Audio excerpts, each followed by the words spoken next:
The Truth About Tristrem Varick. By Edgar Saltus.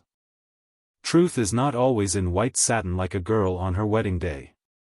And when it is of mud and of blood, when it offends the nostrils, so much the worse.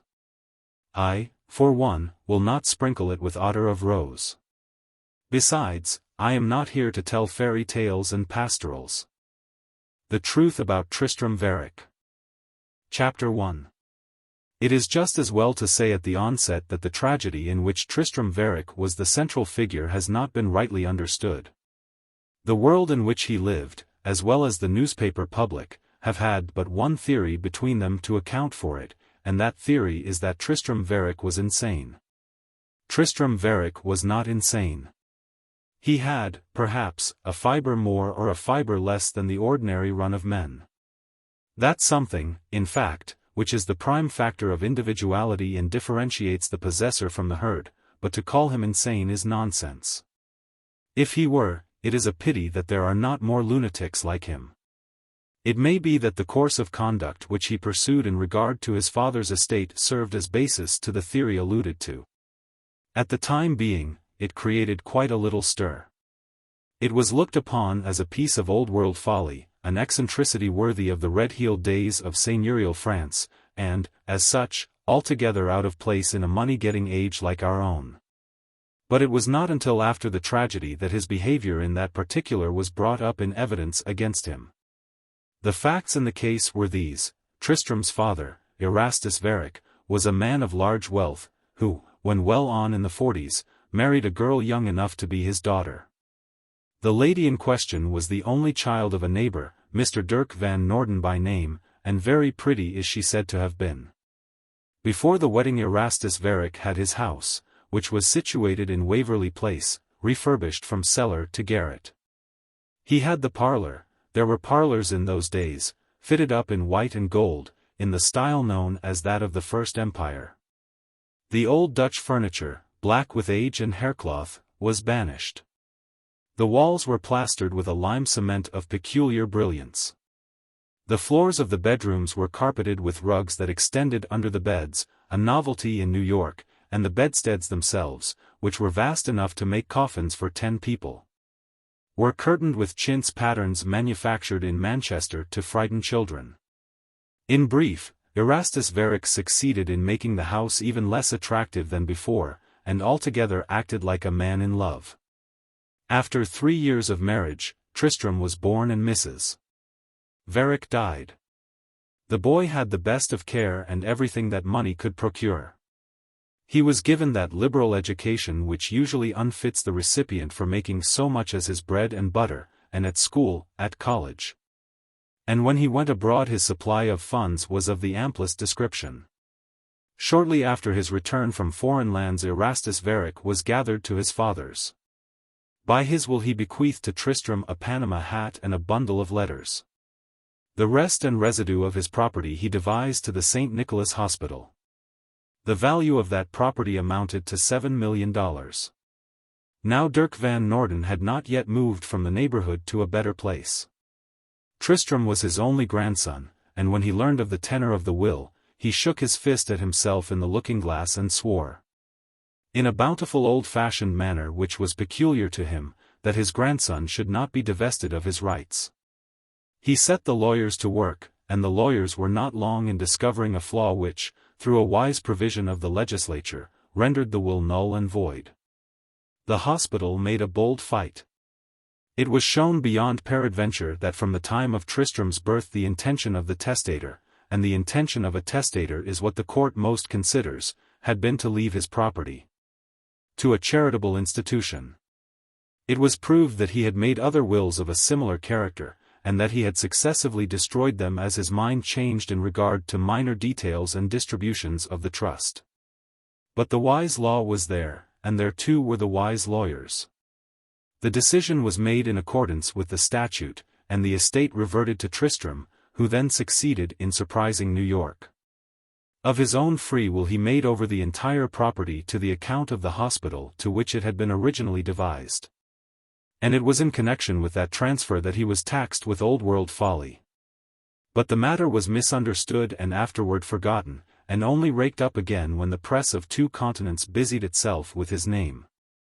At that time he was in his 25th or 26th year.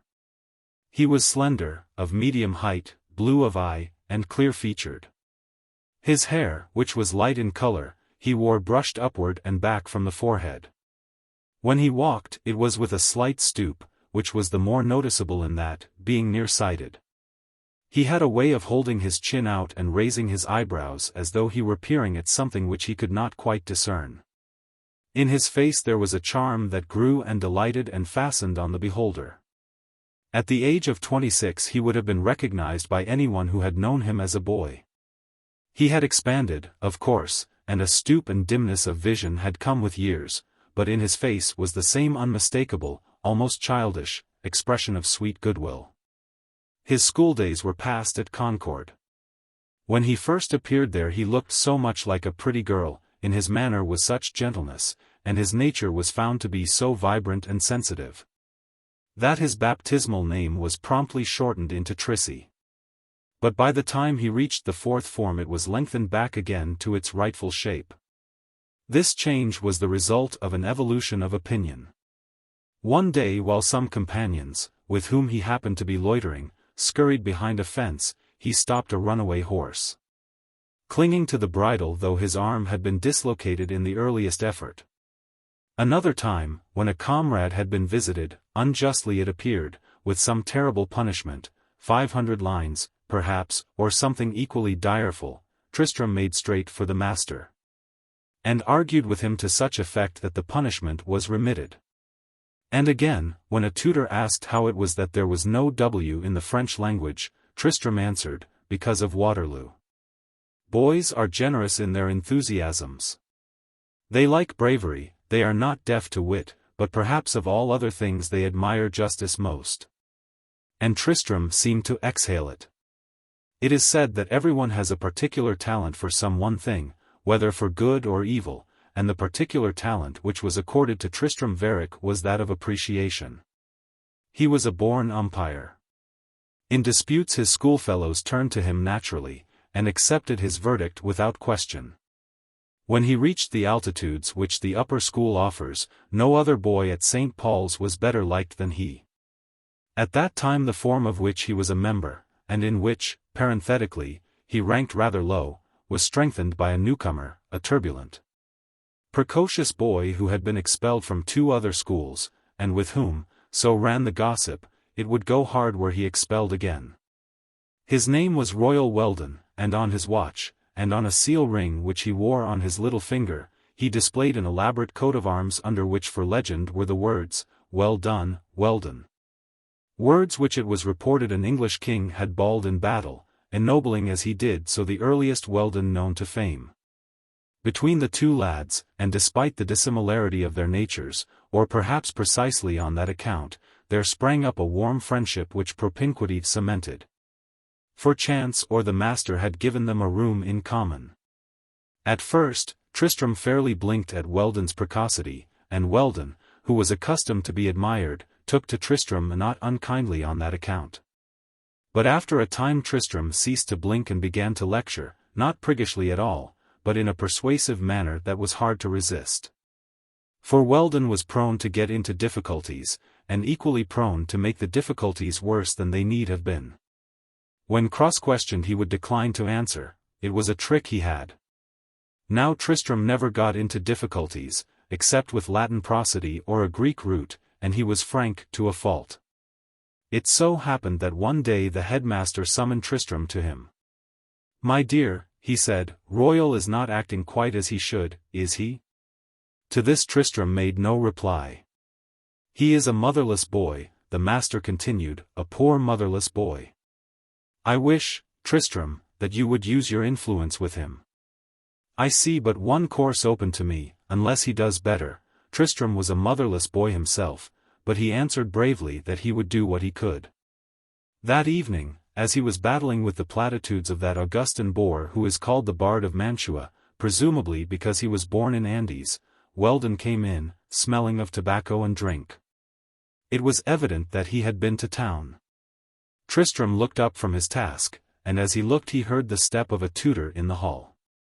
He knew, if the tutor had speech with Weldon, that on the morrow Weldon would leave the school. In a second he had seated him before the open dictionary, and in another second he was kneeling at his own bedside. Hardly had he bowed his head when there came a rap at the door. The tutor entered, saw the kneeling figure, apologized in a whisper, and withdrew. When Tristram stood up again, Weldon was sobered and very pale. "Tristram," he began, but Tristram interrupted him. "There, don't say anything, and don't do it again. Tomorrow you had better talk it over with the doctor." Weldon declined to talk it over with anyone, but after that he behaved himself with something approaching propriety.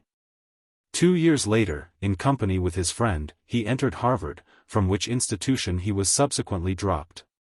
Tristram meanwhile struggled through the allotted 4 years. He was not brilliant in his studies, the memorizing of abstruse questions and recondite problems was not to his liking. He preferred modern tongues to dead languages, an intricate fugue was more to his taste than the simplest equation, and to his shame it must be noted that he read Petrarch at night. But, though the curriculum was not entirely to his fancy, he was conscientious and did his best.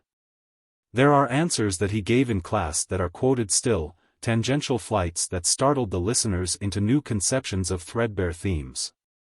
Totally different from the usual cut and dried response that is learned by rote. And at times he would display an ignorance, a stupidity even, that was fathomless in its abysses. After graduation, he went abroad. England seemed to him like a rose in bloom, but when autumn came and with it a succession of fogs, each more depressing than the last, he fled to Italy, and wandered among her ghosts and treasuries. And then drifted up again through Germany, to Paris, where he gave his mornings to the Sorbonne and his evenings to orchestra stalls. How do you find this book? Any thoughts about the book or the author? Any suggestion for improvement? Please take a moment to share your thoughts in a comment. If you like it, share it with your friends who might enjoy it as well. Subscribe to keep in touch. Visit CompleteAudiobooks.com for more quality content. Chapter 2. It was after an absence of nearly 5 years that Tristram Varick returned to the States. He had wearied of foreign lands, and for some time previous he had thought of New York in such wise that it had grown in his mind. And in the growing it had assumed a variety of attractive attributes. He was, therefore, much pleased at the prospect of renewing his acquaintance with Fifth Avenue. And during the homeward journey he pictured to himself the advantages which his native city possessed over any other which he had visited. He had not, however, been many hours on shore before he found that Fifth Avenue had shrunk. In some unaccountable way the streets had lost their charm, the city seemed provincial.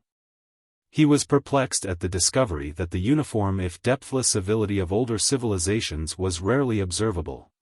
He was chagrined to find that the minutiae which, abroad, he had accepted as a matter of course, the 1,000 trifles which amount, after all, to nothing particularly indispensable, but which serve to make mere existence pleasant, were, when not overlooked, inhibited by statute or custom. In the course of a week he was surprised into reflecting that, while no other country was more naturally and bountifully favored than his own, there was yet no other where the art of living was as vexatiously misunderstood. Of these impressions he said nothing. His father asked him no questions, nor did he manifest a desire for any larger sociological information than that which he already possessed. His grandfather was too irascible for anyone to venture with in safety through the shallows of European refinements, and of other relatives Tristram could not boast. Few of his former friends were at once discoverable, and of those that he encountered some had fallen into the rut and routine of business life. Some had married and sent in their resignations to everything but the humdrum, and some passed their days in an effort to catch a train. For the moment, therefore, there was no one to whom Tristram could confide his earliest impressions, and in a month's time the force of these impressions waned. The difference between New York and Paris lost much of its accent, and in its place came a growing admiration for the pluck and power of the nation. An expanding enthusiasm for the stretch and splendor of the land. During the month that followed, an incident occurred which riveted his patriotism forever. First among the friends and acquaintances whom Tristram sought on his return was Royal Weldon. Outwardly the handsome, turbulent boy had developed into an admirable specimen of manhood. He had become one on whom the feminine eye likes to linger, and in whose companionship men feel themselves refreshed. His face was beardless and unmustached, and into it had come that strength which the old prince gave to Karl Martel. In the ample jaw and straight lips was a message which a physiognomist would interpret as a promise of successful enterprise, whether of good or evil. It was a face which a crusader might have possessed, or a pirate of the Spanish Main. In a word, he looked like a man who might be a hero to his valet. Yet, despite this adventurous type of countenance, Weldon's mode of life was seemingly conventional. Shortly after the removal from Harvard, his father was mangled in a railway accident and left the planet and little behind him save debts and dislike. Promptly thereupon Royal Weldon set out to conquer the stock exchange. For 3 years he grit his teeth, and earned $15 a week. At the end of that period he had succeeded in 2 things. He had captured the confidence of a prominent financier, and the affection of the financier's daughter. In another 12-month he was partner of the one, husband of the other, and the taxpayer of a house in Gramercy Park. Of these vicissitudes Tristram had been necessarily informed. During the penury of his friend he had aided him to a not inconsiderable extent. Though afar, he had followed his career with affectionate interest. And the day before Weldon's wedding he had caused Tiffany to send the bride a service of silver which was mentioned by the reporters as elegant and chaste. On returning to New York, Tristram naturally found the door of the house in Gramercy Park wide open, and it came about that it was in that house that his wavering patriotism was riveted. This event, after the fashion of extraordinary occurrences, happened in a commonplace manner. One Sunday evening he was bidden there to dine. He had broken bread in the house many times before, but the bread-breaking had been informal. On this particular occasion, however, other guests had been invited, and Tristram was given to understand that he would meet some agreeable people. When he entered the drawing-room, he discovered that of the guests of the evening he was the first to arrive. Even Weldon was not visible, but Mrs. Weldon was, and, as Tristram entered, she rose from a straight-backed chair in which she had been seated, and greeted him with a smile which she had copied from a chromo. Mrs. Weldon was exceedingly pretty. She was probably 22 or 23 years of age, and her intellect was that of a girl of 12. Her manner was arch and noticeably affected. She had an enervating way of asking unnecessary questions, and of laughing as though it hurt her. On the subject of dress she was very voluble. In brief, she was prettiness and insipidity personified, the sort of woman that ought to be gagged and kept in bed with a doll. She gave Tristram a little hand gloved with suede, and asked him had he been at church that morning. Tristram found a seat, and replied that he had not. "But don't you like to go?" she inquired, emphasizing each word of the question, and ending up with her irritating laugh. "He does," came a voice from the door and Weldon entered. "He does, but he can resist the temptation." Then there was more conversation of the before-dinner kind, and during its progress the door opened again, and a young girl crossed the room. She was dressed in a gown of canary, draped with Madeira and fluttered with lace. Her arms and neck were bare, and unjeweled.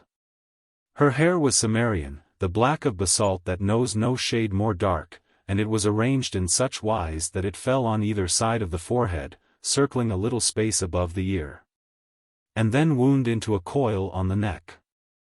This arrangement was not modish, but it was becoming, the only arrangement, in fact, that would have befitted her features, which resembled those of the Cleopatra unearthed by Lieutenant Gorringe.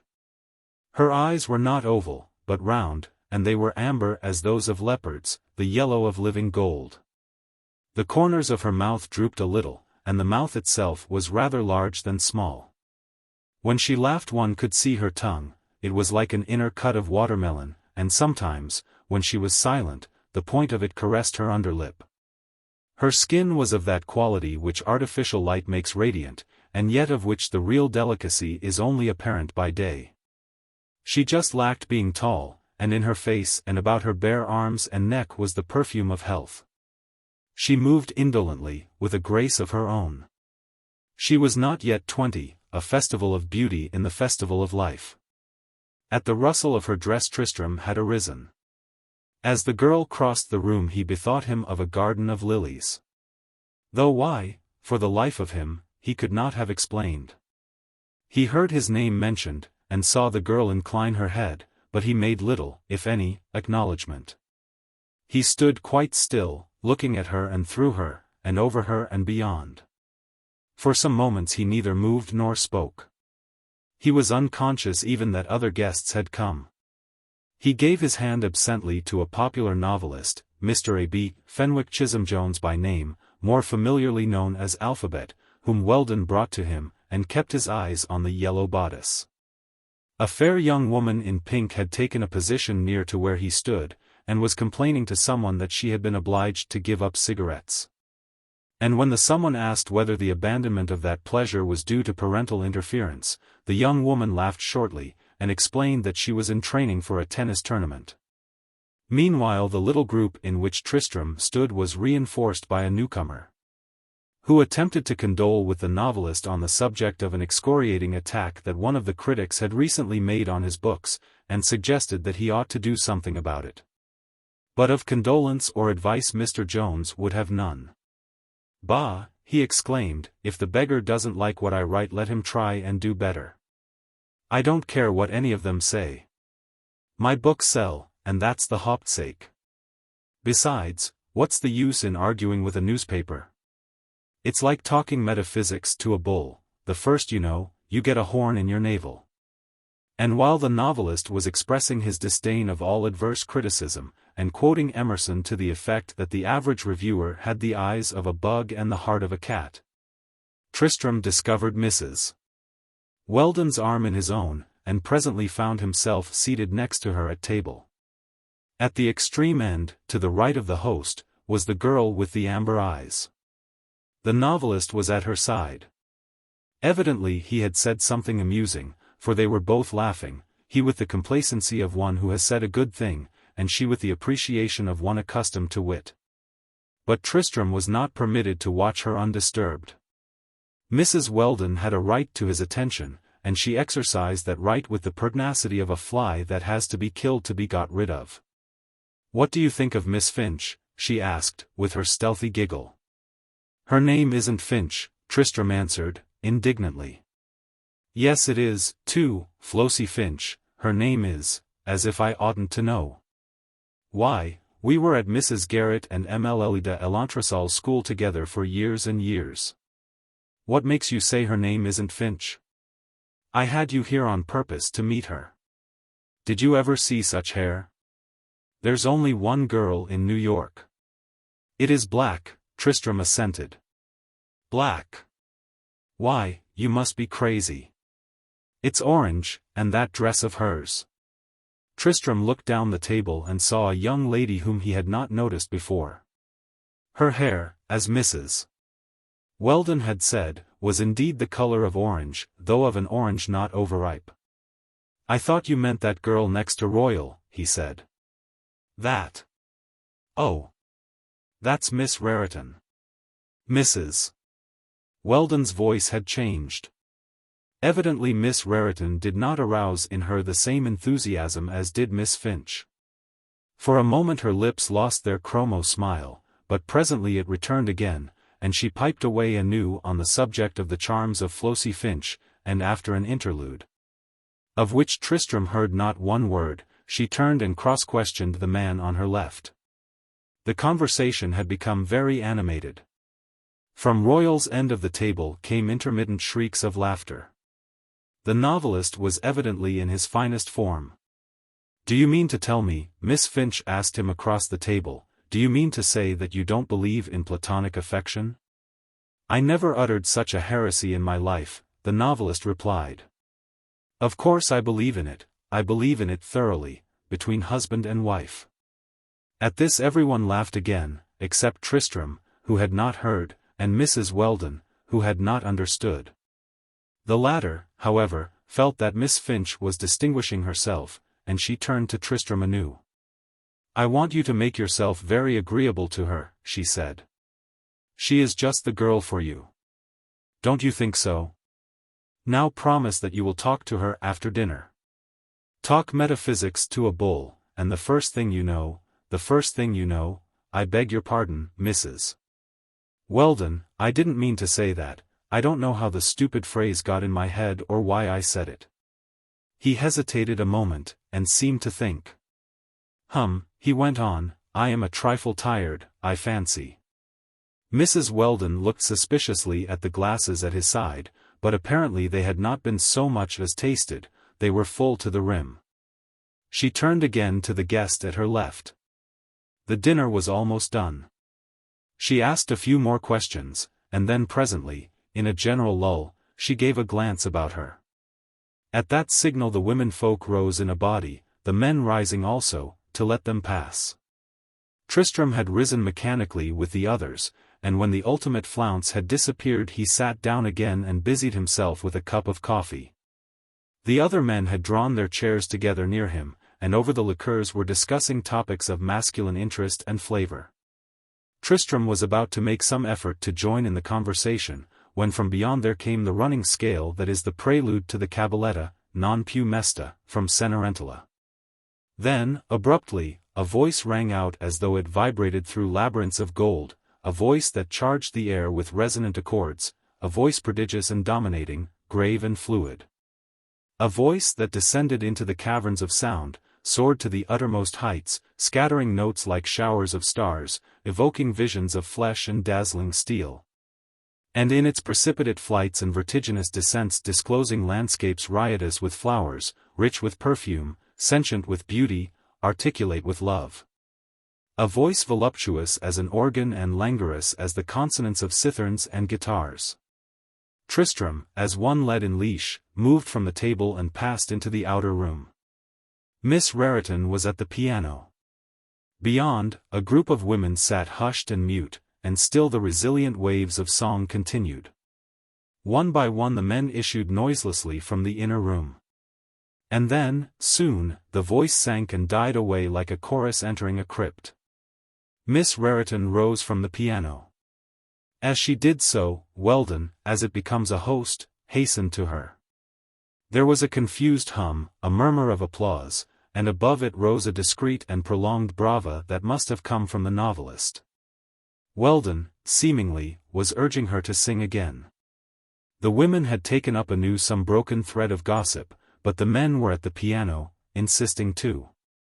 Presently Miss Raritan resumed her seat, and the men moved back. Her fingers rippled over the keys like rain. She stayed them a second, and then, in a voice so low that it seemed hardly human, and yet so insistent that it would have filled a cathedral and scaled the dome, she began a ballad that breathed of Provence. O Magali, ma bien-aimée, Fayons tu du sous la ramée, Au fond du bois silencieux.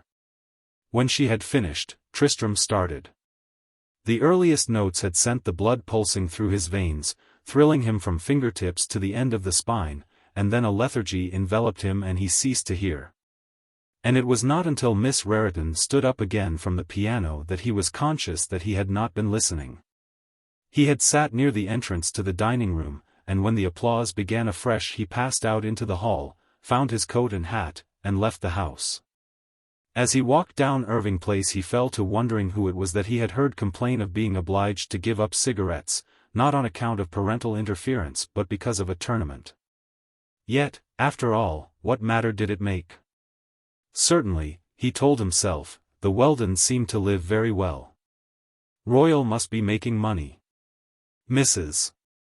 Weldon, Nanny, as Royal called her, was a nice little thing, somewhat, well, not quite up to Royal. She looked like that girl in Munich, the girl that lived over the way, only Mrs.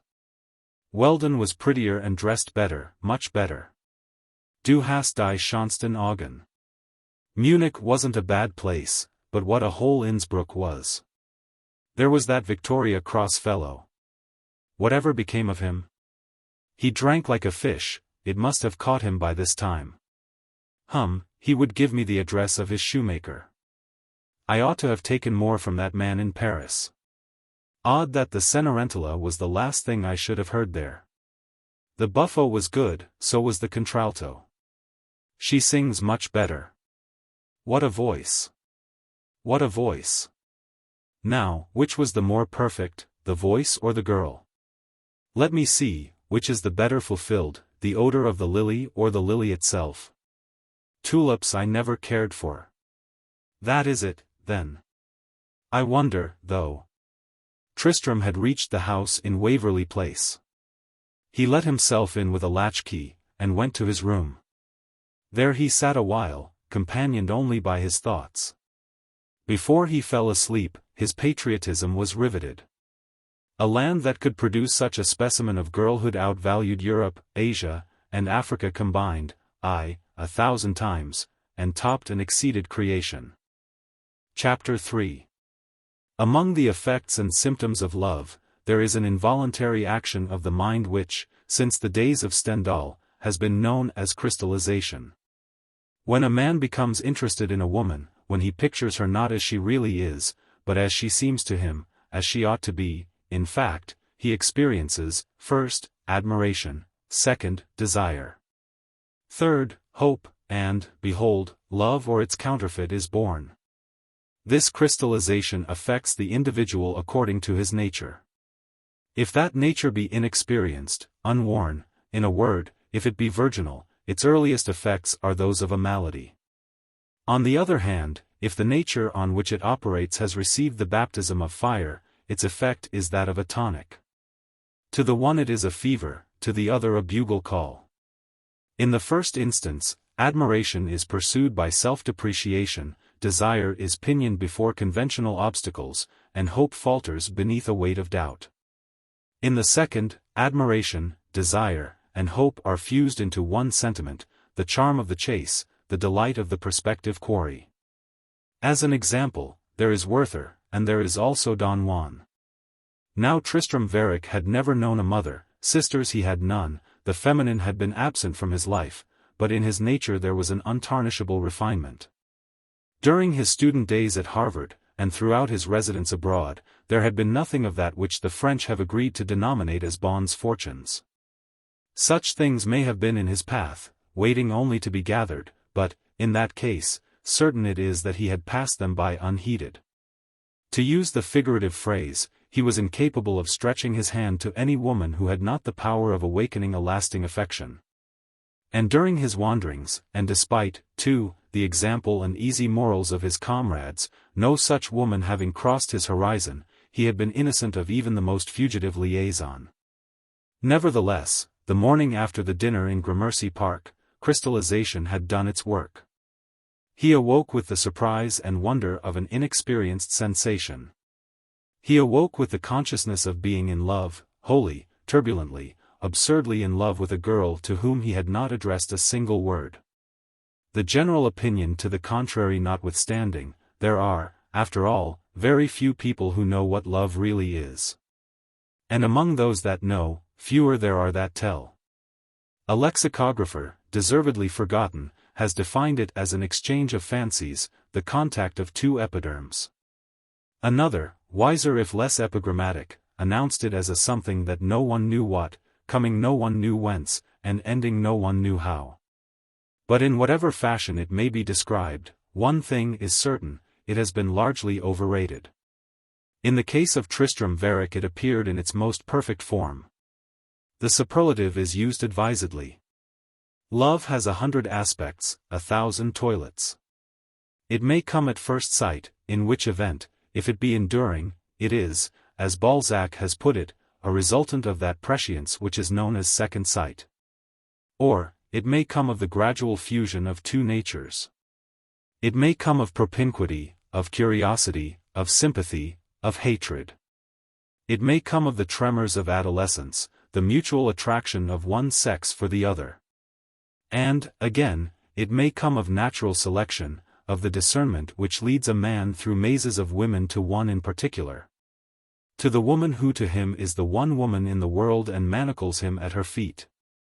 If Tristram Varick had not met Miss Raritan, it is more than probable that he never would have known the meaning of the word. When the first surprise at the discovery waned, delight took its place.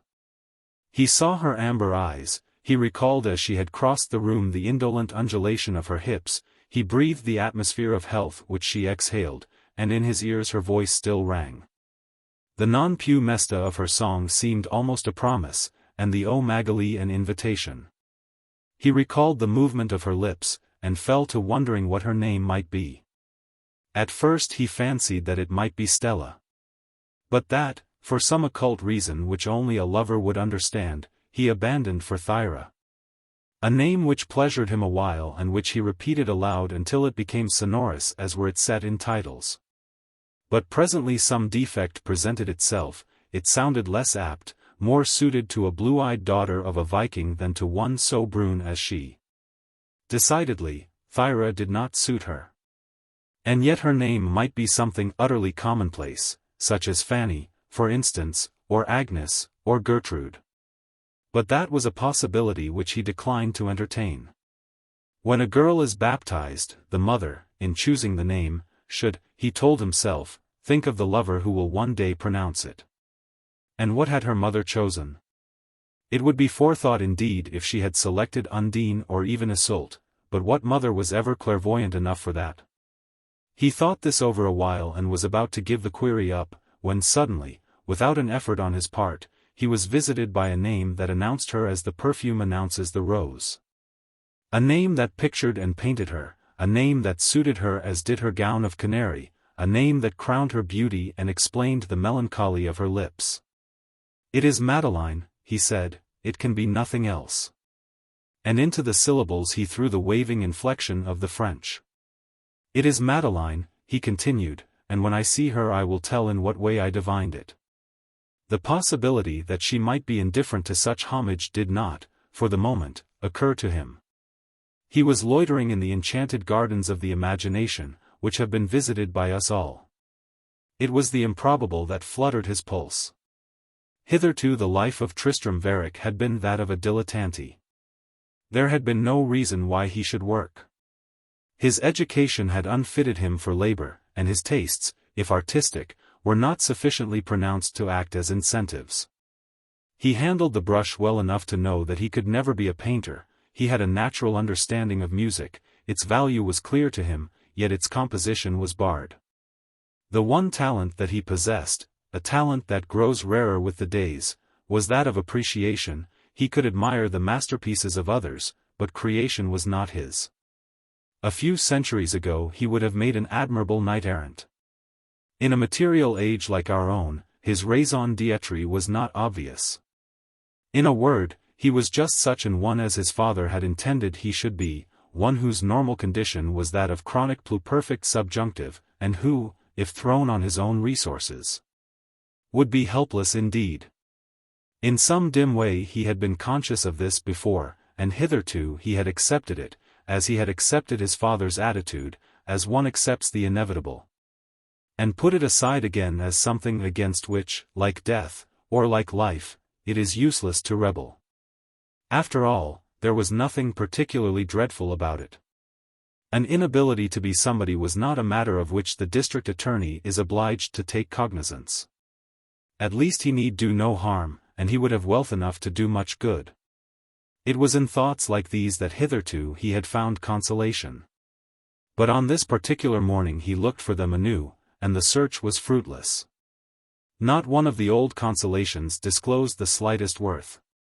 He stood before himself naked in his nothingness. The true knowledge of his incompetence had never come home to him before, but now it closed round him in serried arguments, and in the closing shut out all hope of her. Who was he, indeed, to pretend to such a girl? To win her, he told himself, one must needs be a conqueror, one who has coped with dangers and could flaunt new triumphs as his ladies do. Some soldier bearing a marshal's baton back from war, some hero that had liberated an empire or stolen a republic for himself, some prince of literature or satrap of song, someone, in fact, who, booted and spurred, had entered the temple of fame, and claimed the dome as his. But he. What had he to offer? His name, however historical and respected, was an accident of birth. Of the wealth which he would one day possess he had not earned a groat. And, were it lost, the quadrature of the circle would not be more difficult than its restoration. And yet, though any man she could meet might be better and wiser and stronger than he, not one would care for her more. At least there was something in that, a tangible value, if ever there were one. There was every reason why she should turn her back, and that one reason, and that one only, why she should not. But that one reason, he told himself, was a force in itself. The resuscitation of hope was so sudden that the blood mounted to his temples and pulsated through his veins. He left the bed in which his meditations had been passed. They say everything comes to him who waits, he muttered, and then proceeded to dress. He took a tub and got himself, absent-mindedly, into a morning suit. "I don't believe it," he exclaimed, at last, "the world belongs to the impatient, and I am impatient of her." Tristram was in no sense a diplomatist. In his ways there was a candor that was as unusual as it is delightful, yet such is the power of love that, in its first assault, the victim is transformed. The miser turns prodigal, the coward brave, the genius becomes a simpleton, and in the simpleton there awakes a Machiavelli. Tristram passed a forenoon in trying to unravel as cruel a problem as has ever been given a lover to solve: how, in a city like New York, to meet a girl of whom he knew absolutely nothing, and who was probably unaware of his own existence. He might have waited, it is true, chance holds many an odd trick, but he had decided to be impatient, and in his impatience he went to Gramercy Park and drank tea there, not once, but 4 afternoons in succession, an excess of civility which surprised Mrs. Weldon not a little. That he should make an early visit of digestion was quite in the order of things, but when that visit was repeated again and again, Mrs. Weldon, with a commingling of complacency and alarm, told herself that, in her quality of married woman, such persistence should be discouraged. But the opportunity for such discouragement did not present itself, or rather, when it did the need of discouragement had passed. Tristram drank tea with her several times, and then disappeared abruptly.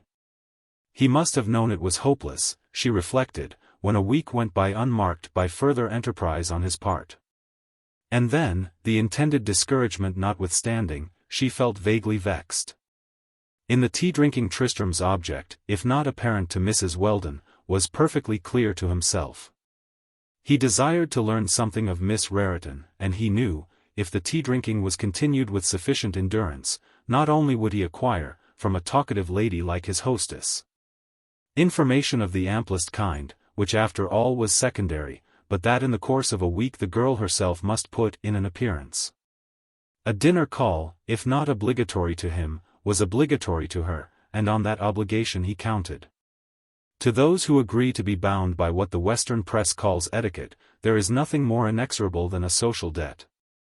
A woman may contest her mantua-maker's bill with impunity, her antenuptial promises may go to protest and she remain unstopped. But let her leave a dinner call overdue and unpaid, then is she shameless indeed.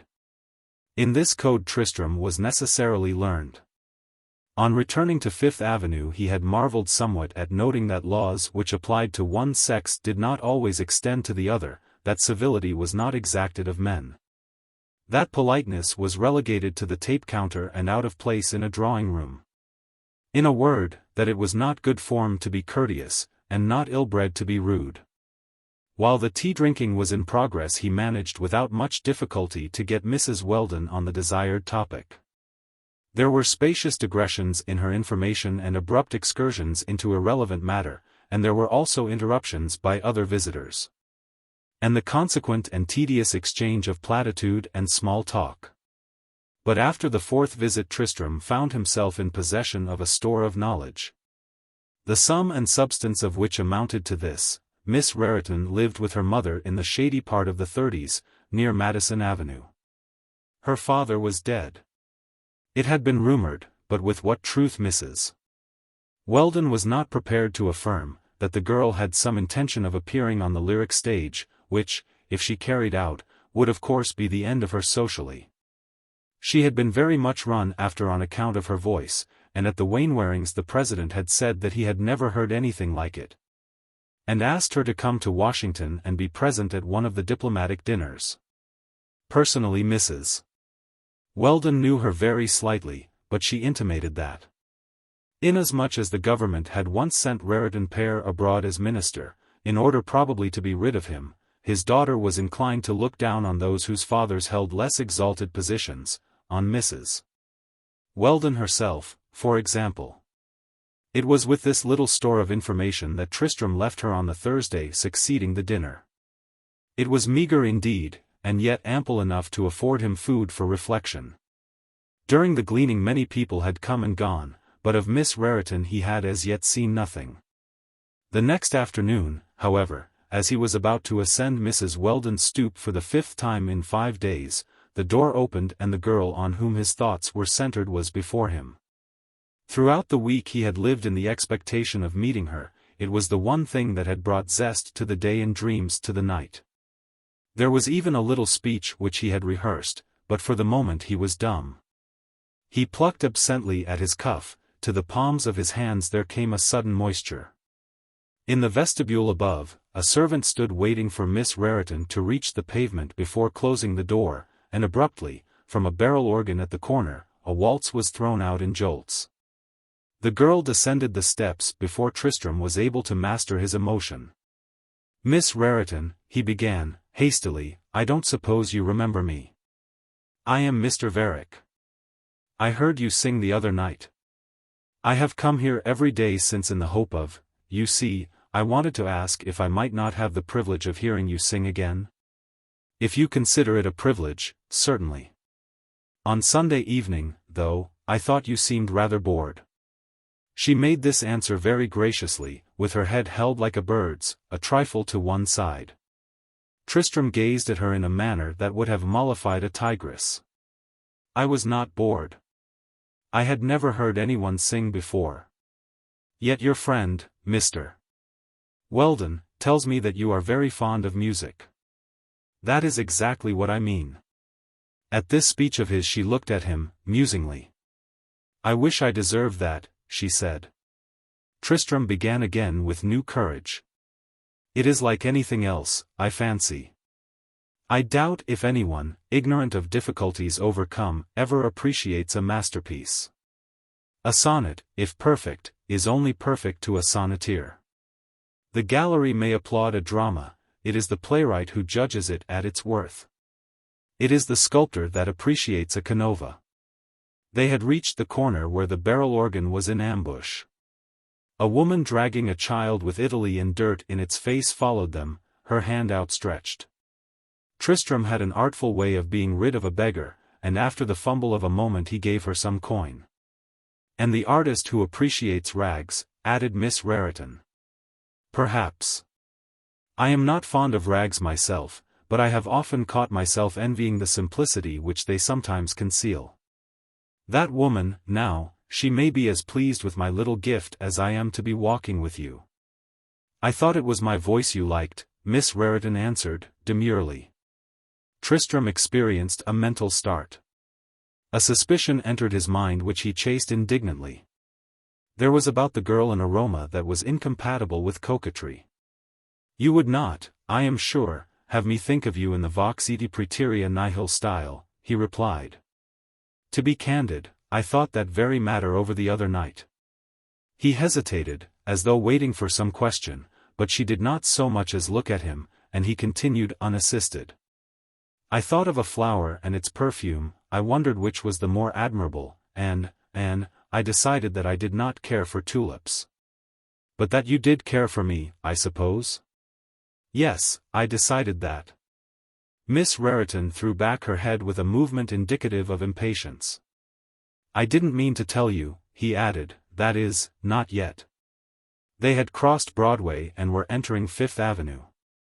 There the stream of carriages kept them a moment on the curb. "I hope," Tristram began again, "I hope you are not vexed." "Vexed at what?" "No, I am not vexed. I am tired, every other man I meet, there, we can cross now. Besides, I am married." don't get run over. I am going in that shop. You are not married. Yes, I am. If I were a Harvard graduate I would say to you Turpey. As it is, Scales is more definite.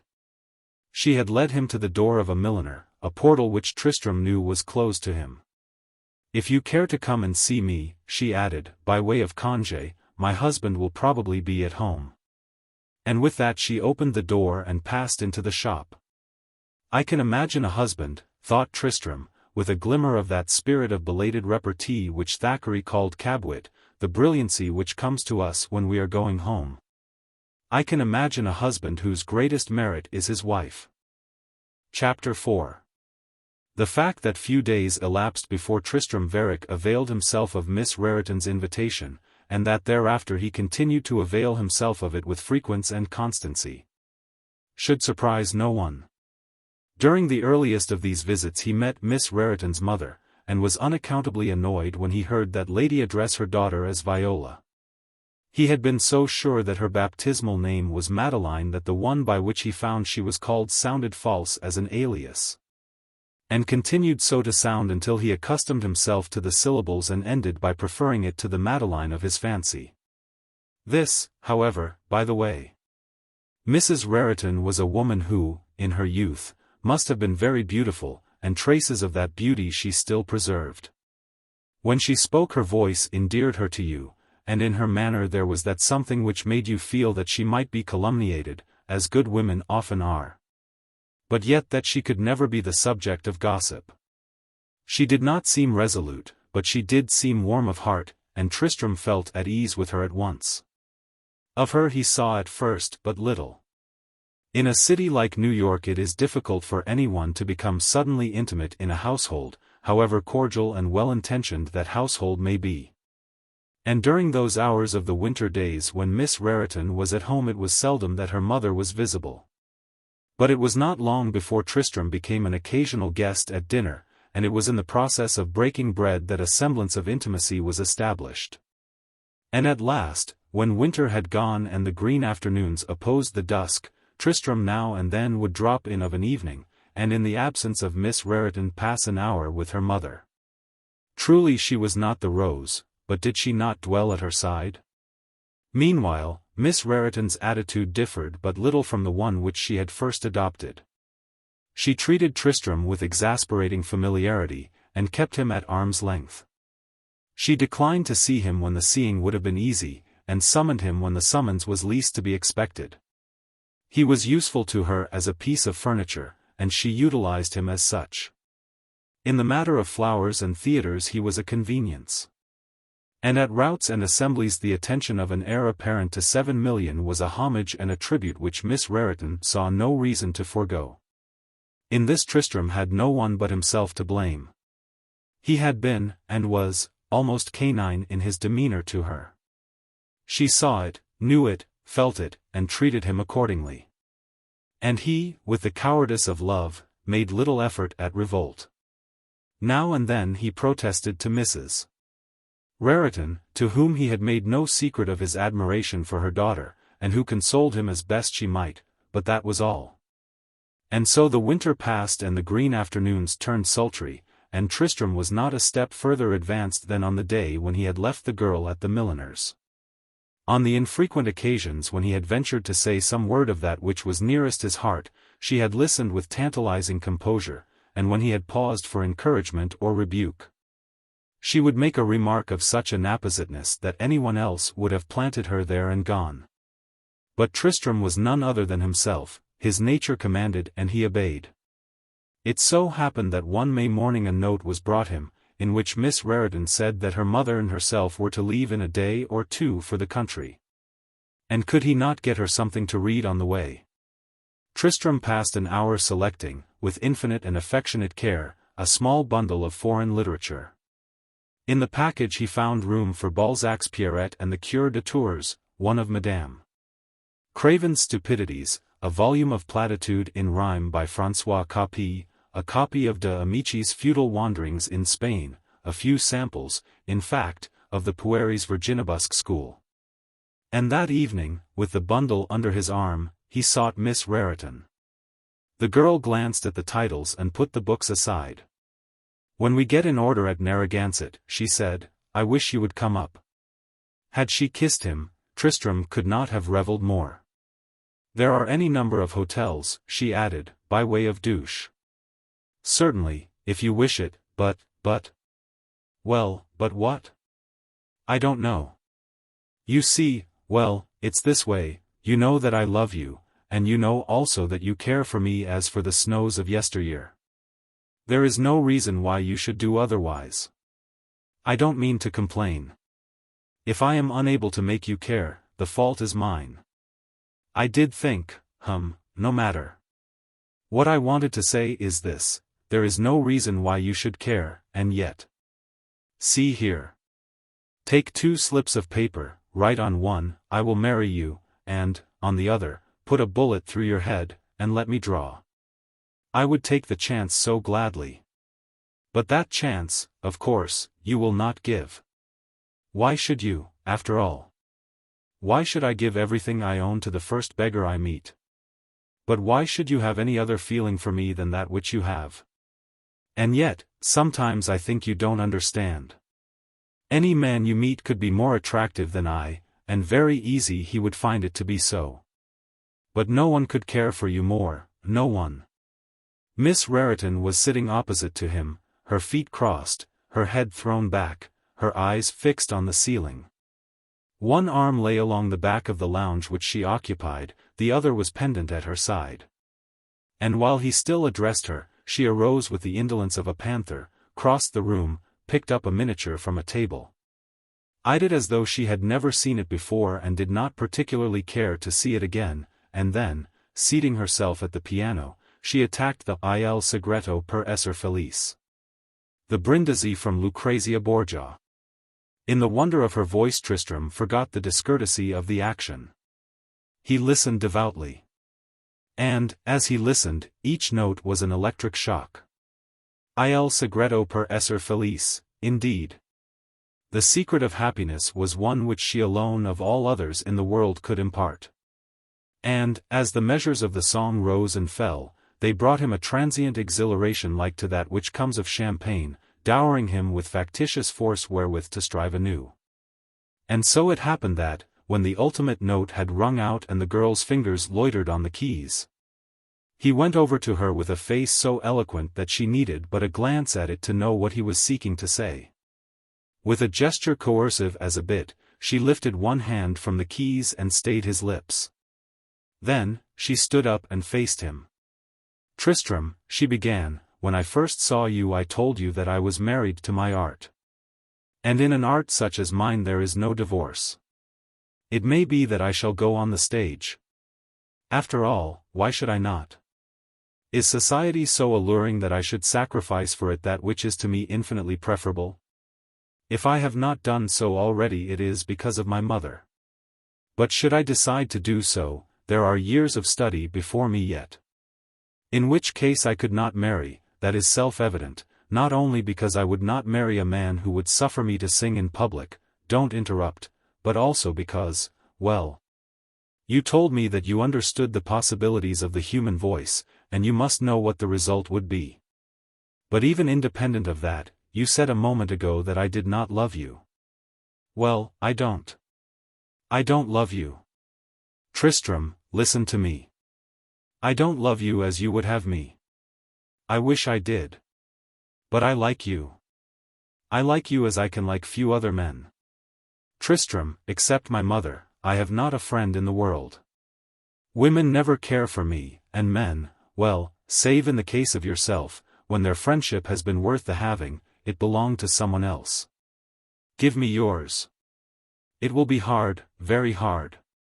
Miss Raritan moved from where she had been standing and glanced at the clock. You must go now, she said, but promise that you will try. She held her hand to him, and Tristram raised it to his lips and kissed the wrist. You might as well ask me to increase my stature, he answered. And presently he dropped the hand which he held and left the house. It was a perfect night. The moon hung like a yellow feather in the sky, and in the air was a balm that might have come from fields of tamaris and of thyme. The street itself was quiet, and as Tristram walked on, something of the enchantment of the hour fell upon him. On leaving Miss Raritan, he had been irritated at himself. It seemed to him that when with her he was at his worst, that he stood before her dumb for love, awkward, embarrassed, and ineffectual of speech.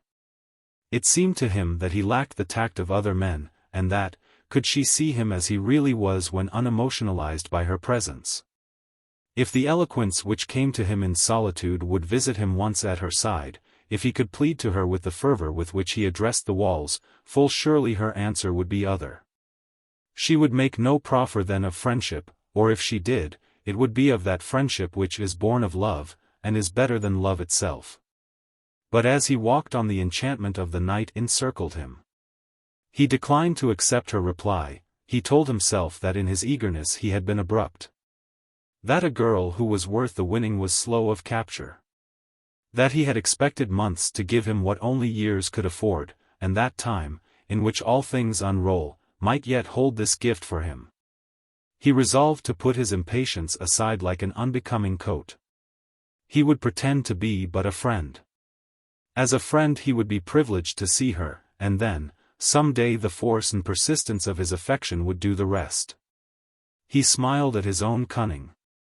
It was puerile as a jackstraw, but it seemed shrewdness itself to him. Yes, that was the way. He had done wrong, he had unmasked his batteries too soon. And such batteries! But no matter, of his patience he was now assured. On the morrow he would go to her and begin the campaign anew.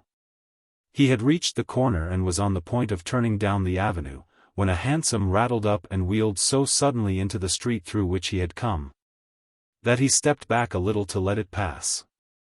As he did so he looked in at the fare. The cab was beyond him in a second, but in the momentary glimpse which he caught of the occupant, he recognized Royal Weldon. And as he continued his way, he wondered where Royal Weldon could be going. The following evening he went to dine at the Athenaeum Club. The house in Waverley Place affected him as might an empty bier in a tomb. The bread that he broke there choked him. His father was as congenial as a spectre. He only appeared when dinner was announced, and after he had seated himself at the table he asked grace of God in a low, determined fashion, and that was the end of the conversation. Tristram remembered that in the infrequent vacations of his school and college days, that was the way it always had been, and being tolerably convinced that that was the way it always would be, he preferred, when not expected elsewhere, to dine at the club. On entering the Athenaeum on this particular evening, he put his hat and coat in the vestiary and was about to order dinner, when he was accosted by Alphabet Jones. "I say, Varick," the novelist exclaimed, during the winter they had seen much of each other, "do you know who was the originator of the cloakroom?" "Of course you don't, I'll tell you." "Who do you suppose now?" "Give it up." "Mrs. Potiphar." "How's that? Good enough for Theodore Hook, eh?" "Let's dine together, and I'll tell you some more." "Let's dine together" was a formula which Mr. Jones had adopted. Literally, it meant, "I'll order and you pay." Tristram was aware in what light the invitation should be viewed, he had heard it before. But, though the novelist was of the genus spongia, he was seldom tiresome, often entertaining, and moreover, Tristram was one who would rather pay than not. As there were few of that category in the club, Mr. Jones made a special prey of him, and on this particular evening, when the ordering had been done and the dinner announced, he led him in triumph to the lift. As they were about to step in, Weldon stepped out. He seemed hurried and would have passed on with a nod, but Tristram caught him by the arm. Of late he had seen little of him, and it had seemed to Tristram that the fault, if fault there were, must be his own. "I caught a glimpse of you last night, didn't I, Royal?" he asked. Weldon raised his eyebrows for all response. Evidently he was not in a conversational mood. But at once an idea seemed to strike him. "I dare say," he answered, "I roam about now and then like anyone else. By the way, where are you going tonight? Why not look in on my wife? She says you neglect her." "I would like it, Royal, but the fact is I am going to make a call." In 39th Street? Tristram looked at him much as a yokel at a fair might look at a wizard. He was so astonished at Weldon's prescience that he merely nodded. You can save yourself the trouble then. I happen to meet Miss Raritan this afternoon. She is dining at the Wainwarings. Look in at Gramercy Park. And with that he turned on his heel and disappeared into the smoking room. Didn't I hear Weldon mention Miss Raritan? Jones asked, when he and Tristram had finished the roast. There's a girl I'd like to put in a book. She has hell in her eyes and heaven in her voice. What a heroine she would make! He exclaimed, enthusiastically, and then in a complete change of key, in a tone that was pregnant with suggestion, he added, and what a wife! I don't understand you, said Tristram, in a manner which, for him, was defiant. Whether or not Jones was a good sailor is a matter of small moment. In any event he tacked at once. Bah! I am speaking in the first person. I don't believe in matrimony myself, I am too poor. And besides, I never heard of but one happy marriage, and that was between a blind man and a deaf-mute. Though even then it must have been difficult to know what the woman thought. Now, in regard to Miss Raritan, half the men in the city are after her, pour le bon motif, s'entend. But when a girl has had the decis du panier at her feet, no fellow can afford to ask her to take a promenade with him down the aisle of Grace Church. Unless he has the Chemical Bank in one pocket and the United States Trust Company in the other. Idée avec XIII. And Jones waved his head as though not oversure that the coffers of those institutions would suffice. I don't see what that has to do with it, Tristram indignantly interjected. Isn't that odd now, was Jones' sarcastic reply. Dr. Holmes says that no fellow can be a thoroughgoing swell unless he has 3 generations in oil. And mind you, daguerreotypes won't do. There are any number of your ancestors strung along the walls of the Historical Society, and how many more you may have in that crypt of yours in Waverley Place, heaven only knows. Imprimis, if you accept Dr. Holmes as an authority, you are a thoroughgoing swell. In the second place, you look like a Greek shepherd. Third, you are the biggest catch in polite society. Certainly it's odd that with such possibilities you should see no reason for not marrying a girl who will want higher stepping horses than Elisha's, and who, while there is a bandit of a dressmaker in Paris, will decline to imitate the lilies of the field. Certainly. I never said anything about it, I never said anything about marrying or not marrying. Oh, didn't you? I thought you did. And Jones leaned back in his chair and summoned a waiter with an upward movement of the chin. Bring another pint of this, will you? I think I won't take anything more, said Tristram, rising from the table as he spoke. It's hot in here. I may see you downstairs. And with that he left the room. Mr. Alphabet Jones looked after him a second and nodded sagaciously to himself. Another man overboard, he muttered, as he toyed with his empty glass. Ah! Jeunesse, jeunesse. Chapter 5. Tristram descended the stair and hesitated a moment at the door of the smoking room. Nearby, at a small table, 2 men were drinking brandy. He caught a fragment of their speech. It was about a woman. Beyond, another group was listening to that story of the eternal feminine which is everlastingly the same.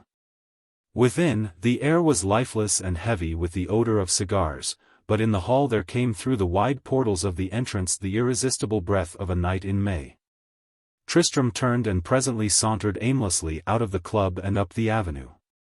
Before him, a man was loitering with a girl, his arm was in hers, and he was whispering in her ear.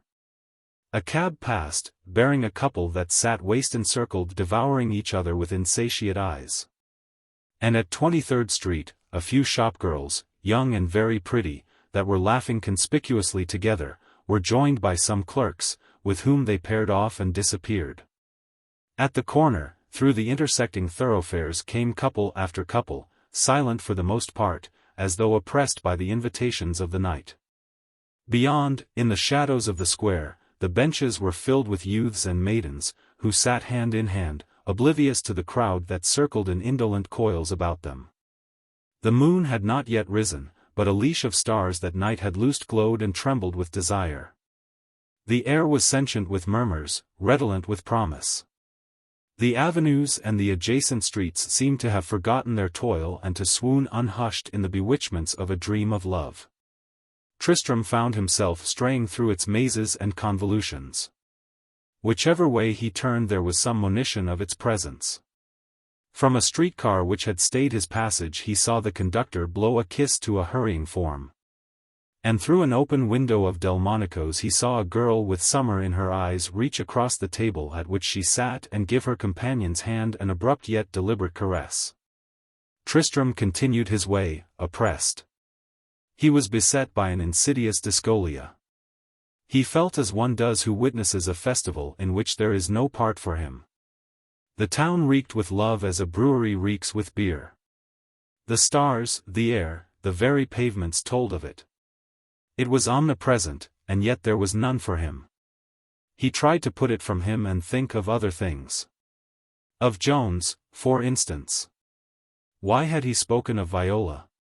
And then, in the flight of fancies which surged through his mind, there was one that he stayed and detained. It was that he must see her again before she left town. He looked at his watch, it lacked 20 minutes to 10, and on the impulse of the moment he hailed a passing bus. It was inexplicable to him that the night before she should have let him go without a word as to her movements. It seemed to be understood that he was to come again to wish her a pleasant journey. And when was he to come if not that very evening? Surely at the time she had forgotten this engagement with the Wainwarings, and some note had been left for him at the door. And if no note had been left, then why should he not ask for her mother or wait till she returned? A bell rang sharply through the vehicle and aroused him from his reverie. He glanced up, and saw the driver eyeing him through the machicoulis of glass. It was the fare he wanted, and as Tristram deposited it in the box he noticed that the familiar street was reached.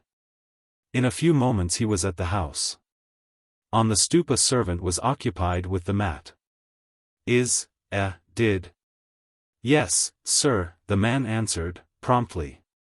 Miss Raritan is in the parlor. In the surprise at the unexpected, Tristram left his hat and coat, and pushing aside the portière, he entered the room unannounced. At first he fancied that the servant had been mistaken. Miss Raritan was not at her accustomed place, and he stood at the doorway gazing about in uncertainty. But in an instant, echoing from the room beyond, he caught the sound of her voice. Yet in the voice was a tone which he had never heard before, a tone of smothered anger that carried with it the accent of hate. Moved by unconscious springs, he left the doorway and looked into the adjoining room. A man whom at first he did not recognize was standing by a lounge from which he had presumably arisen. And before him, with both her small hands clenched and pendant, and in her exquisite face an expression of relentless indignation, stood Miss Raritan. Another might have thought them rehearsing a tableau for some theatricals of the melodramatic order, but not Tristram. He felt vaguely alarmed. There came to him that premonition without which no misfortune ever occurs, and suddenly the alarm changed to bewilderment. The man had turned, it was Royal Weldon. Tristram could not credit his senses. He raised his hand to his head. It did not seem possible that a felon could have told a more wanton lie than he had been told but little over an hour before. And yet the teller of that lie was his nearest friend. And still he did not understand, surely there was some mistake. He would have spoken, but Weldon crossed the room to where he stood, and with set teeth and contracted muscles fronted him a second space. And into his eyes he looked a defiance that was the more hideous in that it was mute. Then, with a gesture that almost tore the portière from its rings, he passed out into the hall and let the curtain fall behind him. As he passed on, Tristram turned with the obedience of a subject under the influence of a mesmerist, and when the curtain fell again he started as subjects do when they awake from their trance. The fairest, truest, and best may be stricken in the flush of health, yet after the grave has opened and closed again does not memory still subsist, and to the mourner may not the old dreams return? However acute the grief may be, is it not often better to know that affection is safe in the keeping of the dead than to feel it at the mercy of the living? We may prate as we will, but there are many things less endurable than the funeral of the best beloved. Death is by no means the worst that can come. Whoso discovers that affection reposed has been given to an illusory representation, to one not as he is, but as fancy pictured him. To a trickster that has cheated the heart, in fact, to a phantom that has no real existence outside of the imagination, must experience a sinking more sickening than any corpse can convey.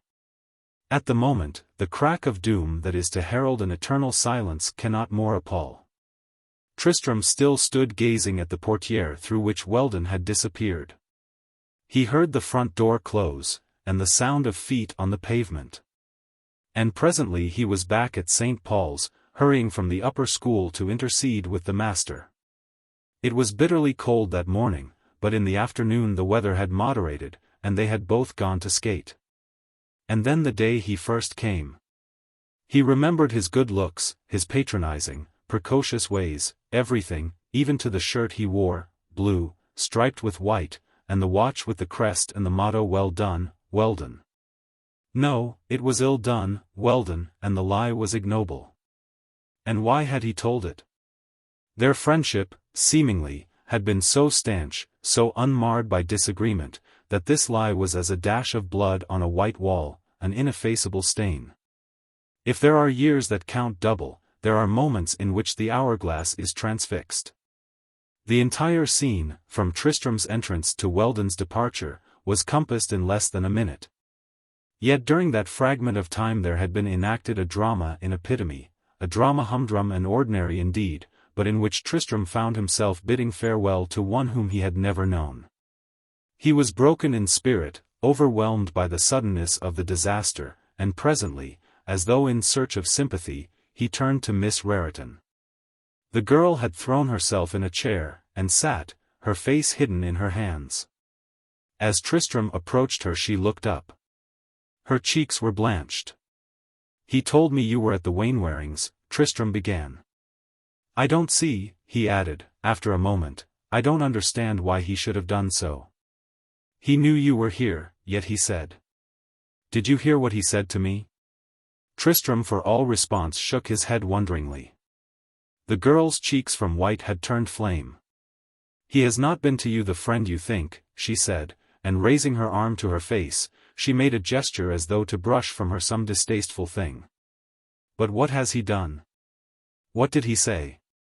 Don't ask me. Don't mention him to me." She buried her face again in her hands and was silent. Tristram turned uneasily and walked into the other room, and then back again to where she sat, but still she hid her face and was silent. And Tristram left her and continued his walk, this time to the dining room and then back to the parlor which he had first entered. And after a while Miss Raritan stood up from her seat and as though impelled by the nervousness of her companion, she, too, began to pace the rooms. But in the contrary direction to that which Tristram had chosen. At last she stopped, and when Tristram approached her she beckoned him to her side. "What did you say to me last night?" she asked. "What did I say?" "I said, you asked me, I said it would be difficult. Do you think so still?" "Always." "Tristram, I will be your wife." A Cimmerian led out of darkness into sudden light could not marvel more at multicolored vistas than did Tristram, at this promise. Truly they are most hopeless who have hoped the most. And Tristram, as he paced the rooms, had told himself it was done. His hopes had scattered before him like last year's leaves. He had groped in shadows and had been conscious only of a blind alley, with a dead wall, somewhere, near at hand.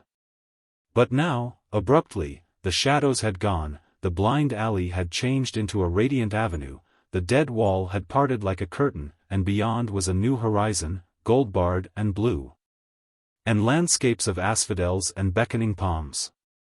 He was as one who, overtaken by sleep on the banks of the Styx, awakes in Arcadia. His face was so eloquent with the bewitchments through which he roamed that, for the first time that evening, Miss Raritan smiled. She raised a finger warningly. "Now, Tristram, if you say anything ridiculous I will take it back." But the warning was needless. Tristram caught the finger, and kissed her hand with old-fashioned grace. "Viola," he said, at last, "I thank you. I do not know what I can do to show how I appreciate this gift of gifts. But yet, if it is anything, if it can bring any happiness to a girl to know that she fills a heart to fulfillment itself, that she dwells in thought as the substance of thought, that she animates each fiber of another's being, that she enriches a life with living springs, and feels that it will be never otherwise, then you will be happy, for so you will always be to me." The speech, if pardonably incoherent, was not awkwardly made, and it was delivered with a seriousness that befitted the occasion. In a tone as serious as his own, she answered, "I will be true to you, Tristram." That was all. But she looked in his face as she spoke. They had been standing, but now they found seats near to each other. Tristram would not release her hand, and she let it lie unrebellious in his own. And in this fashion they sat and mapped the chartless future. Had Tristram been allowed his way, the marriage would have been an immediate one. But to this, of course, Miss Raritan would not listen. "Not before November," she said, with becoming decision. "Why, that is 5 months off. And months are short, and then—" "But, Viola, think. 5 months. It is a culpa of time. And besides," he added, with the cogent egotism of an accepted lover, "what shall I do with myself in the meantime? If you are good you may come to the pier, and there we will talk Edelweiss and Myosotis, as all engaged people do." She said this so prettily that the sarcasm, if sarcasm there were, was lost. To this program Tristram was obliged to subscribe. "Well, then, afterward we will go abroad. Don't you like this country?" the girl asked, all the stars and stripes fluttering in her voice, and in a tone which one might use in reciting, "Breathes there the man, with soul so dead?" "I think," he answered, apologetically, "that I do like this country. It is a great country.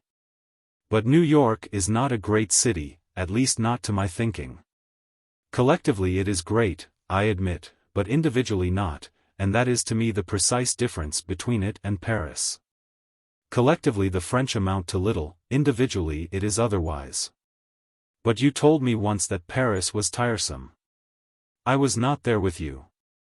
And should it become so when we are there together, we have the whole world to choose from. In Germany we can have the Middle Ages over again. In London we can get the flush of the 19th century. There is all of Italy, from the lakes to Naples. We can take a Doge's palace in Venice, or a Caesar's villa on the Baia. With a dahabeah we could float down into the dawn of history. You would look well in a dahabeah, Viola. As Ida? Better. And that reminds me, Viola, tell me, you will give up all thought of the stage, will you not? How foolish you are. Fancy Mrs. Tristram Varick before the footlights. There are careers open to a girl that the acceptance of another's name must close. And the stage is one of them. I should have adopted it long ago, had it not been for Mother. She seems to think that a Raritan, but there, you know what mothers are. Now, of course, I shall give it up. Besides, Italian opera is out of fashion. And even if it were otherwise, have I not now a lord, a master, whom I must obey? Her eyes looked anything but obedience, yet her voice was melodious with caresses. And so they sat and talked and made their plans, until it was long past the conventional hour, and Tristram felt that he should go. He had been afloat in unnavigated seas of happiness, but still in his heart he felt the burn of a red, round wound. The lie that Weldon had told smarted still, yet with serener spirit he thought there might be some unexplained excuse. "Tell me," he asked, as he was about to leave, "what was it Weldon said?" Miss Raritan looked at him, and hesitated before she spoke. Then catching his face in her two hands she drew it to her own. "He said you were a goose," she whispered, and touched her lips to his. With this answer Tristram was fain to be content. And presently, when he left the house, he reeled as though he had drunk beaker after flagon of the headiest wine. Chapter 6.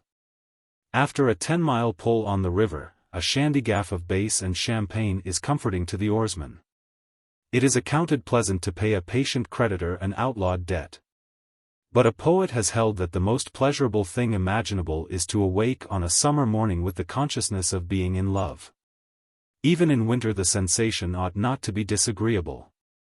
Yet when to the consciousness of being in love is added the belief that the love is returned, then the bleakest day of all the year must seem like a rose of June. Tristram passed the night in dreams that told of her. He strayed through imperishable beauties, through dawn surrounded by candors of hope. The breath of brooks caressed him, he was enveloped in the sorceries of a sempiternal spring. The winds, articulate with song, choired to the sky's ululations and messages of praise. Each vista held a promise. The horizon was a prayer fulfilled.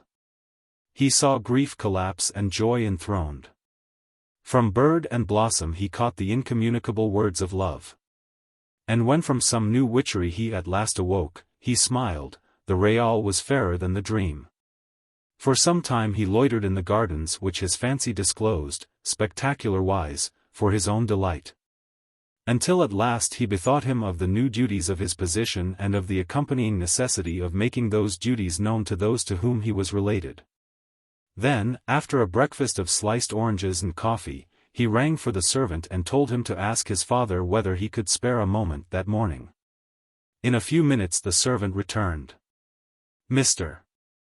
Varick will be happy to see you, sir," he said. "What did he say?" Tristram asked. "What were his exact words?" "Well, sir, I said as how you presented your compliments, and could you see him, and he didn't say nothing, he was feeding the bird. But I could tell, sir, when Mr. Varick doesn't like a thing, he looks at you, and if he does, he doesn't." "And he didn't look at you?" "No, sir, he didn't turn his ead." Said Tristram to himself, as he descended the stairs, "I wonder, when I tell him, whether he will look at me." And the memory of his father's stare cast a shadow on his buoyant spirits. On entering the room in which Mr. Varick passed his mornings, Tristram found that gentleman seated at a table. In one hand he held a bronze-colored magazine, and in the other a silver knife. In the window was a gilt cage in which a bird was singing, and on the table was a profusion of roses. The room itself was vast and chill. One wall was lined, the entire length, with well-filled bookshelves. In a corner was a square pile of volumes, bound in pale sheep, which a lawyer would have recognized as belonging to the pleasant literature of his profession. And over the bookshelves was a row of Varicks, standing in the upright idleness which is peculiar to portraits in oil. It was many years since Tristram had entered this room. Yet now, save for the scent of flowers and the bird-cage, it was practically unchanged. "Father," he began at once, "I would not have ventured to disturb you if, that is, unless I had something important to say." He was looking at his father, but his father was not looking at him. "It is this," he continued, irritated in spite of himself by the complete disinterestedness of one whose son he was, "I am engaged to be married." At this announcement Mr. Varick fluttered the paper knife, but said nothing. "The young lady is Miss Raritan," he added, and then paused, amazed at the expression of his father's face. It was as though unseen hands were torturing it at will. The mouth, cheeks, and eyelids quivered and twitched, and then abruptly Mr. Varick raised the bronze-colored magazine, held it before his tormented features, and when he lowered it again his expression was as apathetic as before. "You are ill," Tristram exclaimed, advancing to him. But Mr. Varick shook his head, and motioned him back. "It is nothing," he answered. "Let me see, you were saying?" "I am engaged to Miss Raritan. The daughter of—" Her father was Roanoke Raritan. He was minister somewhere, to England or to France, I believe. While Tristram was giving this information Mr. Varick went to the window. He looked at the occupant of the gilt cage, and ran a thumb through the wires. The bird ruffled its feathers, cocked its head, and edged gingerly along the perch, reproving the intrusive finger with the scorn and glitter of 2 eyes of bead. But the anger of the canary was brief. In a moment Mr. Varick left the cage, and turned again to his son. "Nothing you could do," he said, "would please me better." "Thank you," Tristram answered. "Are you to be married at once?" "Not before November, sir. I wish it were sooner. I do not approve of protracted engagements.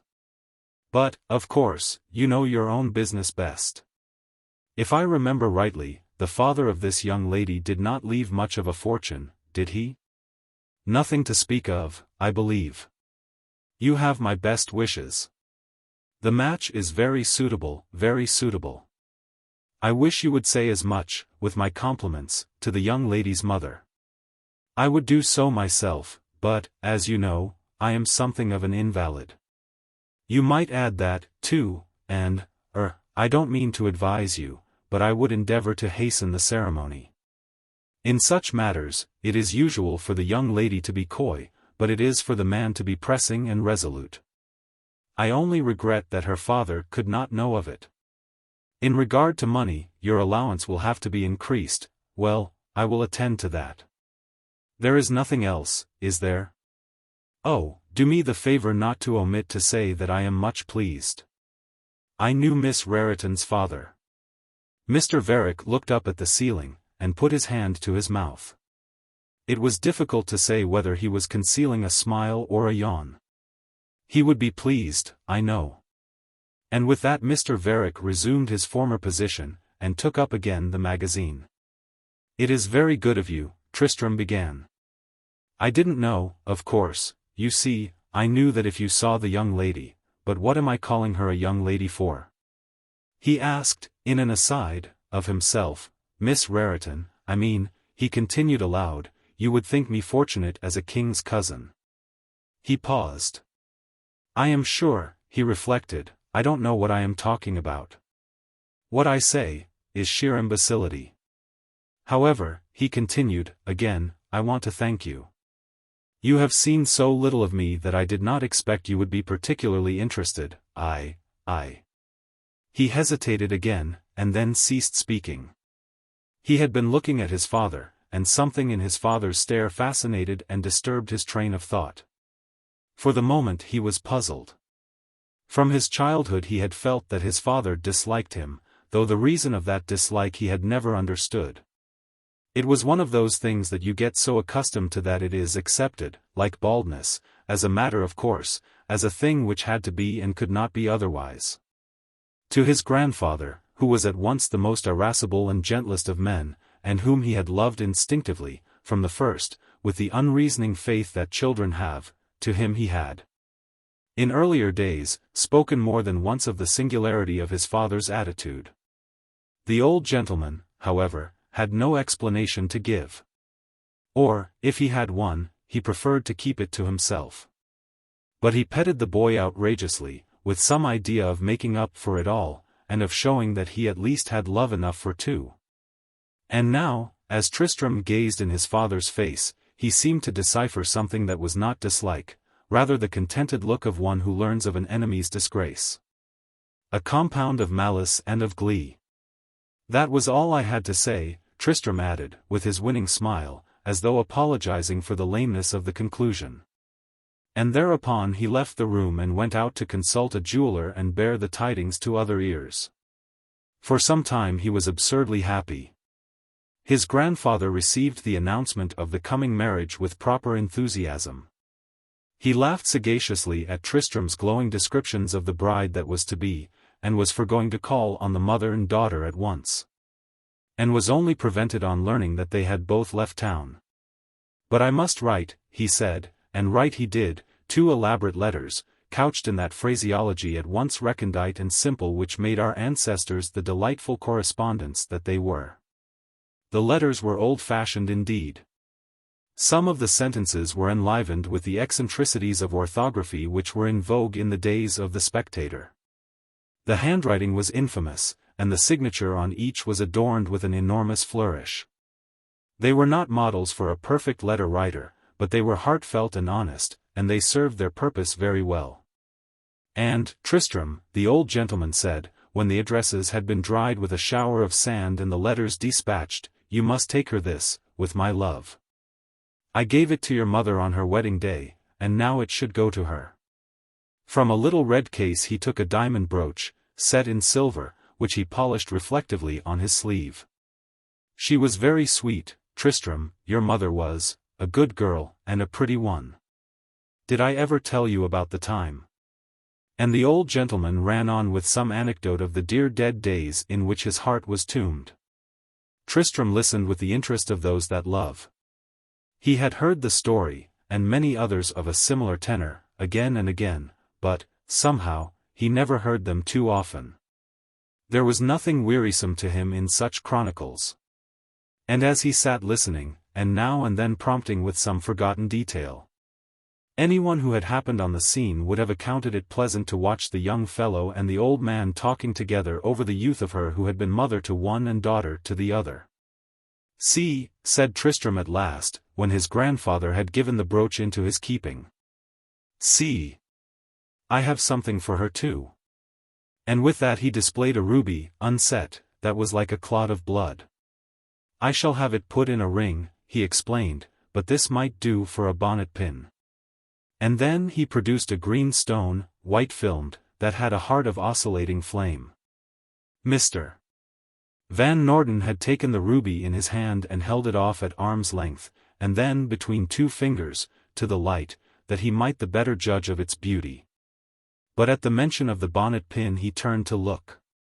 "Surely, Tristram, you would not give her that, it's an opal." "And what if it is?" "But it is not lucky." Tristram smiled blithely, with the bravery that comes of 19th-century culture. "It's a pearl with a soul," he answered, "that's what it is. And if Viola doesn't like it I'll send it to you." "God forbid," Mr. Van Norden replied. "If anyone sent me an opal I would swear so hard that if the devil heard me he'd go in a corner and cross himself." At this threat Tristram burst out laughing, and the old gentleman, amused in spite of himself at the fantasy of his own speech, burst out laughing too. Then there was more chat, and more reminiscences, and much planning as to how Tristram should best assume the rank and appanage of the married state.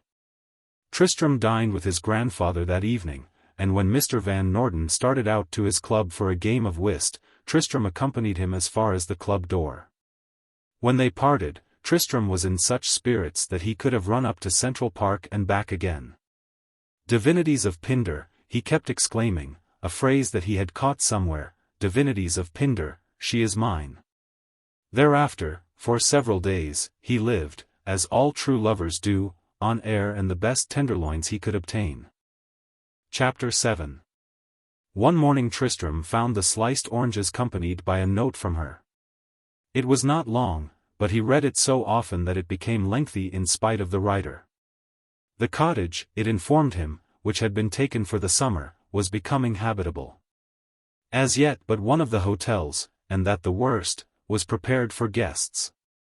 In a fortnight, however, the others would begin to open their doors, and meanwhile if, in the course of the week, he cared to run up, there was a room in the cottage at his disposal.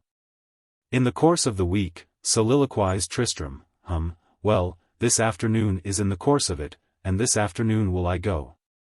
Pleasured by the artfulness of his own sophistry, he procured a provision of longs dorées, a comestible of which she was fond.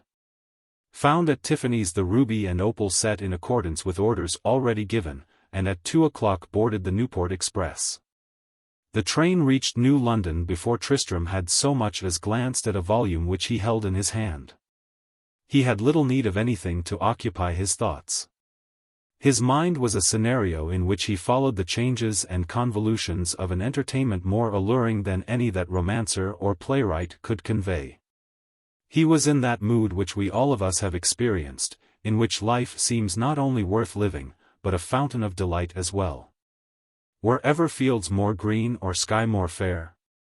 And such a promise as the future held. In his hearing was a choir of thrushes, and on his spirit had been thrown a mantle so subtle, yet of texture so insistent. that no thought not wholly pure could pierce the woof or find a vantage ground therein. He was in that mood in which one feels an ascension of virtues, the companionship of unviolated illusions, the pomp and purple of worship, a communion with all that is best, a repulsion of all that is base, that mood in which hymns mount unsummoned from the heart. He was far away, but the ideal was at his side.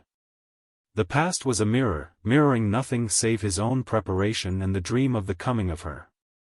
And now she had come, fairer than the fairest vision and desire that ever visited a poet starving in a garret.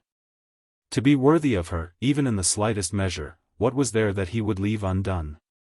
And as the train brought him to his journey's end, he repeated to himself, gravely and decorously, and with the earnestness and sincerity of the untried, the grave covenants of the marriage pact. On descending at the station he remembered, for the first time, that he had omitted to send Miss Raritan an avant-courier in the shape of a telegram. It is one of the oddities of hazard that, in turning down one street instead of turning up another, a man's existence, and not his own alone, but that of others also, may seem to be wholly changed thereby. The term seem is used advisedly, for, with a better understanding of the interconnection of cause and effect, chance has been outlawed by science. And in the operations of consistent laws the axiom, whatever will be, is, has passed to the kindergarten. Tristram thought of this months afterward. He remembered then, that morning he had started out with the intention of sending a telegram from the club, but on the way there he had thought of the chocolate which Viola preferred, and, after turning into Broadway to purchase it, he had drifted into Tiffany's, and from there he had returned to Waverly Place, the message unsent and forgotten. He recalled these incidents months later, but for the moment he merely felt a vague annoyance at his own neglect. There was a Negro at the station, the driver of a coach in whose care Tristram placed himself, and presently the coach rattled over a road that skirted the sea, and drew up at the gate of a tiny villa. On the porch Mrs. Raritan was seated, and when she recognized her visitor she came down the path, exclaiming her pleasure and welcome. It was evident at once that she had been gratified by her daughter's choice. "But we didn't expect you," she said. "Viola told me you would not come before Saturday. I am glad you did, though. As yet there's hardly a soul in the place. Viola has gone riding. It's after 7, isn't it? She ought to be back now. Why didn't you send us word? We would have met you at the train." They had found seats on the porch. Tristram explained his haste, apologizing for the neglect to wire. The haste seemed pardonable to Mrs. Raritan, and the attendant absent-mindedness easily understood. And so for some moments they talked together. Tristram delivered his father's message, and learned that Mr. Van Noorden's letters had been received. Some word was even said of the possibility of a September wedding. And then a little plot was concocted. Dinner would be served almost immediately, so soon, in fact, as Viola returned. Meanwhile, Tristram would go to his room. Mrs. Raritan would say nothing of his arrival, but, when dinner was announced, a servant would come to his door, and then he was to appear and give Viola the treat and pleasure of a genuine surprise. This plan was acted on at once. Tristram was shown to the room which he was to occupy, and proceeded to get his things in order. From his shirt-box, which, with his valise, had already been brought upstairs, he took the ring, the brooch, the pin, and placed them on the mantel. Then he found other garments, and began to dress.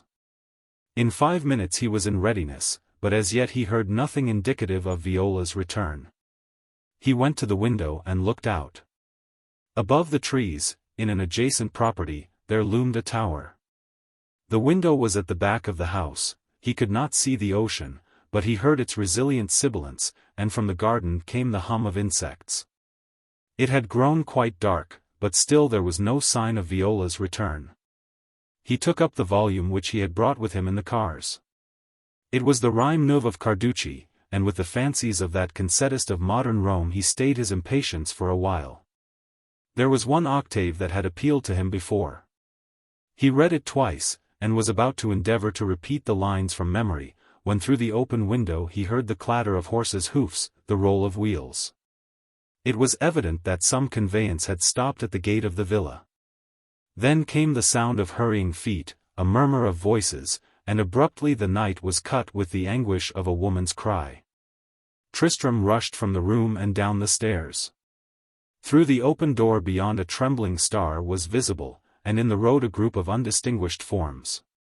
"She's only fainted," someone was saying, "she was right enough a minute ago." Before the sentence was completed, Tristram was at the gate.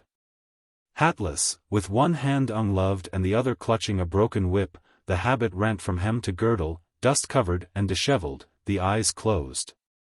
And in the face the pallor and contraction of mortal pain, Viola Raritan lay, waist-supported, in her mother's arms. "Help me with her to the house," the mother moaned. Then noticing Tristram at her side, "She's been thrown," she added. "I knew she would be, I knew it." And as Tristram reached to aid her with the burden, the girl's eyes opened. "It's nothing." She raised her ungloved hand, and swooned again. They bore her into a little sitting room, and laid her down. Mrs. Raritan followed, distraught with fright. In her helplessness, words came from her unsequenced and obscure. But soon she seemed to feel the need of action. One servant she dispatched for a physician, from another a restorative was obtained. And Tristram, meanwhile, knelt at the girl's side, beating her hand with his. It had been scratched, he noticed, as by a briar, and under the nails were stains such as might come from plucking berries that are red. As he tried to take from her the whip, that he might rub the hand that held it too, the girl recovered consciousness again. The swoon had lasted but a moment or so, yet to him who watched it had been unmeasured time. She drew away the hand he held, and raising herself she looked at him. To her lips there came a tremulousness and her eyes filled. "My darling," Mrs. Raritan sobbed, "are you hurt? Tell me. How did it happen? Did the horse run away with you?" "Oh, Viola, I knew there would be an accident." "Where are you hurt? Did the horse drag you?" The girl turned to her mother almost wonderingly. It seemed to Tristram that she was not yet wholly herself. "Yes," she answered. No, he didn't, it was an accident," he shied. "Do get me upstairs." And with that her head fell again on the cushion. Tristram sought to raise her, but she motioned him back and caught her mother's hand, and rising with its assistance she let the arms circle her waist. And thus supported she suffered herself to be led away. Tristram followed them to the hall. On the porch a man loitered, hat in hand. As Tristram approached he rubbed the brim reflectively. "I saw the horse as good as an hour ago," he said. "I was going to Caswell's." And with this information he crooked his arm and made a backward gesture. "It's down yonder on the way to the point," he explained. "As I passed Hazard's I looked in the crossroad. I call it a road, but after you get on a bit it's nothing more than a cowpath, all bushes and such like. But just up the road I seed the horse. He was nibbling grass as quiet as you please. I didn't pay no attention, I thought he was tied. Well, when I was coming back I looked again. He wasn't there, but just as I got to the turn I heard somebody hollowing, and I stopped. A man ran up and says to me, 'There's a lady hurt herself, can't you give her a lift?' 'Where?' says I. 'Down there,' he says, 'back of Hazard's, she's been thrown.' So I turned round, and sure enough there she was, by the fence, sort of dazed like. I says, 'Are you hurt, miss?' And she says, 'No, but could I bring her here?' And then I seed that her dress was torn. She got in, and I asked her where her hat was, and she said it was back there, but it didn't make no difference, she wanted to get home. And when we were driving on here I told her as how I seed the horse, and I asked if it wasn't one of White's, and she said, yes, it was, and I was going to ask where she was thrown. But she seemed sort of faint, and, sure enough, just as we got here away she went. I always says women folk ought not to be led on horseback, she might have broke her neck, like as not." "You have been very kind," Tristram answered, "very kind, indeed. During the entire scene he had not said a word. The spectacle of Viola fainting on the roadside, the fear that she might be maimed, the trouble at her pallor, these things had tied his tongue. And even now, as he spoke, his voice was not assured, and a hand with which he fumbled in his waistcoat trembled so that the roll of bills which he drew out fell on the porch at his feet. He stooped and picked it up. "If Mrs. Raritan were here, she would thank you as I do," he continued. "I wish," and he was about to make some present, but the man drew back. "That's all right, I don't want no pay for that." "I beg your pardon," Tristram answered, "I know you do not. Tell me, are you married?" The man laughed. "Yes, I am, and I got the biggest boy you ever see. He's going on 4 years and he weighs a ton. I wish you would do me a favor. Let me make him a little present." But even to this the man would not listen. He was reluctant to accept so much as thanks. Having done what good he could, he was anxious to go his way, the sort of man that one has to visit the seashore to find, and who, when found, is as refreshing as the breeze. As he left the porch, he looked back. "Here's the doctor," he said, and passed on into the night. While the physician visited the patient, Tristram paced the sitting-room counting the minutes till he could have speech with him, himself. And when at last he heard the stairs creak, he was out in the hall, prepared to question and intercept. The physician was most reassuring. There was nothing at all the matter. By morning Miss Raritan would be up and about. She had had a shock, no doubt. She was upset, and a trifle nervous, but all she needed was a good night's rest, with a chop and a glass of claret to help her to it. If sleep were elusive, then a bromide. But that was all. If she had been 70 a tumble like that might have done for her, but at 19. And the doctor left the house, reflecting that were not educated people the most timorous of all, the emoluments of his profession would be slight. Whether or not Miss Raritan found the chop and claret sufficient, or whether she partook of a bromide as well, is not a part of history. In a little while after the physician's departure a servant brought word to Tristram that for the moment Mrs. Raritan was unable to leave her daughter, but if he would have his dinner then, Mrs. Raritan would see him later. Such was the revulsion of feeling that Tristram, to whom, 10 minutes before, the mere mention of food would have been distasteful, sat down, and ate like a wolf. The meal finished, he went out on the porch. There was no moon as yet, but the sky was brilliant with the lights of other worlds.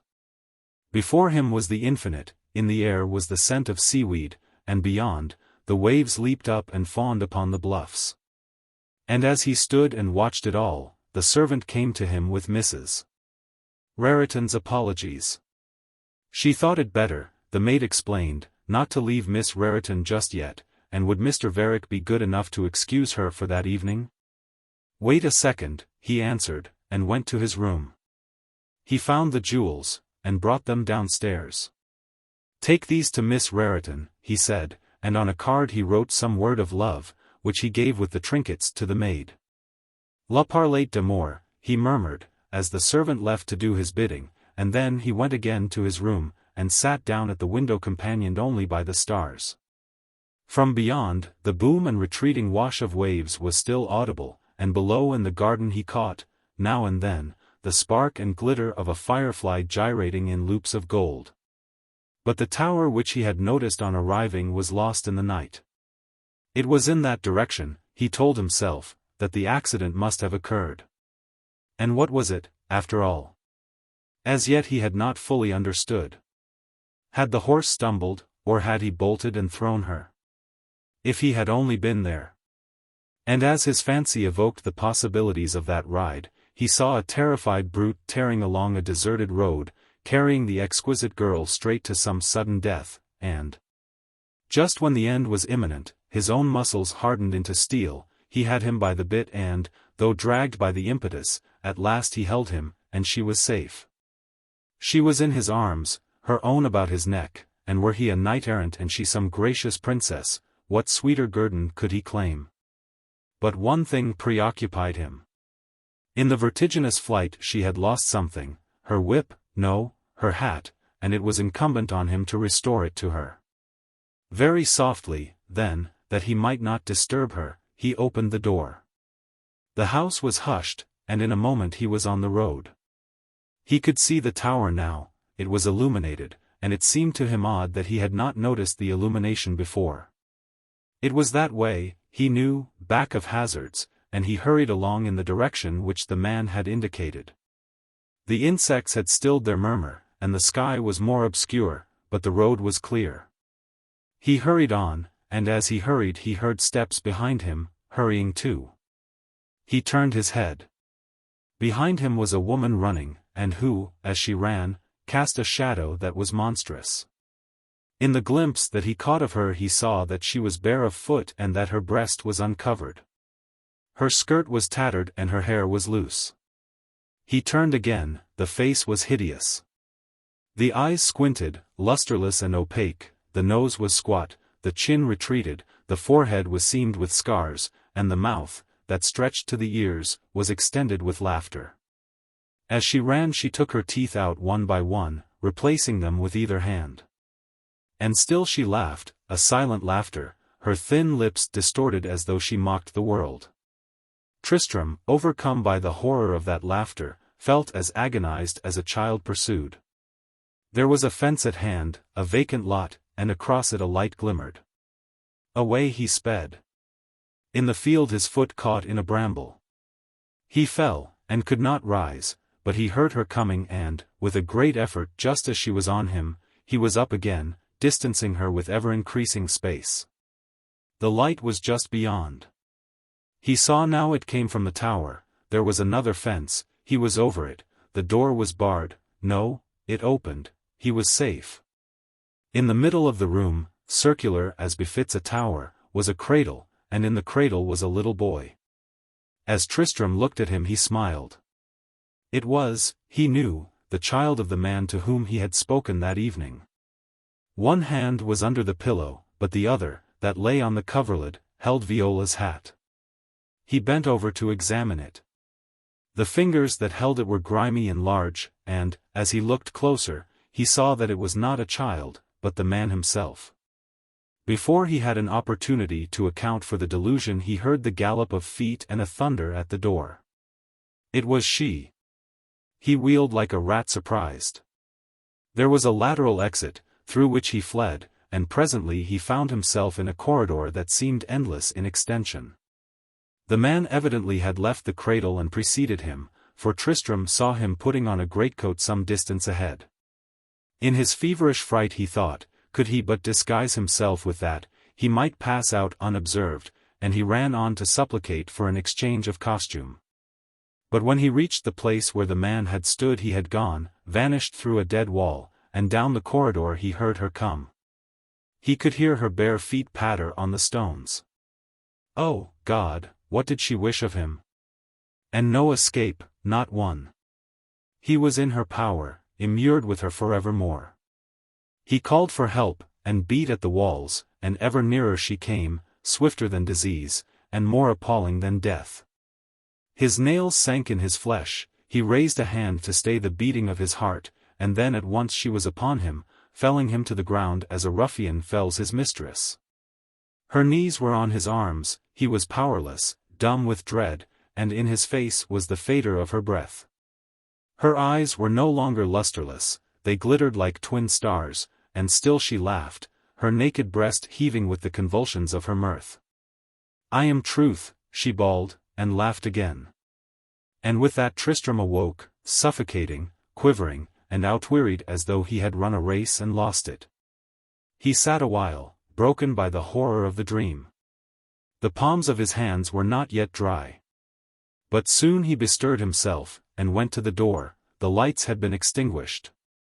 He closed it again, and, with the aid of some candles, he prepared for bed. He would have read a little, but he was fatigued, tired by the emotions of the day, and when at last he lay down it was an effort to rise again and put out the candle. How long he lay in darkness, a second, an hour, he could not afterward recall. It seemed to him that he had drowsed off at once, but suddenly he started, trembling from head to foot. He had heard Viola's voice soaring to its uttermost tension. Coward, she had called. And then all was still. He listened, he even went to the door, but the house was wrapped in silence. Bah! He muttered, I am entertaining a procession of nightmares. And in a few moments he was again asleep. Chapter 8. At dawn he awoke refreshed. The sun rose from the ocean like an indolent girl from a bath. Before the house was astir he was out of doors exploring the land. He strolled past the row of hotels that front the sea, and pausing a moment at the casino, fragrant then, and free of the stench of drink that is the outcome of the later season. He wondered how it was that, given money, and possibly brains, it was necessary to make a building as awkward as was that. And then he strayed to the shore, past the tenantless bathhouses, and on through the glories of the morning to the untrodden beach beyond. As he walked, the village faded in the haze. The tide was low and the sand firm and hard. The waves broke leisurely in films and fringes of white, gurgling an invitation to their roomy embrace. And when the hotels were lost in the distance and the solitude was murmurous with nature alone, Tristram, captivated by the allurements of the sea, went down into the waves and clasped them to him as lovers clasp those they love. The sun was well on its amble to the zenith before he returned to the cottage. His hostess, he found, had not yet appeared, and as breakfast seemed to be served in that pleasant fashion which necessitates nothing, not even an appetite, Tristram drank his coffee in solitude. And as he idled over the meal he recalled the horrors of the night, and smiled. The air of the morning, the long and quiet stroll, the plunge in the sea, and the afterbath of sunlight that he had taken stretched full length on the sand, had dissipated the enervating emotions of dream and brought him in their stead a new invigoration. He was about to begin the dithyrambs of the day before, when the servant appeared, bearing a yellow envelope, and a book in which he was to put his name. He gave the receipt and opened the message, wonderingly. Please come to town, it ran, your father is dying, Robert Harris. Your father is dying, he repeated. Robert Harris. I never knew before what the butler's first name was. But what has that to do with it? There are times when I am utterly imbecile. Your father is dying. Yes, of course, I must go at once. But it isn't possible. I remember. He looked ghastly when I saw him. I suppose, I ought to, good God, why should I attempt to feign a sorrow that I do not feel? It is his own fault. I would have, but there, what is the use? He bit his nail, he was perplexed at his absence of sensibility. And yet, he mused, in his way he has been kind to me. He has been kind. That is, if it be kindness in a father to let a son absolutely alone. After all, filial affection must be like patriotism, ingrained as an obligation, a thing to blush at if not possessed. Yet then, again, if a country acts like a stepmother to its children, if a father treats a son as a guardian might treat a ward, the ties are conventional, and on what shall affection subsist? It was he who called me into being, and, having done so, he assumed duties which he should not have shirked. It was not for him to make himself a stranger to me. It was for him to teach me to honor him so much, to love him so well that at his death my head would be bowed in prostrations of grief. I used to try to school myself to think that it was only his way, that, outwardly cold and undemonstrative, his heart was warm as another's. But, well, it may have been. After all, if I can't grieve, I would cross the continent to spare him a moment's pain. It was he, I suppose, who told Harris to wire. Yes, I must hurry. He called the servant to him. Can you tell me, please, when the next train goes? But the servant had no knowledge whereon to base a reply.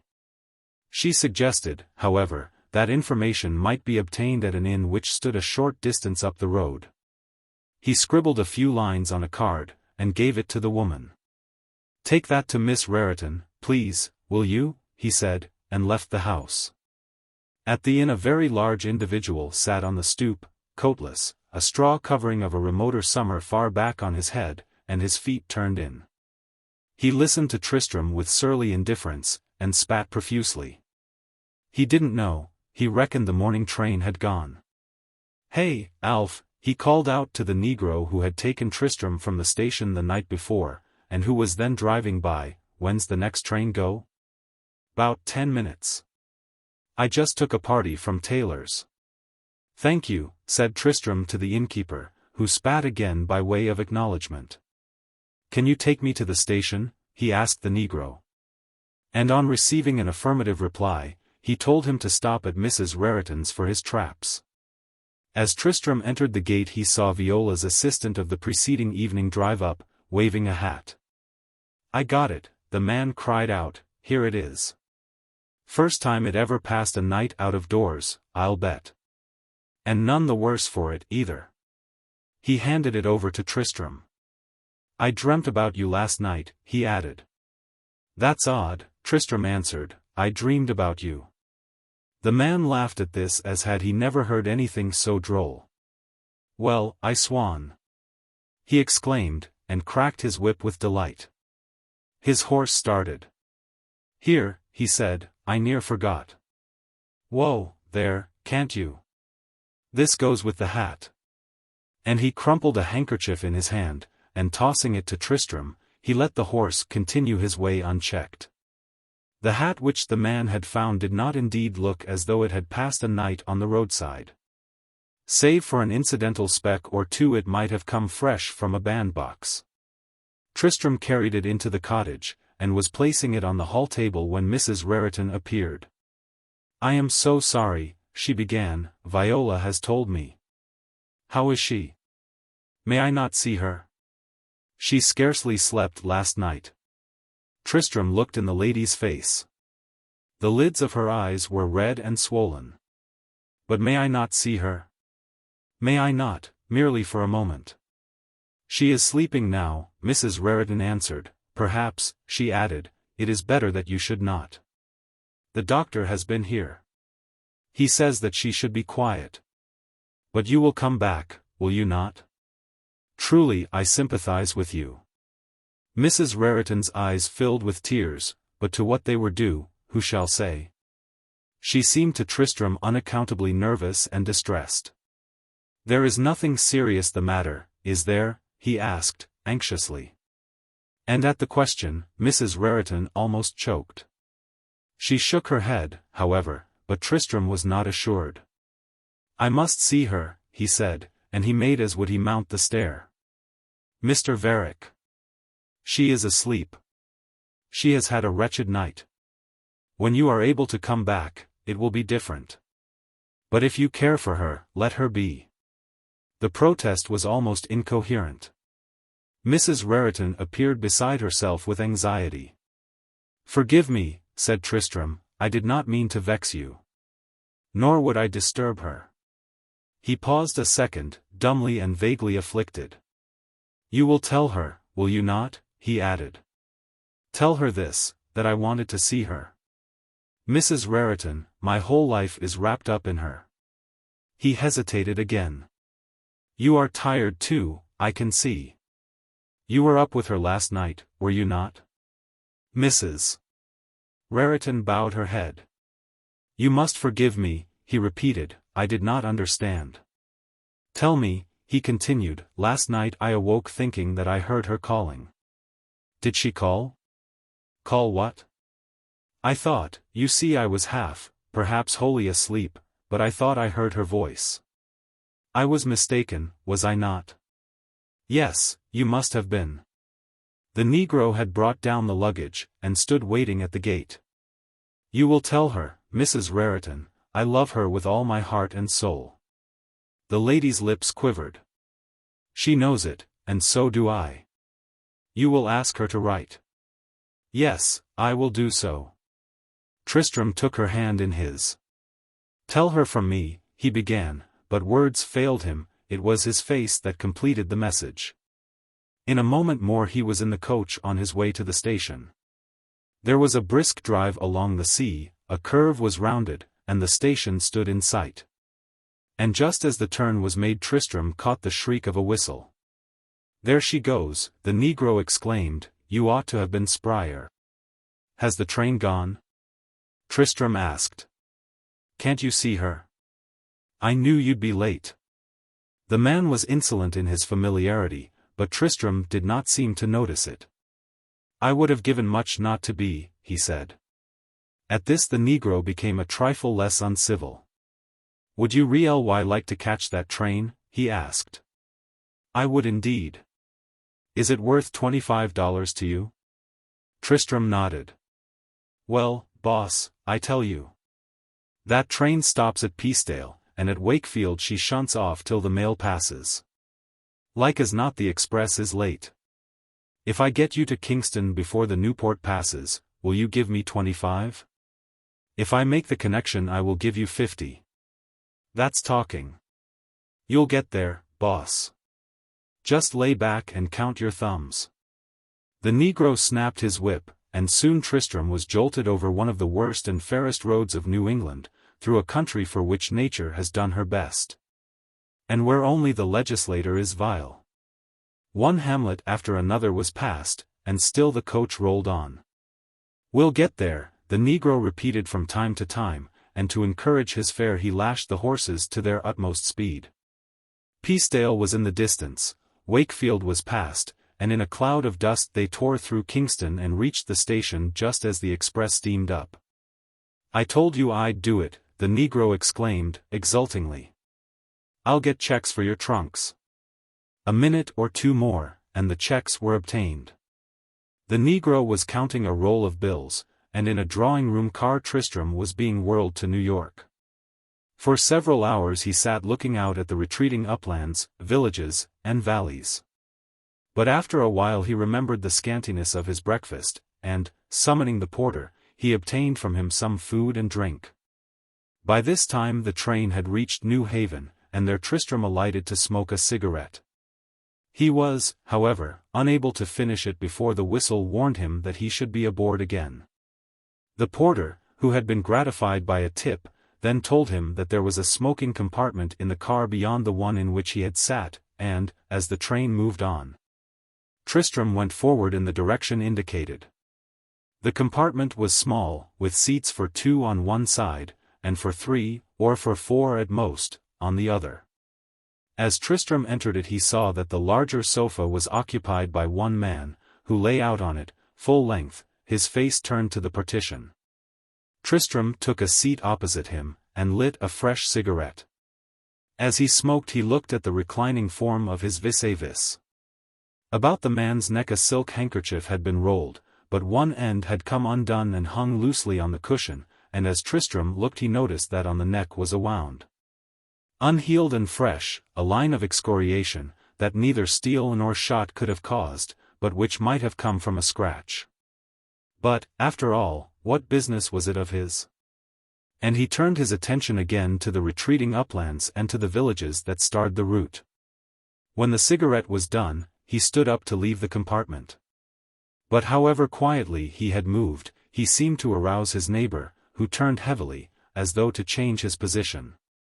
As he did so, Tristram saw that it was Royal Weldon, and that on his face was a bruise. He would have spoken, for Weldon was looking at him, but he recalled the wanton lie of the week before, and as he hesitated whether to speak or pass on, Weldon half rose. "Damn you," he said, "you are everywhere." Then he lay down, turning his face again to the wall, and Tristram, without a word, went to the other car and found his former seat. 2 hours later he reached his home. He let himself in with a latchkey, and rang the bell. But when Harris appeared he knew at once, by the expression which the butler assumed, that he had come too late. "When did it happen?" he asked. "It was last evening, sir. He came in from his drive and inquired for you, sir. I said that you had gone out of town, and showed him the address you left. When I went to announce dinner, sir, he was sitting in his armchair with his hat on. I thought he was asleep. I sent for Dr. McMasters, sir, but it was no use. Gar. McMasters said it was the art, sir. You have notified my grandfather, have you not?" "Yes, sir, I did, sir, Mr. Van Norden came in this morning, and left word as how he would like to see you when you got back, sir. Very good. Call Davis, and get my things from the cabman. Yes, sir, thank you, sir. I beg pardon, sir, he added, would you wish some dinner? There's a nice fillet and a savory. Chapter 9. The morning after the funeral Tristram received a letter from Mrs. Raritan, and a little later a small package by express. The letter was not long, and its transcription is unnecessary. It was to the effect that on maturer consideration Viola had decided that the engagement into which she had entered was untenable. To this decision Mrs. Raritan felt herself reluctantly obliged to concur. It was not that Mr. Varick was one whom she would be unwilling to welcome as her daughter's husband. On the contrary, he was in many respects precisely what she most desired. But Viola was young. She felt that she had a vocation to which marriage would be an obstacle, and in the circumstances Viola was the better judge. In any event, Mr. Varick was requested to consider the decision as irrevocable. Then followed a few words of sympathy and a line of condolence expressive of Mrs. Raritan's regret that the breaking of the engagement should occur at a time when Tristram was in grievous affliction. In the package were the jewels. Tristram read the letter as though he were reading some accusation of felony leveled at him in the public press. If it had been a meteor which had fallen at his feet he could not have wondered more. Indeed, it was surprise that he felt. It was not anger or indignation, they were aftercomers. For the moment he was merely bewildered. It seemed to him incredible that such a thing could be. He read the letter again, and even examined the postmark. At first he was for starting at once for Narragansett. If he could but see Viola. The excuse about a vocation was nonsense. Had he not told her that if she insisted on going on the stage, he would sit in the stalls and applaud? No, it was not that, it was because, after all, it was his own fault. If he had been unable to make himself beloved, why should the engagement continue? But had an opportunity been given him? He had not had speech with her since that evening when she had drawn his face to hers. No, it could not be that. He bowed his head, and then anger came and sat at his side. What had he done to destiny that he should be to it the plaything that he was? But she was more voracious even than fate. No, it was damnable. Why should she take his heart and torment it? Why, having given love, should she take it away? He was contented enough until he saw her. Why had she come to him as the one woman in the world, luring him on? Yes, for she had lured him on. Why had she made him love her as he could never love again, and just when she placed her hand in his, a mist, a phantom, a reproach? Why had she done so? Why was the engagement untenable? Untenable, indeed, why was it untenable? Why? And in the increasing exasperation of the moment, Tristram did a thing that, with him, was unusual. He rang the bell, and bade the servant bring him drink. It was on the afternoon of that day that he learned the tenor of his father's will. It affected him as a chill affects a man smitten with fever. He accepted it as a matter of course. It was not even the last drop, the cup was full as it stood. What was it to him that he had missed being one of the richest men in New York in comparison to the knowledge that even had he the mines of Ormuz and of Ind, the revenue would be as useless to him as the hands of the dead? Was she to be bought? Had she not taken herself away before the contents of the will were reported? He might be able to call the world his own, and it would avail him nothing. The will left him strangely insensible, though, after all, one may wonder whether winter is severer than autumn to a flower once dead. But if the will affected Tristram but little, it stirred Dirk van Norden to paroxysms of wrath.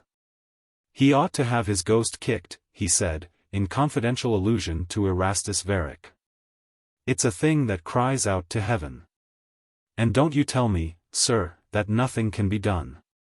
The lawyer with whom he happened to be in consultation said there were many things that could be done. Indeed, he was reassuringly fecund in resources. In the first place, the will was holographic. That, of course, mattered nothing, it only pointed a moral. Laymen should not draw up their own wills. For that matter, even professionals should be as wary of so doing as physicians are of doctoring themselves. And the lawyer instanced legal luminaries, judges whose obiter dicta and opinions in banco were cited and received with the greatest respect, and yet through whose wills, drawn up, mark you, by their own skilled hands, coaches and tandems had been driven full speed. In regard to the will of the deceased there was this to be said, it would not hold water. Chapter 360, Laws of 1860, declares that no person having a husband, wife, child, or parent, shall by his or her last will and testament, devise or bequeath to any benevolent, charitable, scientific, literary, religious, or missionary society, association, or corporation, in trust or otherwise, more than 1/2 part of his or her estate. But he devised the whole. Yes, so he did, but in devising it he overlooked that very wise law. My opinion in the matter is this. When, may I ask, was your grandson born? He was born on the 10th of June 1859. Exactly. The late Mr. Varick determined, on the birth of your grandson, that the property should go over. His reasons for so determining are immaterial. Rufus K. Tainter, the ablest man, sir, that ever sat on the bench or addressed it, drew up the will at that time in accordance with instructions received. Some years later, Tainter died of apoplexy, and he died, too, as you doubtless remember, after the delivery of that famous speech in the VIII divorce case. Well, sir, what I make of the matter is this. The late Mr. Varick, relying on Tainter's ability, and possessing possibly some smattering of law of his own, recopied the will every time the fancy took him to make minor alterations in the general distribution of the trust. Consequently his last will and testament, having been made since the passage of the law of 1860, is nugatory and void as to 1/2 the bequest. And your grandson may still come in for a very pretty sum. He ought to have it all, said Mr. Van Norden, decidedly. I don't dispute that, sir, in the least, and my opinion is that he will get it. This will is dated 5 days previous to Mr. Varick's demise. Now, according to the law of 1848, Chapter 319, and, if I remember rightly, Section 6. No such bequest as the deceased's is valid in any will which shall not have been made and executed at least 2 months before the death of the testator. That, sir, I consider an extremely wise bit of legislation. The law of 1860, which I quoted, vitiates the will as to 1/2 the bequest. The law of 1848 does away with the will altogether. Practically speaking, your son-in-law might just as well have died intestate. Though, between ourselves, if Mr. Varick had not been ignorant of these laws, and had not, in consequence of his ignorance, made a disposition of certain private documents the contents of which are easily guessed, your grandson would have merely a prima facie right to have the will set aside. For, if you remember, these laws were passed only to provide for the possible interests of a surviving husband, wife, or child. He emphasized the last word, and, as his meaning grew clear to Mr. Van Norden, that gentleman got very red in the face. He rang the bell. Thank you, sir, he said. I shall be indebted if you will send me your account. And I shall be particularly indebted if you will send it at your very earliest convenience. Henry, get this gentleman his hat and see him to the street. Unfortunately for those that practice, there are a great many more lawyers in New York than one. And before the last will and testament of Erastus Varick came up for probate, Mr. Van Norden experienced slight difficulty in retaining another attorney to defend Tristram's interests. The matter, of course, was set down for a hearing, and came up on the calendar 3 months later. Of the result of that hearing the reader has been already informed, and then it was that Tristram was taxed with old-world folly. Chapter 10. In years gone by it had been Mr. Van Noorden's custom to pass the heated term at Rockaway. But when Rockaway became a popular resort, Mr. Van Noorden, like the sensible man that he was, discovered that his own house was more comfortable than a crowded hotel. This particular summer, therefore, he passed as usual in New York, and Tristram, who had moved to his house, kept him company.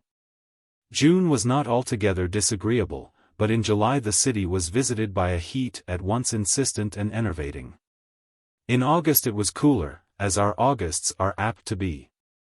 Yet the air was lifeless, and New York was not a nosegay. During these months Tristram was as lifeless as the air. In his first need of sympathy he had gone to the irascible and kind-hearted old gentleman and told him of the breaking of the engagement, and, he might have added, of his heart. Though in the telling he sought, with a lover's fealty, to palliate the grievousness of the cruelty to which he had been subjected.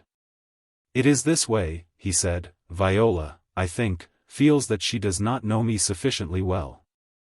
After all, we have seen but little of each other, and if she accepted me, it was on the spur of the moment. Since then she has thought of it more seriously. It is for me to win her, not for her to throw herself in my arms. That is what she has thought. She may seem capricious, and what if she does?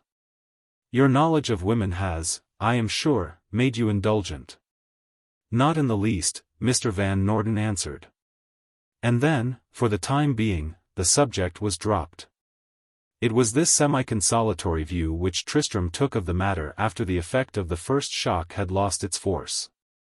But when he received the bundle of letters, together with the Panama hat, which, through some splendid irony, had been devised to him in the only clause of the will in which his name was mentioned, it was as though a flash had rent the darkness and revealed in one quick glare an answer to the enigma in which he groped.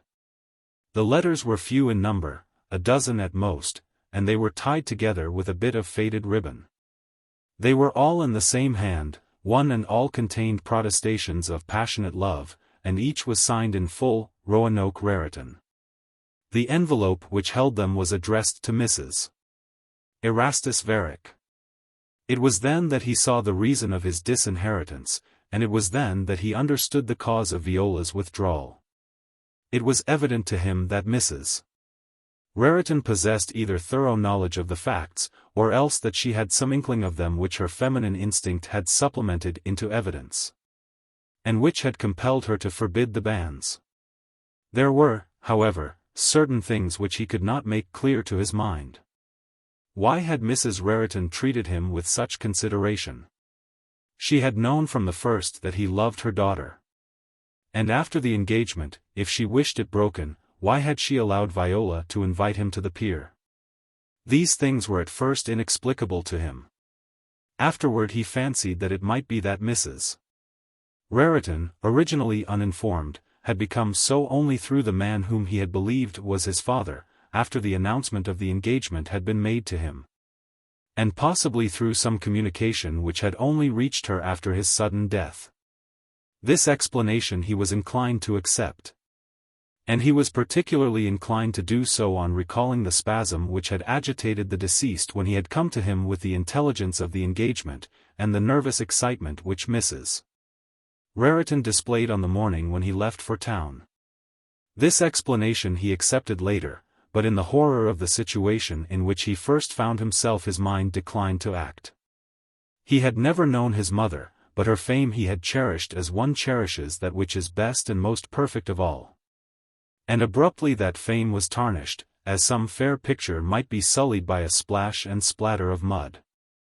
And as though that were insufficient, the letters which devastated his mother's honor brought him a hideous suspicion, and one which developed into certainty. That his father and the father of the girl whom he loved were one and the same. It is not surprising, then, that during the summer months Tristram was as lifeless as the air he breathed. His grandfather noticed the change. He would have been blind indeed had he not, and he urged him to leave New York. But at each remonstrance Tristram shook his head with persistent apathy. What did it matter to him where he was? If New York, instead of being merely hot and uncomfortable, had been cholera-smitten, and the prey of pest, Tristram's demeanor would not have altered. There are people whom calamity affects like a tonic, who rise from misfortune refreshed. There are others on whom disaster acts like a soporific, and he was one of the latter. For 3 months he did not open a book, the daily papers were taken from him unread, and if during that time he had lost his reason, it is probable that his insanity would have consisted in sitting always with eyes fixed, without laughing, weeping, or changing place. But after the hearing in the surrogate's court there was a change of scene. The will was set aside, and the estate, of which Tristram had taken absolutely no thought whatever, reverted to him. It was then that he made it over in its entirety to the institution to which it had been originally devised. And it was in connection with the disposal of the property, a disposal which he effected as a matter of course, and as the only right and proper thing for him to do, that he enjoyed a memorable interview with his grandfather. He had not spoken to Mr. Van Norden about the letters, and the old gentleman, through some restraining sense of delicacy, had hesitated to question. Besides, he was confident that the estate would be Tristram's, and thus assured, it seemed unnecessary to him to touch on a matter to which Tristram had not alluded, and which was presumably distasteful to him. But when he learned what Tristram had done, he looked upon the matter in a different light, and attacked him very aggressively the next day. "I can understand perfectly," he said, "that you should decline to hold property on what you seem to regard as a legal quibble. But I should be very much gratified to learn in what your judgment is superior to that of the legislature, and why you should refuse that to which you had as clear and indefeasible a claim as I have to this fob on my waistcoat. I should be really very much gratified to learn." Tristram looked at his grandfather very much as though he had been asked to open a wound. But he answered nothing. He got the letters and placed them in the old gentleman's hand. Mr. Van Norden glanced at one, and then turned to Tristram. It was evident that he was in the currents of conflicting and retroacting emotions. He made as though he would speak, yet for the time being the intensity of his feelings prevented him. He took up the letters again and eyed them, shaking his head as he did so with the anger of one enraged at the irreparable, and conscious of the futility of the wrath. In the lives of most men and women there are moments in which they are pregnant with words. The necessity of speech is so great that until the parturition is accomplished they experience the throes of suffocation. If no listener be at hand, there are at least the walls. Mr. Van Norden was standing near to Tristram, but that he might be the better assured of his attention, he caught him by the arm, and addressed him in abrupt, disjointed sentences. In a torrent of phrases, unconnected, as though others than himself beat their vocables from his mouth. His words were so tumultuous that they assailed the gates of speech, as spectators at the sight of flame crowd the exits of a hall, and issue, some as were they hurled from catapults, others, maimed, in disarray. He was possessed of anger, and as sometimes happens off the stage, his anger was splendid and glorious to behold. And Tristram, with the thirst of one who has drunk of thirst itself, caught the cascade of words, and found in them the waters and fountains of life. These letters, but how is it possible? God in heaven! But can't you see, the bare idea is an infamy. Your mother was as interested in Raritan as, it's enough to make a mad dog blush. It was just a few months before you were born, bah! The imbecility of Erastus Varick would unnerve a pirate.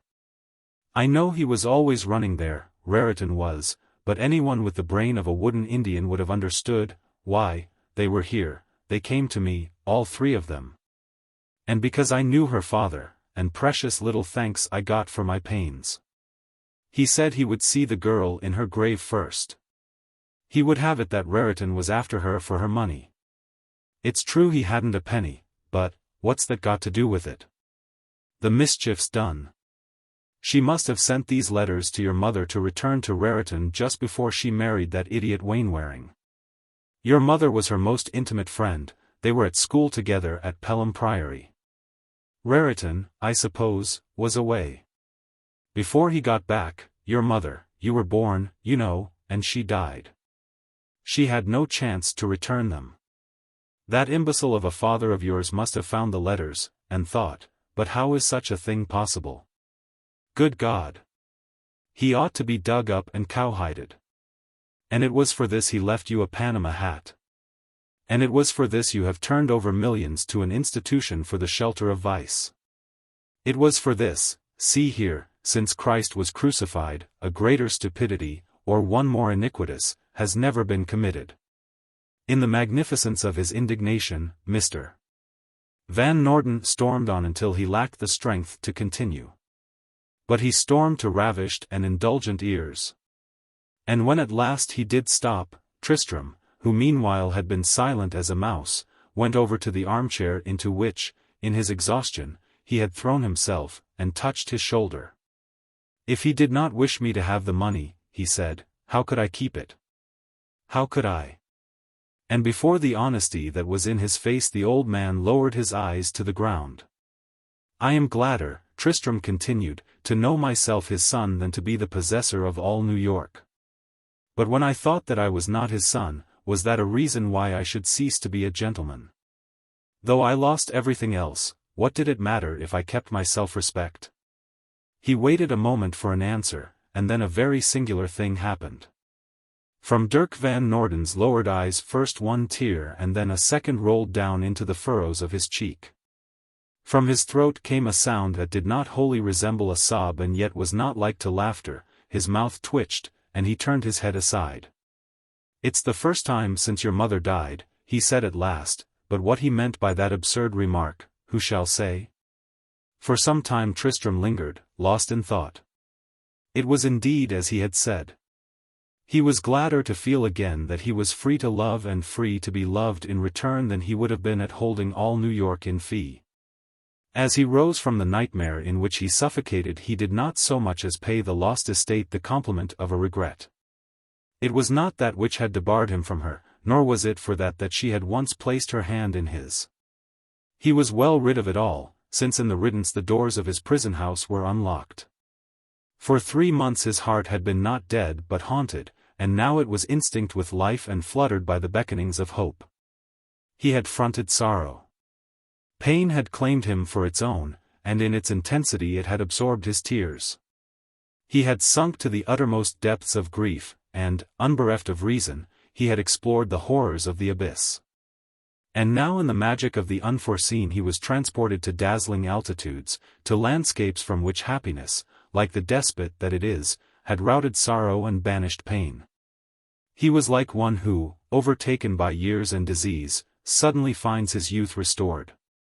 His plans were quickly made. He would go to Narragansett at once, and not leave until the engagement was renewed.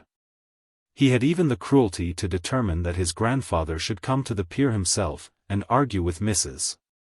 Raritan, if argument were necessary.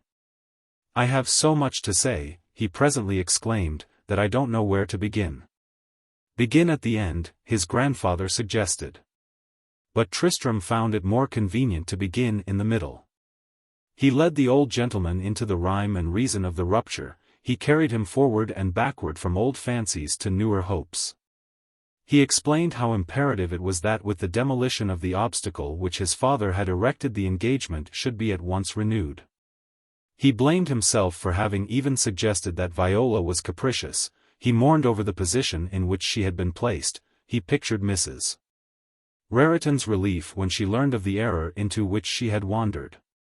And after countless digressions wound up by commanding his grandfather to write an explanation which would serve him as a passport to renewed and uninterruptible favor. Certainly, certainly, Mr. Van Norden cried, with the impatience of one battling against a stream. But even granting that your father wrote to Mrs. Raritan, which I doubt, although, to be sure, he was capable of anything, don't you see that you are in a very different position today than you would have been had you not? You mean about the money? Why, most assuredly I mean about the money, the old gentleman cried, aroused to new indignation by the wantonness of the question. At this Tristram, with the blithe confidence of a lover, shook his head. You don't know Viola, he answered. Besides, I can work. Other men do, why shouldn't I? And be able to marry when you are ready for the grave. That's nonsense. Unless the young lady is a simpleton, and her mother a fit subject for Bedlam, don't tell them that you are going to work. And what would you work at, pray? No, no, that won't do. You are as fitted to go into business as I am to open a bake-shop. I might try stocks, said Tristram, bravely. So you might, if you had the St. Nicholas money to start with. And even then you would have to lose 2 fortunes before you could learn how to make one.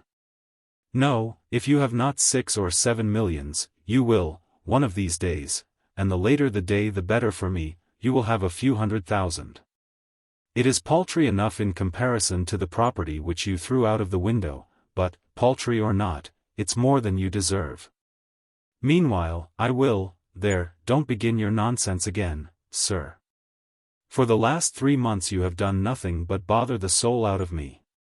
Meanwhile, if you don't accept what I care to give, and accept it, what's more, with a devilish good grace, I'll disinherit you myself, begad I will. I'll leave everything I have to the St. Nicholas. It's a game that 2 can play at. You have set the fashion, and you can abide by it. And now I would be very much indebted if you would let me get some rest. Therewith the fierce old gentleman looked Tristram in the eyes, and grasping him by the shoulder, he held him to him for a second space. Chapter 11.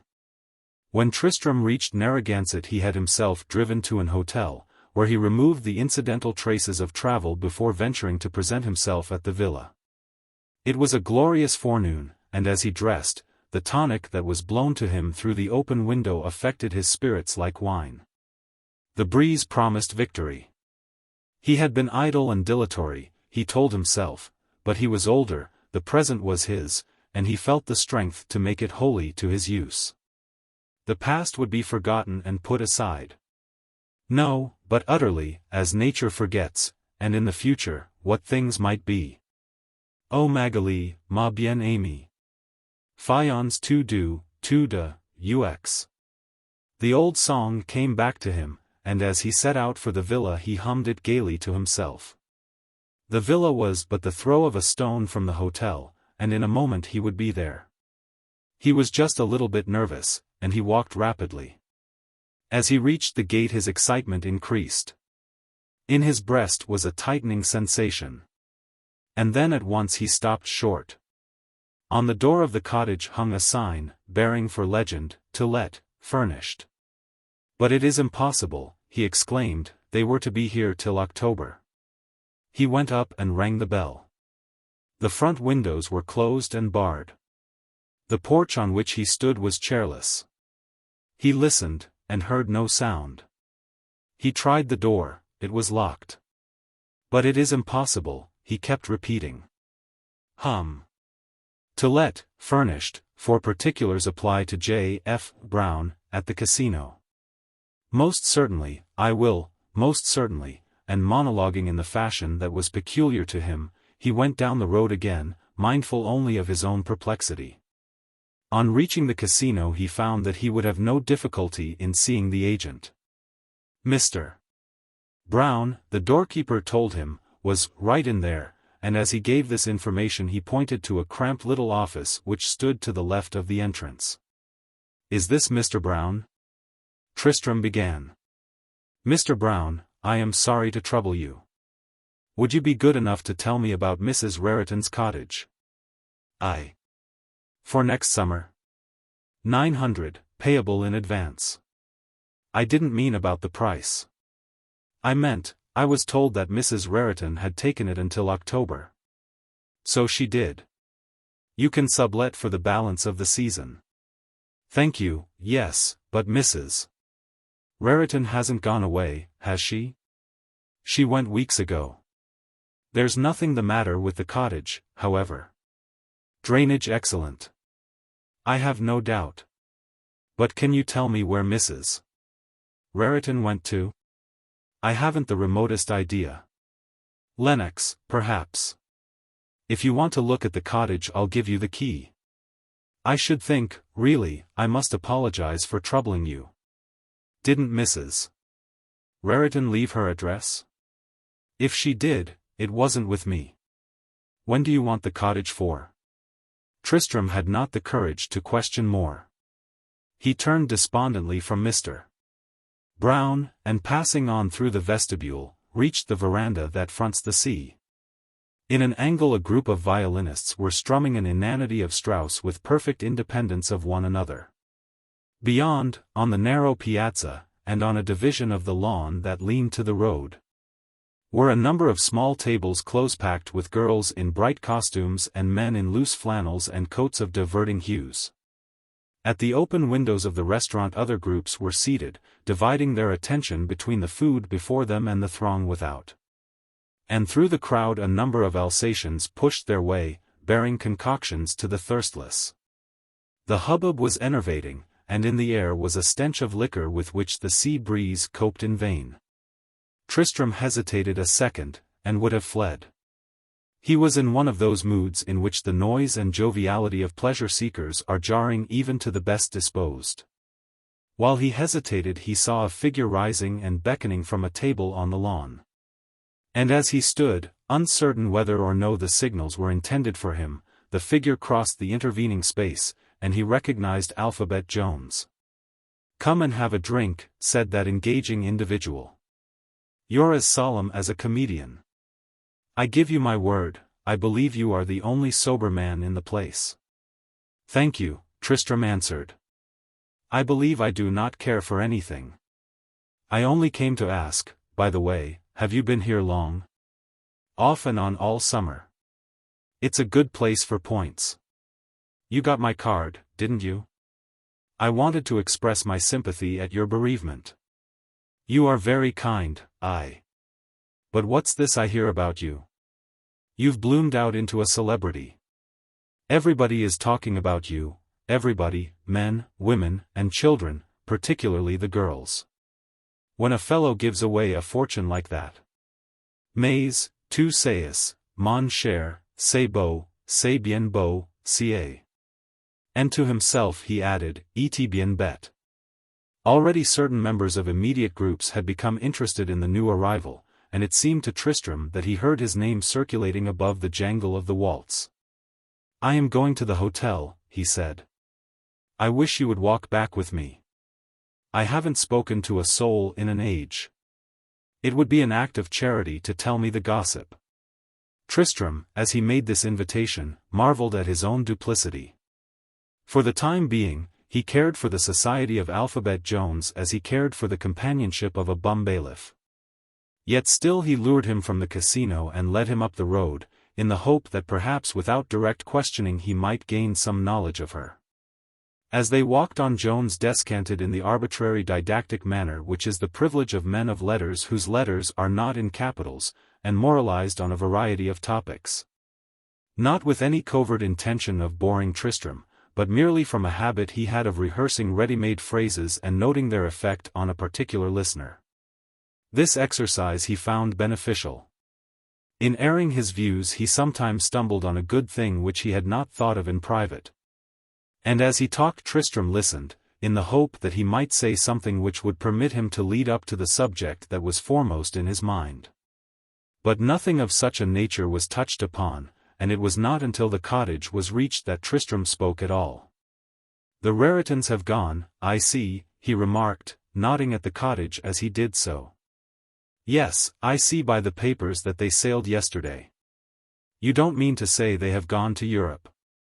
I heard they were going to Lenox." "If they were, they changed their plans. Miss Rariton didn't seem up to the mark when she was here. In some way she reminded me of a realized ideal, the charm had departed. She used to be enigmatical in her beauty, but this summer, though the beauty was still there, it was no longer enigmatical, it was like a problem solved. After all, it's the way with our girls. A winter or two in New York would take the color out of the cheeks of a red Indian. Apropos de bottes, weren't you rather smitten in that direction? And you say they have gone abroad?" Tristram repeated, utterly unimpressed by the ornateness of the novelist's remarks. "Yes, sir. And were it not that our beastly government declines to give me the benefit of an international copyright, I should be able to go and do likewise. It's enough to turn an author into an anarchist." Why, you would be surprised. Jones rambled on, but Tristram no longer listened. The position in which he found himself was more irritating than a dream. He was dumbly exasperated. It was his own inaction that was the cause of it all. If he had but bestirred himself sooner. Instead of struggling against that which every throb of his heart convinced him was false, he had dawdled with the impossible and toyed with apostles of grief. At the first obstacle he had turned aside. Where he should have been resolute, he had been weak. He had taken mists for barriers. A child frightened at its own shadow was never more absurd than he. And Viola, it was not surprising that the color had deserted her cheeks. It was no wonder that in his imbecile silence she had gone away. It was only surprising that she had not gone before. And if she had waited, might it not be that she waited expectant of some effort from him, hoping against hope, and when he had made no sign had believed in his defeat, and left him to it? There was no blame for her. And now, if he were free again, that very liberty was due not to his own persistence, but to chance. Surely she was right to go. Yet, but, after all, it was not too late. Wherever she had gone he could follow. He would find her, and tell her, and hold her to him. Already he smiled in scenes forecast. The exasperation had left him. Whether he came to Narragansett or journeyed to Paris, what matter did it make? The errand was identical, and the result would be the same. How foolish of him to be annoyed because he had not found her, in garlands of orange blossoms, waiting on a balcony to greet his coming. The very fact of her absence added new weight to the import of his message. Yes, he would return to town at once, and the next steamer would bear him to her.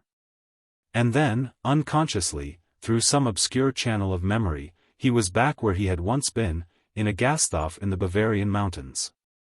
It was not yet dusk. Through the window came a choir of birds, and he could see the tender asparagus green of neighborly trees. He was seated at a great, bare table of oak, and as he raised from it to his lips a stone measure of beer, his eyes rested on an engraving that hung on the wall. It represented a huntsman, galloping like mad, one steadying hand on the bridle and the other stretched forward to grasp a phantom that sped on before. Under the picture, in quaint German text, was the legend, "The Chase After Happiness." He mused, I don't see why I should think of that. That's the gist of it all, Jones was saying. It's the fashion to rail against critics. I remember telling one of the guild the other day not to read my books, they might prejudice him in my favor.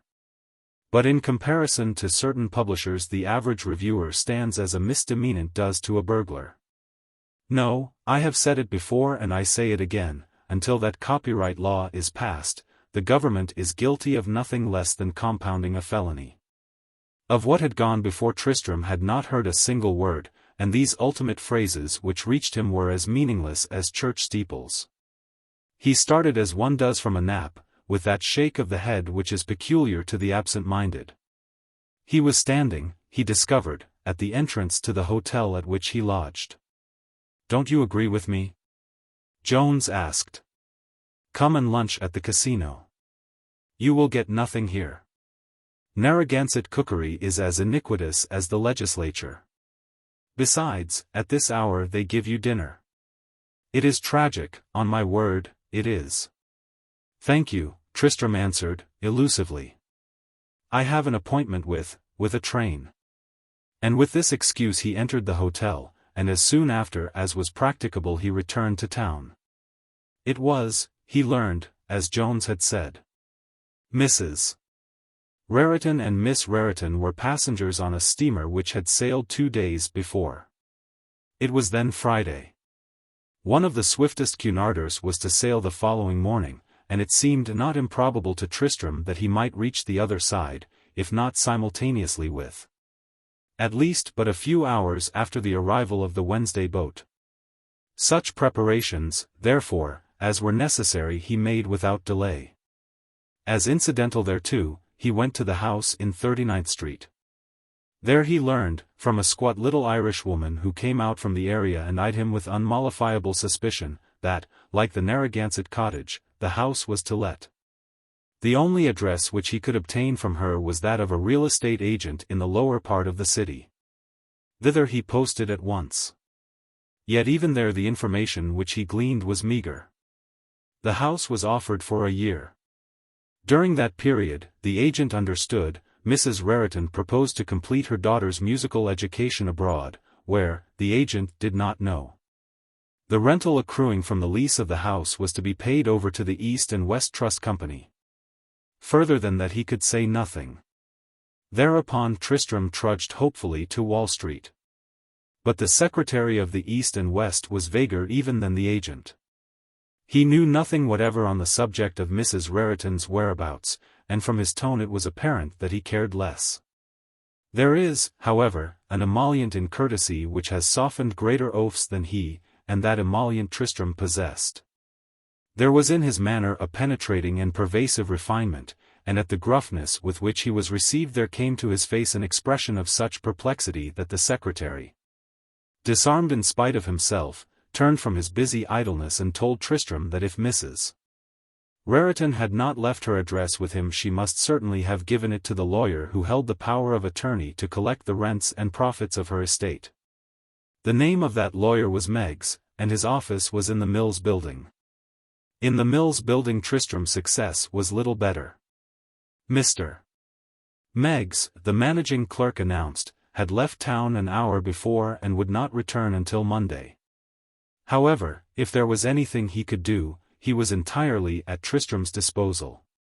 And then Tristram explained his errand anew, adding that he sailed on the morrow, and that it was important for him to have Mrs. Raritan's address before he left. The clerk regretted, but he did not know it. Could not Mr. Meggs send it to him? He might cable it, might he not? Tristram suggested. And as this plan seemed feasible, he gave the clerk a card with a London address scrawled on it, and therewith some coin. I should be extremely indebted if you would beg Mr. Meggs to send me the address at once, he added, and the clerk, who had read the name on the card and knew it to be that of the claimant and renouncer of a great estate, assured him that Mr. Meggs would take great pleasure in so doing. After that there was nothing for Tristram to do but to return to his grandfather's house and complete his preparations. He dined with Mr. Van Norden that evening, and a very pleasant dinner it was. Together they talked of those matters and memories that were most congenial to them, Mr. Van Norden looking steadily in the past, and Tristram straight into the future.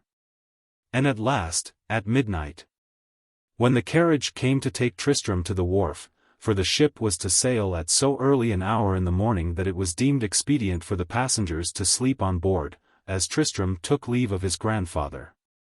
Bring her back soon, the old gentleman said, bring her back as soon as you can. And, Tristram, you must take this to her once more, with an old man's love and blessing. Whereupon he gave Tristram again the diamond brooch that had belonged to his daughter. Chapter 12. The journey over was precisely like any other, except in this, that, the tide of travel being in the contrary direction, the number of cabin passengers was limited. Among them there was no one whom Tristram had met before. Yet, after the second day out, there were few whom his appearance and manner had not attracted and coerced into some overture to better acquaintance. Of these his attention was particularly claimed by an Englishman who sat next to him at table, and a young lady who occupied the seat opposite to his own. In the eyes of the latter was the mischievous look of a precocious boy. She was extremely pretty, blonde, fair, with a mouth that said kiss me, what the French call a fameuse frottis de champagne. And her speech was marked by great vivacity. She was accompanied by an elderly person who appeared at table but once, and who during the rest of the voyage remained bundled in shawls in the ladies' cabin, where refreshments were presumably brought her. It was rumored that this young lady was an ex-star of the Gaiety, and more recently a member of a burlesque troupe that had disbanded in the States. It was added, but then, are not ill-natured things said about everybody? You, sir, and you, madam, who happen to read this page, have never, of course, been spoken of other than with the greatest respect, but what is said of your neighbor? And what have you said yourself? Tristram, unaffected by the gossip of the smoking room, to which, indeed, he lent but an inattentive ear, allowed the young lady to march him up and down the deck and, as was his wont, permitted himself to be generally made use of. Yet if the elderly person in the ladies' cabin had exacted of him similar attentions, the attentions would have been rendered with the same prompt and diligent willingness. He was not a good listener, although he seemed one, but there was a breeziness in the young lady's conversation which helped him not a little to forget the discomforts of ocean travel.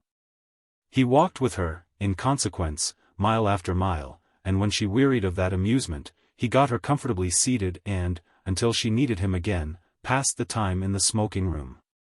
It was there that he became acquainted with the Englishman who sat next to him at table. His name, he learned, was Ledyard York. He was an artist by profession, and in the course of a symposium or two Tristram discovered that he was a very cultivated fellow besides. He seemed to be well on in the 30s, and it was evident that there were few quarters of the globe with which he was not familiar. He was enthusiastic on the subject of French literature, but the manufactures of the pupils of the Beaux-Arts he professed to abominate. The last time I was at the Salon, he said, one evening, there were in those interminable halls over 3,000 pictures. Of these, there were barely 50 worth looking at. The others were interesting as colored lithographs on a dead wall. There was a Manet or two, a Moreau, and a dozen or more excellent landscapes, but the rest represented the apotheosis of mediocrity. The pictures which Gérôme, Cabanel, Bouguereau, and the acolytes of those pastry cooks exposed were stupid and sterile as church doors.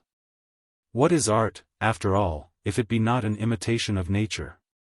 To my thinking, the greater the illusion, the nearer does the counterfeit approach the model. And look at the nymphs and dryads which those hairdressers present. In the first place, nymphs and dryads are as overdone as the Assumption of Virgins and the Loves of Leda.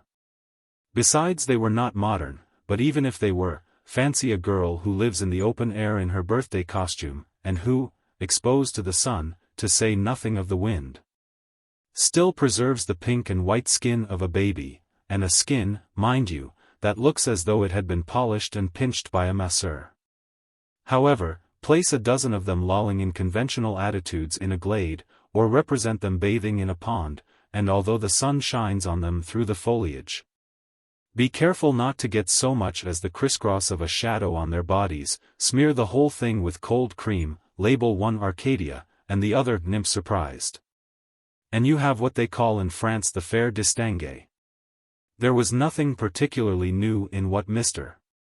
York had to say, and if, like the majority of men whose thoughts run in a particular channel, he was apt to be dogmatic in his views, he yet possessed that saving quality, which consists in treating the subject in hand not as were it a matter of life and death, but rather as one which is as unimportant as the gout of a distant relative. And it was in the companionship of this gentleman, and that of the young lady alluded to, that Tristram passed the 6 days which separated him from the Irish coast.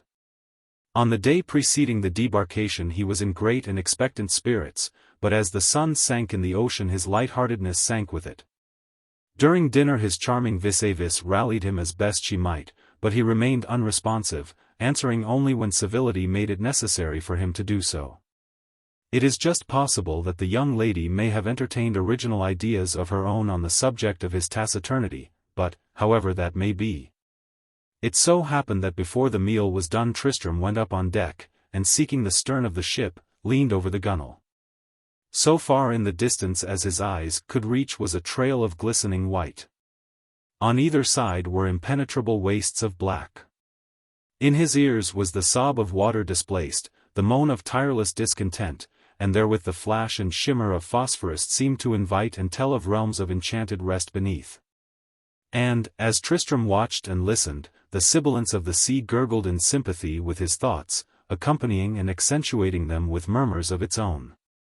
Its breast was bared to him, it lay at his feet, open-armed as though waiting his coming, and conjuring him to haste. There is nothing sweeter, it seemed to say, nothing swifter, and naught more still. I feed my lovers on lotus and lethe. There is no fairer couch in the world than mine. A sister's kiss is not more chaste. I am better than fame, serener than hope, I am more than love, I am peace. I am unforsakable, and I never forsake.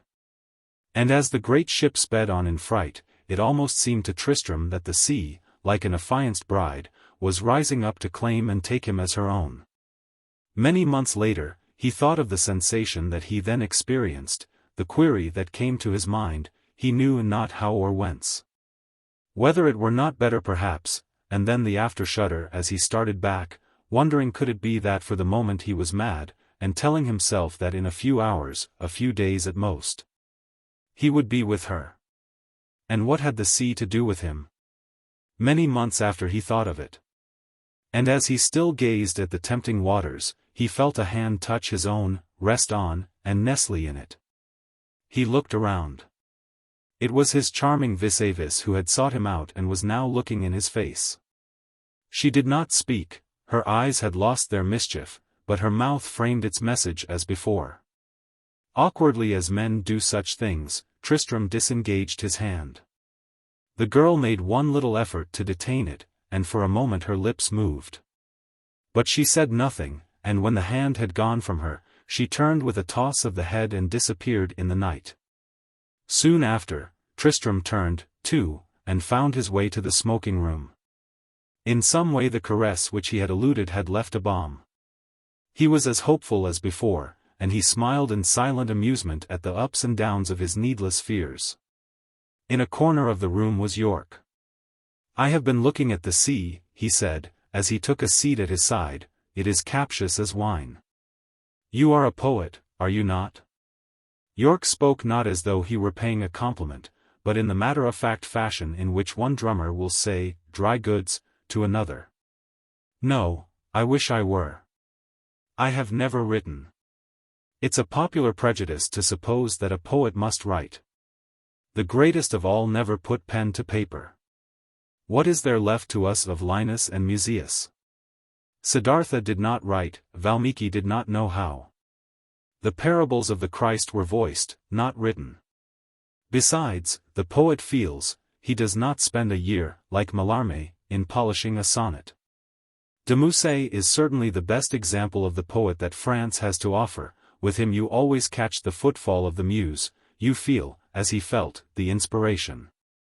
And all the more clearly in that his verses limp. He never would have had time to express himself if he had tried to sandpaper his thoughts. Don't you suppose that Murillo was a poet? Don't you suppose that Guido was? Don't you think that anyone who is in love with beauty must be? I say beauty where I might say the ideal. That is the reason I thought you a poet. You have in your face that constant preoccupation which is distinctive of those who pursue the intangible. I am not pursuing the intangible, though, Tristram answered, with a little sententious nod. Ah, who shall say? We all do. I am pursuing it myself, though not in the sense that I attribute to you. Did you ever read Flaubert's Temptation? No? Well, fancy the Sphinx crouching at sunset in the encroaching sand. In the background is a riot of color, and overhead a tender blue fading into salmon and the discreetest gray. Then add to that the impression of solitude and the most absolute silence. In the foreground flutters a chimera, a bird with a dragon's tail and the rainbow wings of a giant butterfly. The Sphinx is staring at you, and yet through and beyond, as though her eyes rested on some inaccessible horizon. Cities crumble, nations rise and subside, and still that undeviating stare. And in her face the unroutable calm of fabulous beauty. I want those eyes, I want that face. You never heard the duo which Flaubert gives, did you? It runs somewhat this way, the motionless Sphinx calls, "Here, chimera, rest a while." The chimera answers, "Rest? Not I." The Sphinx. "Whither goest thou in such haste?" The chimera.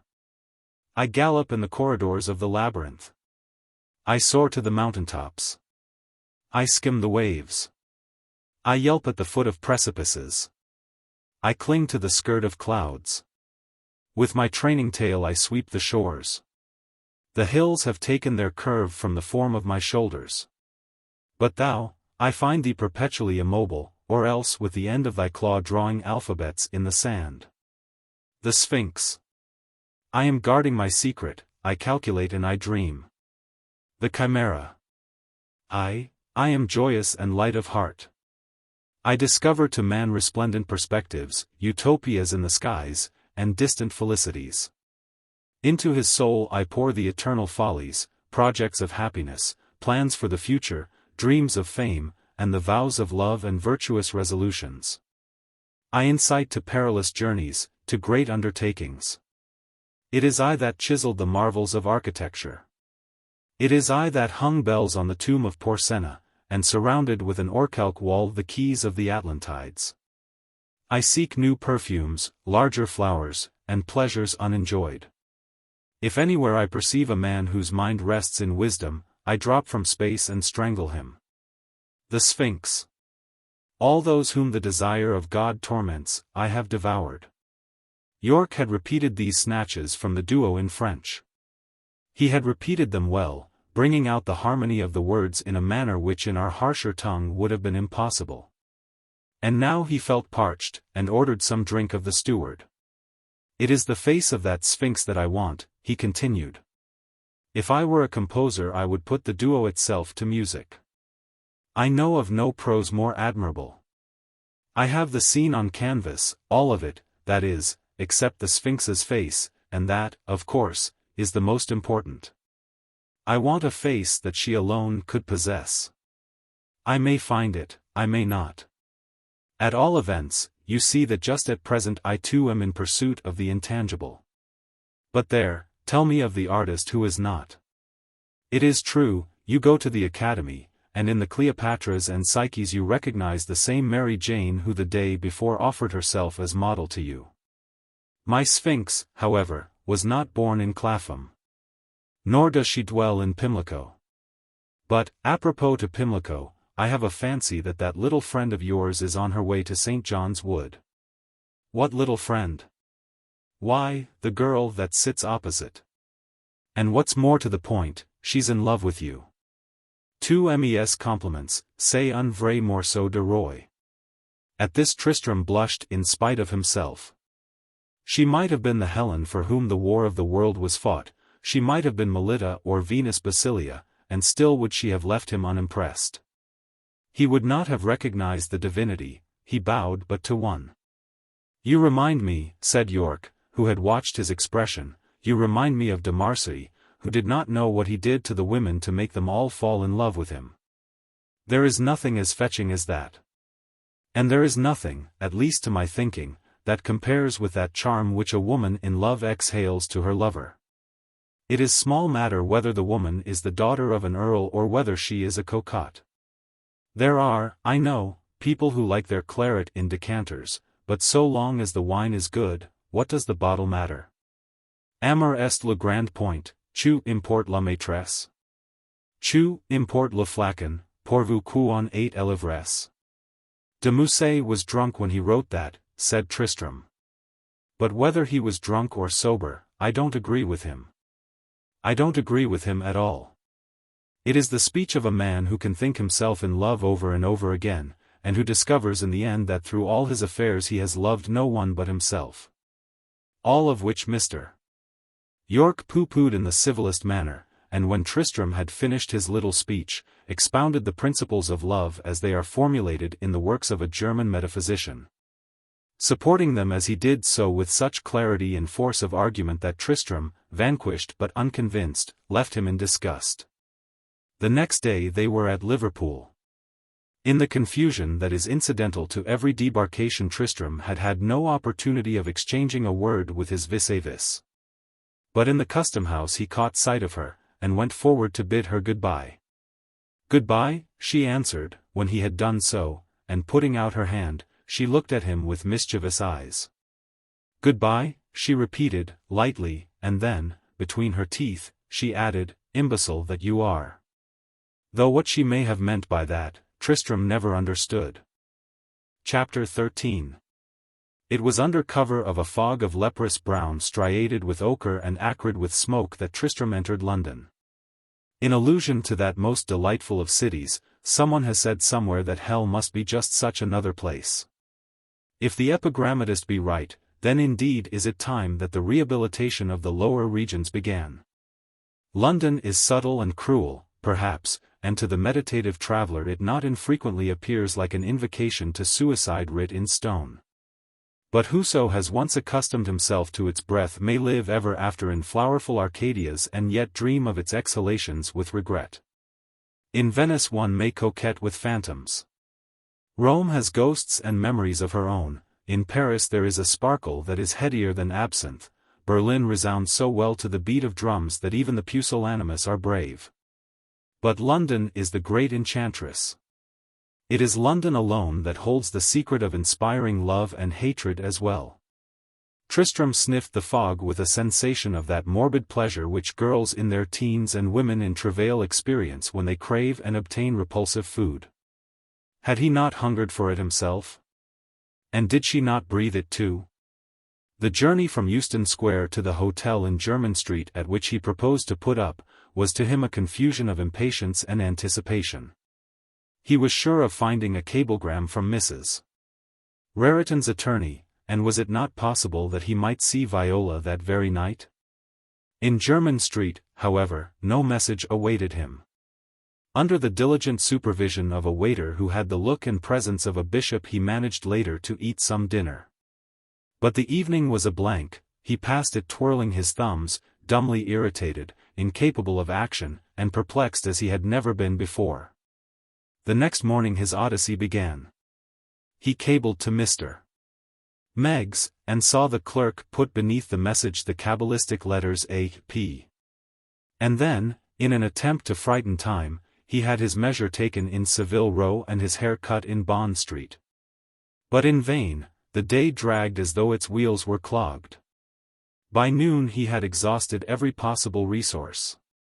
Another, perhaps, might have beguiled the tedium with drink, or cultivated what Balzac has called the gastronomy of the eye, and which consists in idling in the streets. But unfortunately for Tristram, he was none other than himself. The mere smell of liquor was distasteful to him, and he was too nervous to be actively inactive. Moreover, as in September there are never more than 4 million people in London, his chance of encountering an acquaintance was slight. Those that he possessed were among the absent 10,000. They were in the country, among the mountains, at the seaside, on the continent, anywhere, in fact, except in the neighborhood of Pall Mall. And even had it been otherwise, Tristram was not in a mood to suffer entertainment. He had not the slightest wish to be amused. Wagner might have come to Covent Garden from the grave to conduct Parsifal in person, and Tristram would not have so much as bought a stall. He wanted Miss Raritan's address, and until he got it a comet that bridged the horizon would have left him incurious as the dead. On the morrow, with his coffee, there came to him a yellow envelope. The message was brief, though not precisely to the point. Uninformed of Mrs. Raritan's address, it ran, and the signature was Meggs. For the first time it occurred to Tristram that fate was conspiring against him. It had been idiocy on his part to leave New York before he had obtained the address. And now that he was in London, it would be irrational to write to any of her friends, the Wainwarings, for instance, and hope to get it. He knew the Wainwarings just well enough to attend a reception if they gave one, and a slighter acquaintance than that it were idle to describe. Other friends the girl had in plenty, but to Tristram they were little more than shadows. There seemed to be no one to whom he could turn. Indeed, he was sorely perplexed. Since the hour in which he learned that his father and Viola's were not the same, he had been possessed of but one thought, to see her and kneel at her feet. And in the haste he had not shown the slightest forethought, he had been too feverishly energetic to so much as wait till he got her address. And now in the helter-skelter he had run into a cul-de-sac where he could absolutely do nothing except sit and bite his thumb. The enforced inactivity was torturesome as suspense. In his restlessness he determined to retrace his steps. He would return to New York, he told himself, learn of her whereabouts, and start afresh. Already he began to calculate the number of days which that course of action would necessitate, and then suddenly, as he saw himself once more on Fifth Avenue, he bethought him of Alphabet Jones. What man was there that commanded larger sources of social information than he? He would cable to him at once, and on the morrow he would have the address. The morrow dawned, and succeeding morrows, a week went by, and still no word from Jones. A second week passed, and when a third was drawing to a close and Tristram, outwearied and enervated, had secured a berth on a returning steamer. At last the answer came, an answer in 4 words, Brown Shipley, Founder's Court. That was all, but to Tristram, in his overwrought condition, they were as barbs of flame. My own bankers, he cried, oh, thrice triple fool! Why did I not think of them before? He was so annoyed at his stupidity that on his way to the city his irritation counterbalanced the satisfaction which the message brought. 3 whole weeks have I waited, he kept telling himself, 3 whole weeks. Jones might better have written. No, I might better have shown some common sense. 3 whole weeks. He was out of the cab before it had fairly stopped, and breathless when he reached the desk of the clerk whose duty it was to receive and forward the letters of those who banked with the house.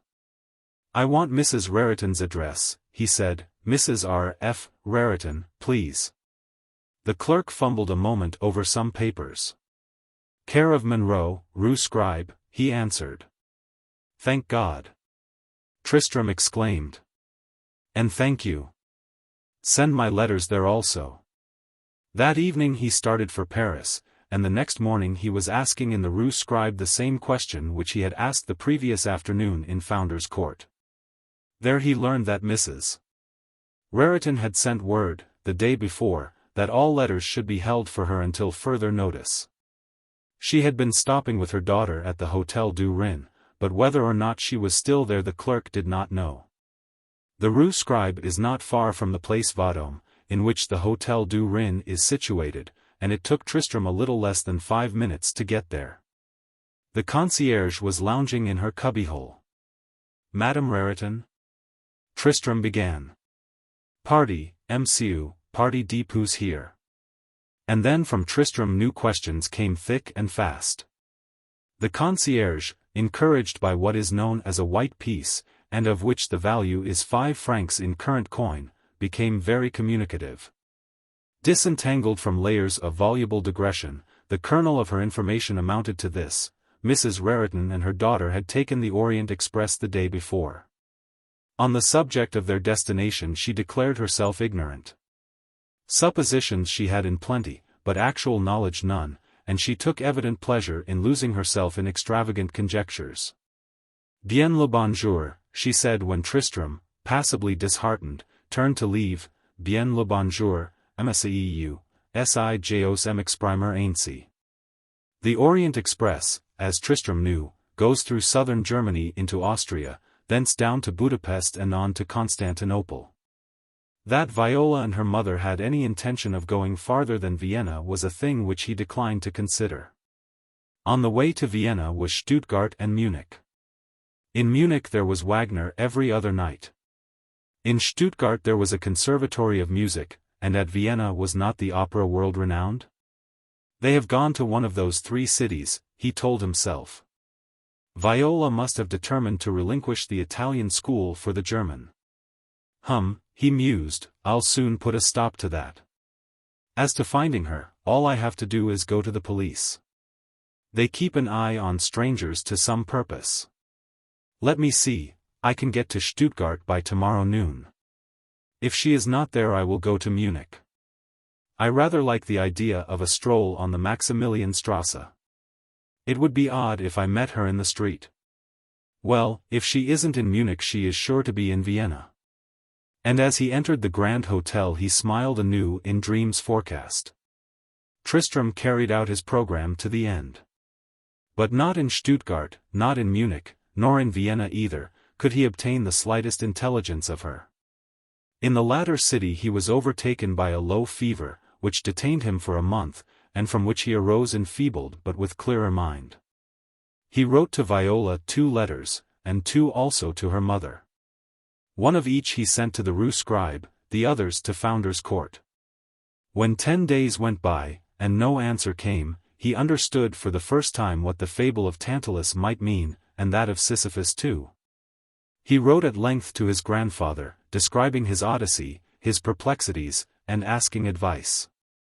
He even wrote to Jones, though much more guardedly, of course, thanking him for his cable, and inquiring in a postscriptum whether he had heard anything further on the subject of the Raritan's whereabouts. These letters were barely dispatched when he was visited by a luminous thought. The idea that Viola intended to relinquish Italian music for that of Wagner had never seemed to him other than an incongruity. "Idiot that I am," he exclaimed.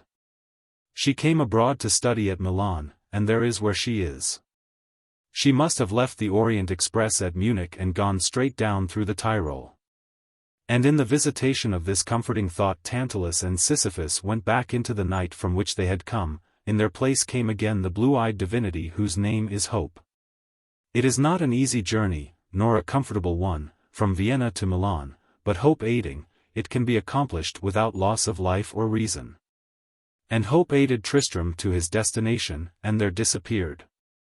In all Milan no intelligence of Viola could be obtained. He wrote again to her. The result was the same. "I am as one accursed," he thought, and that night he saw himself in dreams stopping passers in the street, asking them with lifted hat had they seen a girl wonderfully fair, with amber eyes. He asked the question in French, in German, in Italian, according to the nationality of those he encountered, and once, to a little old woman, he spoke in a jargon of his own invention. But she laughed, and seemed to understand, and gave him the address of a lupaner. He idled a while in Milan, and then went to Florence, and to Rome, and to Naples, crossing over, even, to Palermo. And then retracing his steps, he visited the smaller cities and outlying, unfrequented towns. Something there was which kept telling him that she was near at hand, waiting, like the enchanted princess, for his coming. And he hunted and searched, outwearied at times, and refreshed again by resuscitations of hope, and intussusceptions of her presence. But in the search his nights were white. It was rare for him to get any sleep before the dawn had come. Early in spring he reached Milan again. He had ridden from Bergamo to the Rue Scribe, asking that his letters should be forwarded to that place. And among the communications that were given him on his arrival was a cablegram from New York. "Come back," it ran, "she is here." It was from his grandfather, Dirk van Noorden, and as Tristram read it he trembled from head to foot. It was on a Tuesday that this occurred, and he reflected that he would just about be able to get to Havre in time for the Saturday steamer. An hour later he was in the train bound for Desenzano, from which place he proposed to go by boat to Riva, and thence up to Munich, where he could catch the Orient Express on its returning trip to France. Chapter 14. When the boat entered the harbor it was already night. Tristram was tired, but his fatigue was pleasant to him. His odyssey was done. New York, it is true, was many days away, but he was no longer to wander feverishly from town to town. If he was weary, at least his mind was at rest. Riva is on the Austrian frontier, and while the luggage was being examined Tristram hummed contentedly to himself. He would get some dinner at the hotel, for he was hungry as he had not been in months. At last he would have a good night's rest, there would be no insomnia now. In the magic of a cablegram that succub had been exorcised forever. On the morrow he would start afresh, and neither stop nor stay till the goal was reached. It was no longer vague and intangible, it was full in sight. And so, while the officers were busy with his traps, he hummed the unforgotten air, O Magali, ma bien-aimée. The hotel to which he presently had himself conveyed stands in a large garden that leans to the lake. It is a roomy structure, built quadrangular-wise. On one side is a little chalet. Above, to the right and left, precipitous cliffs and trellised mountains loom like battlements of Titan homes. The air is very sweet, and at that season of the year almost overweight with the scent of flowers. In spite of the night, the sky was visibly blue, and high up in the heavens the moon glittered with the glint of sulphur. As the carriage drew up at the door there was a clang of bells. An individual in a costume that was brilliant as the uniform of a field officer hastened to greet the guest. At the threshold was the Oberkellner. A few steps behind him the manager stood bowing persuasively, and as Tristram entered, the waiters, hastily marshaled, ranged themselves on either side of the hall. "Varick," Tristram began, and then remembering that he was no longer in Italy, continued in German. The answer came in the promptest English. "Yes, my lord." "Will your lordship dine at table d'hôte?" "Du, Conrad, schnell, die Speisekarte." Tristram examined the bill of fare which was then brought him, and while he studied the contents he heard himself called by name. He looked up, and recognized Ledyard York, his companion of months before on the outward-bound Cunarder, who welcomed him with much warmth and cordiality. "And whatever became of Miss Tippity Fitchett? You don't mean to say you did not see her again? Fancy that. It was through no fault of hers, then. But there, in spite of your promise, you didn't so much as look me up. I am just in from a tramp to Maury. Suppose we brush up a bit and have dinner together?" He turned to the waiter. "Conrad, wir speisen draußen, verschaffen Sie was Munkenkloster. Zu Befehl, Herr Baron." Half an hour later, when the brushing up was done and the Munkenkloster was uncorked, Tristram and York seated themselves in an arbor that overhung the lake. "It's ever so much better here than at table d'hôte," York began. "I hate that sort of business, don't you? I have been here over 2 months, but after a week or so of it I gave up promiscuous feeding. Since then, whenever I have been able, I have dined out here. I don't care to have every dish I eat seasoned with the twaddle of cheap trippers. To be sure, few of them get here. Riva is well out of the beaten track. But one table d'hôte is just like another, and they are all of them wearying to the spirit and fatiguing to digestion. Look at that water, will you? It's almost Venice, isn't it? I can tell you, I have done some good work in this place. But what have you been doing yourself?" "Nothing to speak of," Tristram answered. "I have been roaming from pillar to post. It's the second time I have been over the continent, and now I am on my way home. I am tired of it. I shall be glad to be back." "Yes, you were the last person I expected to meet. If I remember rightly, you said on the steamer that you were to be on this side but a short time. It's always the unexpected that occurs, isn't it? By the way, I have got my Sphinx." "What Sphinx?" "I thought I told you. I have been looking for years for a certain face. I wanted one that I could give to a Sphinx. The accessories were nothing. I put them on canvas long ago, but the face I never could grasp. Not one of all that I tried suited me. I had almost given it up, but I got it at last. I'll show it to you tomorrow. I am afraid, you see, I leave very early. I'll show it to you tonight, then, you must see it. If I had had it made to order it could not suit me better. It came about in such an odd way. All winter I have been at work in Munich. I intended to remain until June, but the spring there is bleaker than your own New England. One morning I said to myself, why not take a run down to Italy?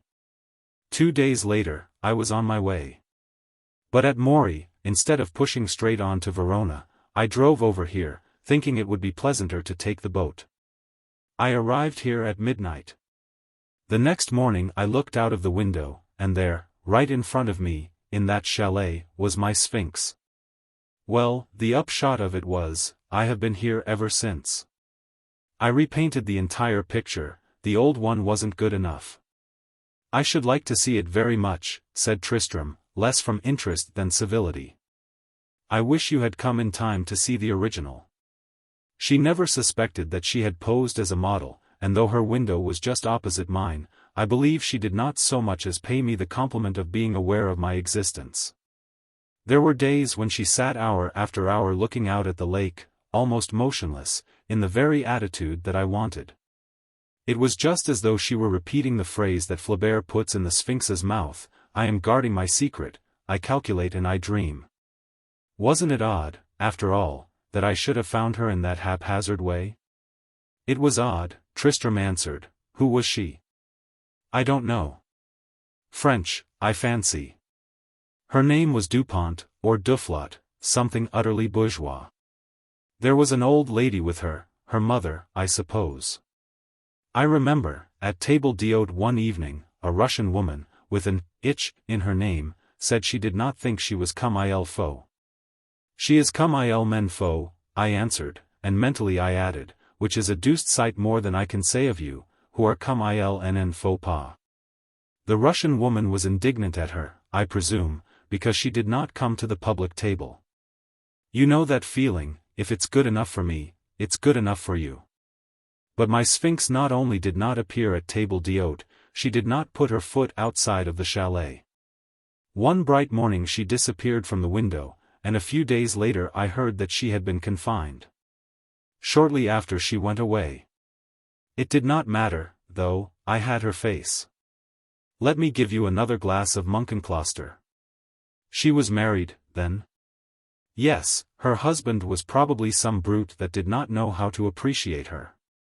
I don't mean, though, that she looked unhappy. She looked impassible, she looked exactly the way I wanted to have her look. If you have finished your coffee, come up to my little atelier. I wish you could see the picture by daylight, but you may be able to get an idea of it from the candles. And as Mr. York led the way, he added, confidentially, I should really like to have your opinion. The atelier to which York had alluded as little was, so well as Tristram could discern in the darkness, rather spacious than otherwise. He loitered in the doorway until his companion had lighted and arranged the candles, and then, under his guidance, went forward to admire. The picture, which stood on an easel, was really excellent. So good, in fact, that Tristram no sooner saw the face of the Sphinx than to his ears came the hum of insects, the murmur of distant waters. It was Viola Raritan to the life. She guarded her secret, indeed, he muttered, huskily. And when York, surprised at such a criticism, turned to him for an explanation, he had just time to break his fall. Tristram had fallen like a log. As he groped back through a roar and turmoil to consciousness again, he thought that he was dead and that this was the tomb. That Munkenkloster must have been too much for him, he heard York say, in German, and then some answer came to him in sympathetic gutturals. He opened his eyes ever so little, and then let the lids close down. Had he been in a nightmare, he wondered, or was it Viola? He's coming to, he heard York say. Yes, I am quite right now, he answered, and he raised himself on his elbow. I think, he continued, that I had better get to my room. Nonsense. You must lie still a while. For the moment Tristram was too weak to rebel, and he fell back again on the lounge on which he had been placed, and from which he had half arisen. Was it a dream, or was it the real? There, I am better now, he said at last. I wonder, would you mind ordering me a glass of brandy? Why, there's a carafe of it here. I thought you had had too much of that wine. Some drink was then brought him, which he swallowed at a gulp. Under its influence his strength returned.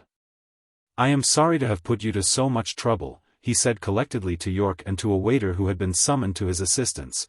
I am quite myself now. He stood up again and the waiter, seeing that he was fully restored, withdrew.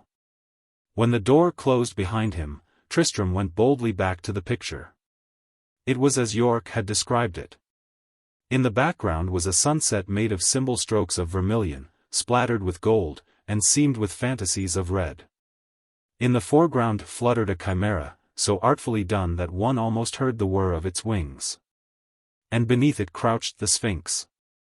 From the area of the years the ages had passed unmarked, unnoticed. The Sphinx brooded, motionless and dumb.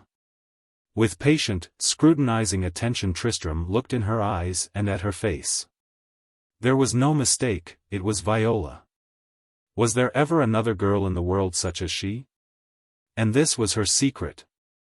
Or was there a secret, after all, and might he not have misunderstood? "Tell me," he said, "I will not praise your picture, in many respects it is above praise, but tell me, is what you said true? Is what true? What you said of the model? About her being in the chalet? Of course it is. Why do you ask?" "No, not that, tell me, Mr. York, I do not mean to be tragic, if I seem so, forgive me and overlook it.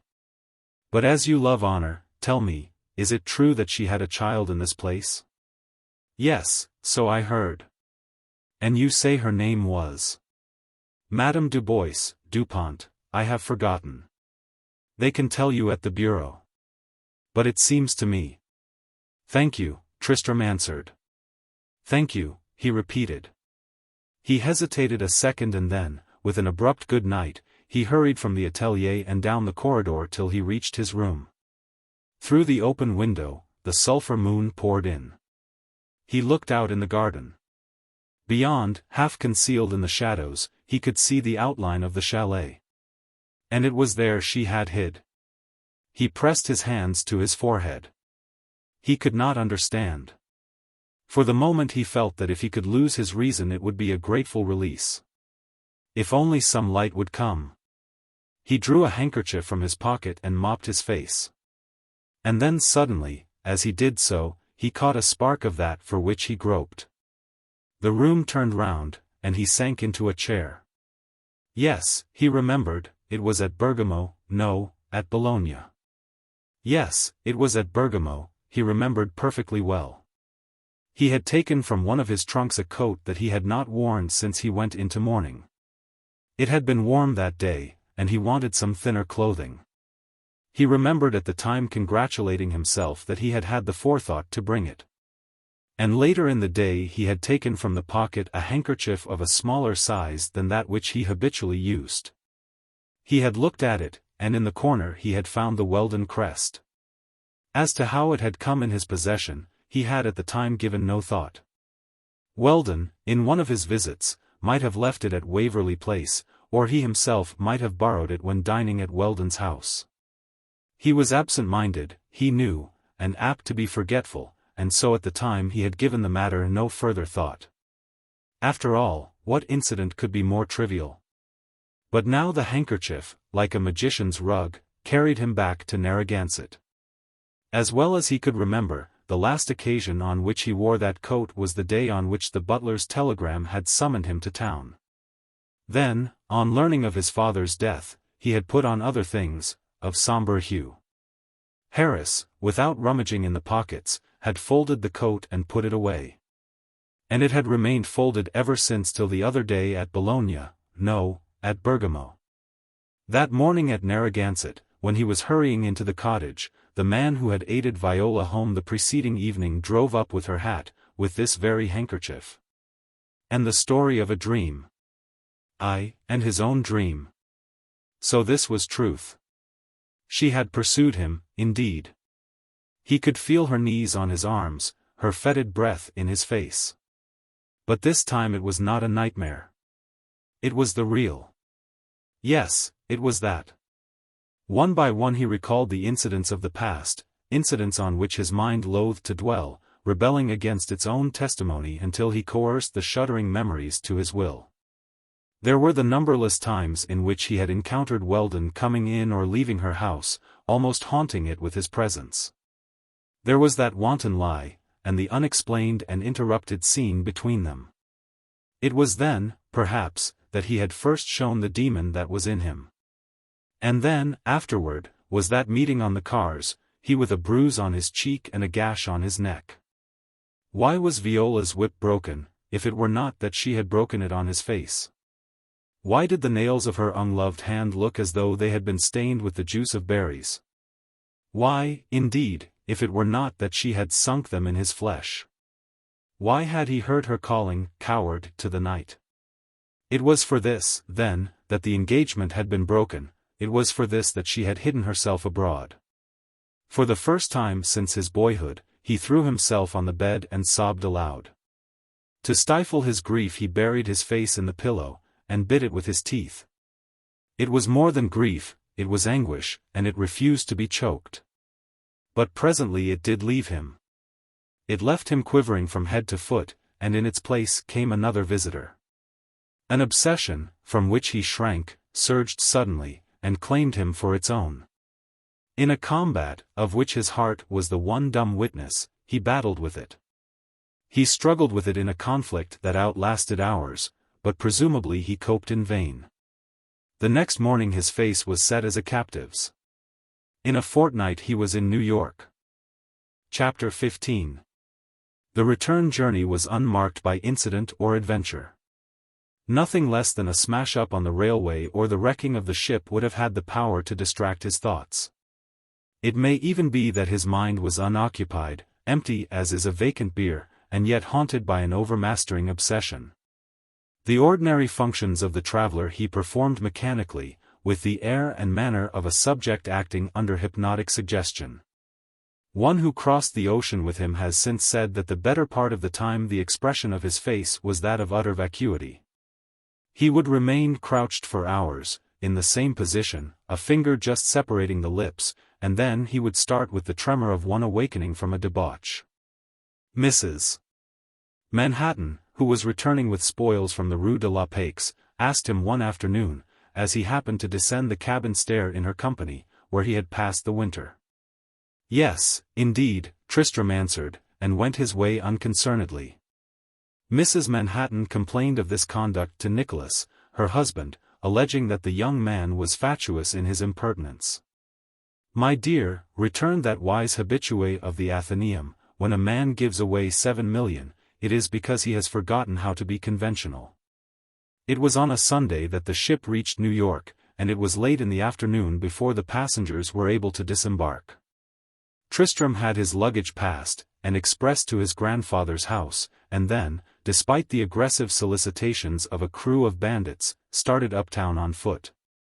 In the breast pocket of his coat he carried a purchase which he had made in Naples, a fantastic article which he had bought, not because he wanted it, but because the peddler who pestered him with wares and offers happened to be the best-looking and most unrebuffably good-natured scoundrel that he had ever encountered. And now, at intervals, as he walked along, he put his hand to the pocket to assure himself that it was still in place. Presently he reached Broadway. That thoroughfare, which on earlier Sundays was wont to be one of the sedatest avenues of the city, was starred with globes of azure light. And its quiet was broken by the passing of orange-colored cars. On the corner he stopped and looked at his watch. It was after 7. Then, instead of continuing his way uptown, he turned down in the direction of the Battery. His head was slightly bent, and as he walked he had the appearance of one perplexed. It was a delightful evening. The sky was as blue as the eyes of a girl beloved. The air was warm, and had the street been less noisy, less garish, and a trifle cleaner it might have been an agreeable promenade.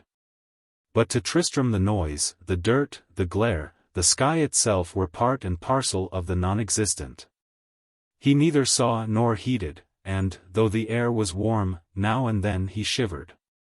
It seemed to him impossible that he should do this thing. And yet, since that night at Riva, his mind had been as a stage in which it was in uninterrupted rehearsal. If it were unsuccessful, then come what sorrow could.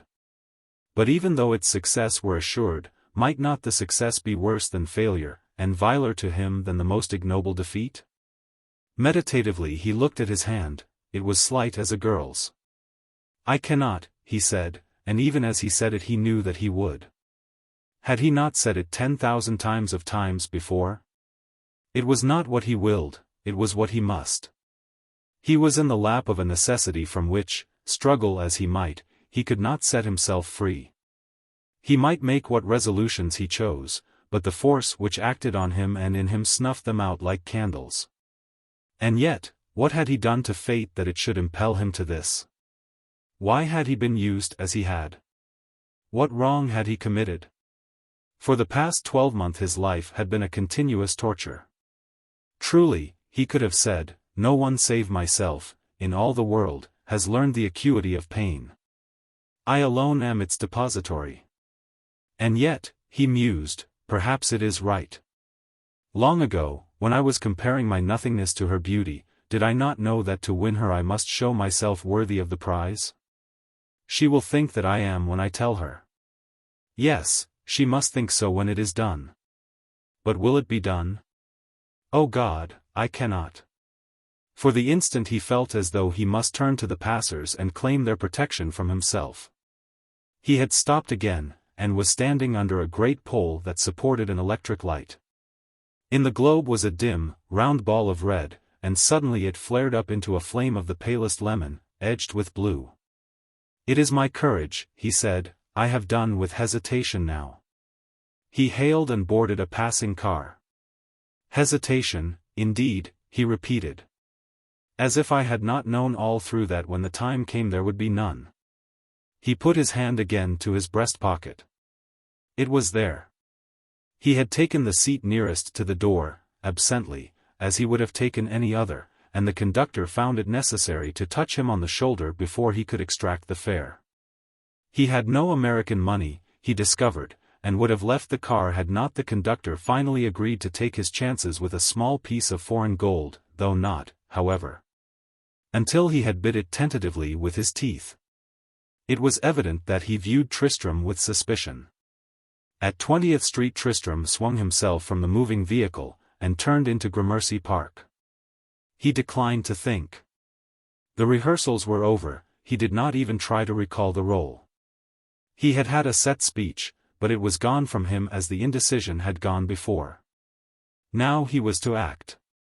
He hurried up the stoop of Weldon's house and rang the bell, and as there seemed to him some unnecessary delay, he rang again, not violently, but with the assurance of a creditor who has come to be paid.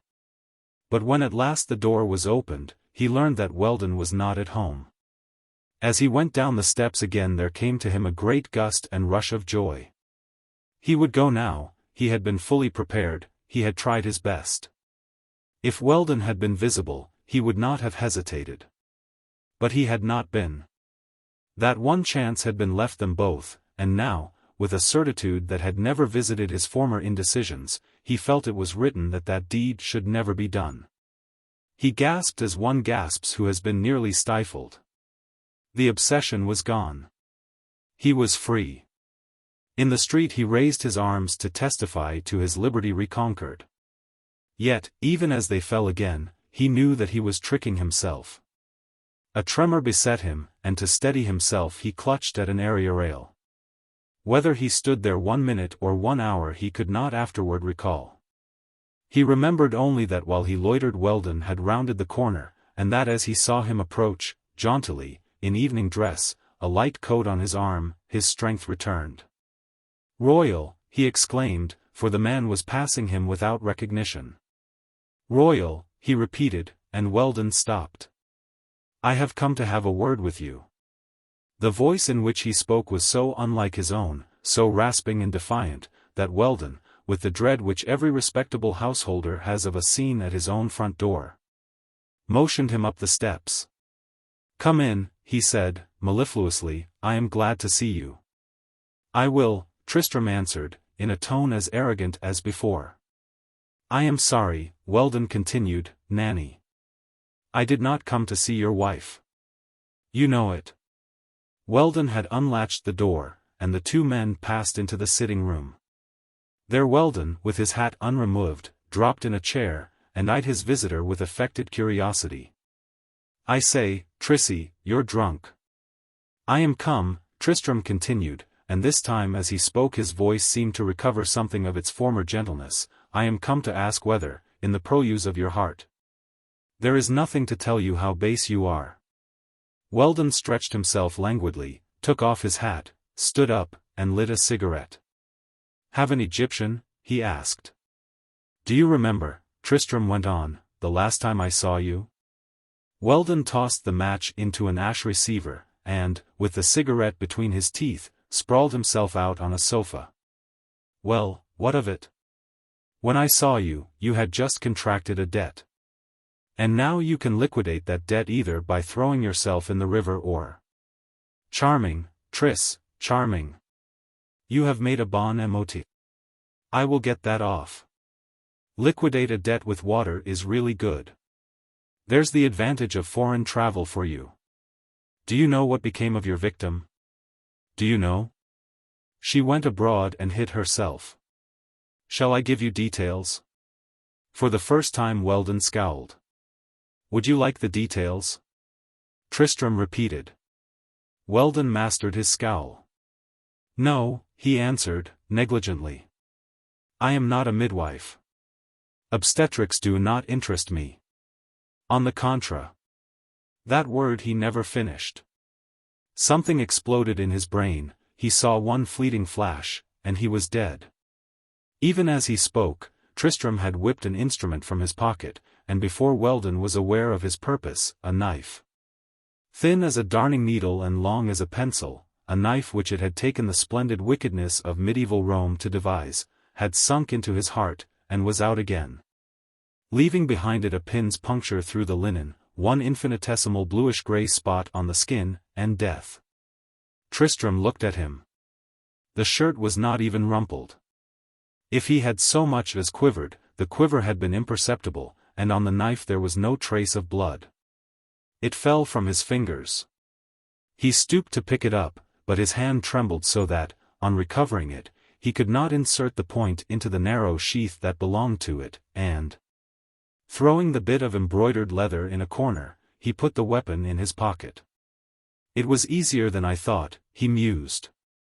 I suppose, I seem to be nervous. It's odd. I feared that afterward I should collapse like an omelette soufflé. And to think that it is done. He turned suspiciously, and looked at the body again. No, he could see it was really done. And so, this is afterward, he continued. And to think that it was here I first saw her. She came in that door there. I remember I thought of a garden of lilies. From the dining room beyond he caught the glimmer of a lamp. He crossed the intervening space, and on the sideboard he found some decanters. He selected one, and pouring a little of its contents into a tumbler he drank it off.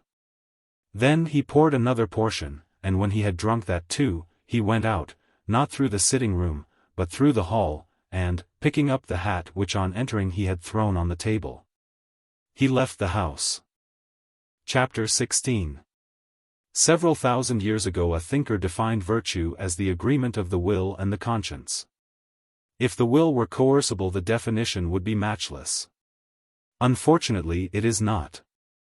Will declines to be reasoned with, it insists, and in its insistence conscience, horrified or charmed, stands a witness to its acts. For a fortnight Tristram had been married to an impulse against which his finer nature rebelled. It was not that the killing of such a one as Weldon was unjustifiable. On the contrary, it was rather praiseworthy than otherwise. His crime was one for which the noose is too good. But to Weldon, in earlier days, he had felt as to a brother. And though affection may die, does it not leave behind it a memory which should thereafter serve as a protecting shield?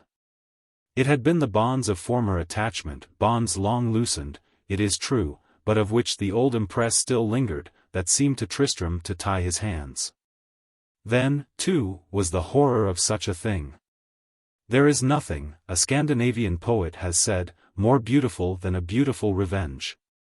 Yet when a man is so tender of heart that if it be raining he will hesitate to shoo a persistent fly out of the window, it is difficult for that man, however great the aggravation, to take another's life. Besides, the impulse which had acted in Tristram was not one of revenge. He had not the slightest wish to take the law into his own hands. The glaive of atonement was not one which he felt himself called upon to wield. That which possessed him was the idea that until the world was rid of Weldon there was a girl somewhere who could not look her own mother in the face. And that girl was the girl whom he loved, a girl who apparently had no other protector than himself. In the rehearsals, it was this that had strung his nerves to acting pitch. When it was done he proposed to go to her with a reverence even greater than before, with a sympathy unspoken yet sentiable, and leave her with the knowledge that the injury had been obliterated and the shame effaced. For himself, whatever he may have hoped, he determined to ask for nothing. It was for her he defied the law. He was her agent, one whom she might recompense or not with her lithe white arms, but one to whom she would at least be grateful. And how beautiful her gratitude might be! Though she gave him nothing else, would not the thanks of her eyes be reward enough?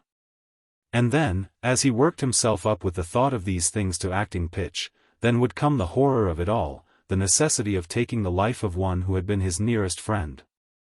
The dread of the remorse which attaches to death, the soiling of his own hands. It was in this fashion that he had wavered between indecision and determination, until, at last, stung by the cynicism of Weldon's speech, there had come to him a force such as he had never possessed before, and suddenly the deed had been done. The possible arraignment that might follow the inquest, he had never considered. It is said that the art of killing has been lost. The tribunals, assizes, and general sessions have doubtless led somewhat to its discouragement. And yet it must be admitted that the office of police justice in one way resembles that of lover in the tropics. It is not exactly a sinecure. Perhaps, nowadays, it is only the blunderers that are detected. Yet, however numerous they may or may not be, Tristram, without giving a single thought as to how such a thing should be done and remain undetected, had had such chances in his favor that VIII himself might have tried in vain to fasten the death of Weldon on him. No one had seen him enter the house, no one had seen him leave it. Even the instrument which he had used, and which he had bought haphazard, as one buys a knick-knack, had served his end as cleanly as a paralysis of the heart. It had not spilled a drop of blood. As Tristram walked on, he did not think of these things. The possibility of detection had not troubled him, and now the probability that Weldon's death would be attributed to natural causes brought him no satisfaction. Of himself he gave no thought. He had wondered, indeed, that his presence of mind had not deserted him, he had marveled at his own calm. But now his thoughts were wholly with Viola, and when he reached Fifth Avenue he determined to go to her at once. A vagabond hansom was loitering near, and with its assistance he presently reached her door. Even as he entered, it was evident that she was not alone. On putting his hat down in the hall he noticed two others, and through the portière came the sound of voices. But he pushed the curtain aside, and entered the room with the air of one to whom the conventional has lost its significance.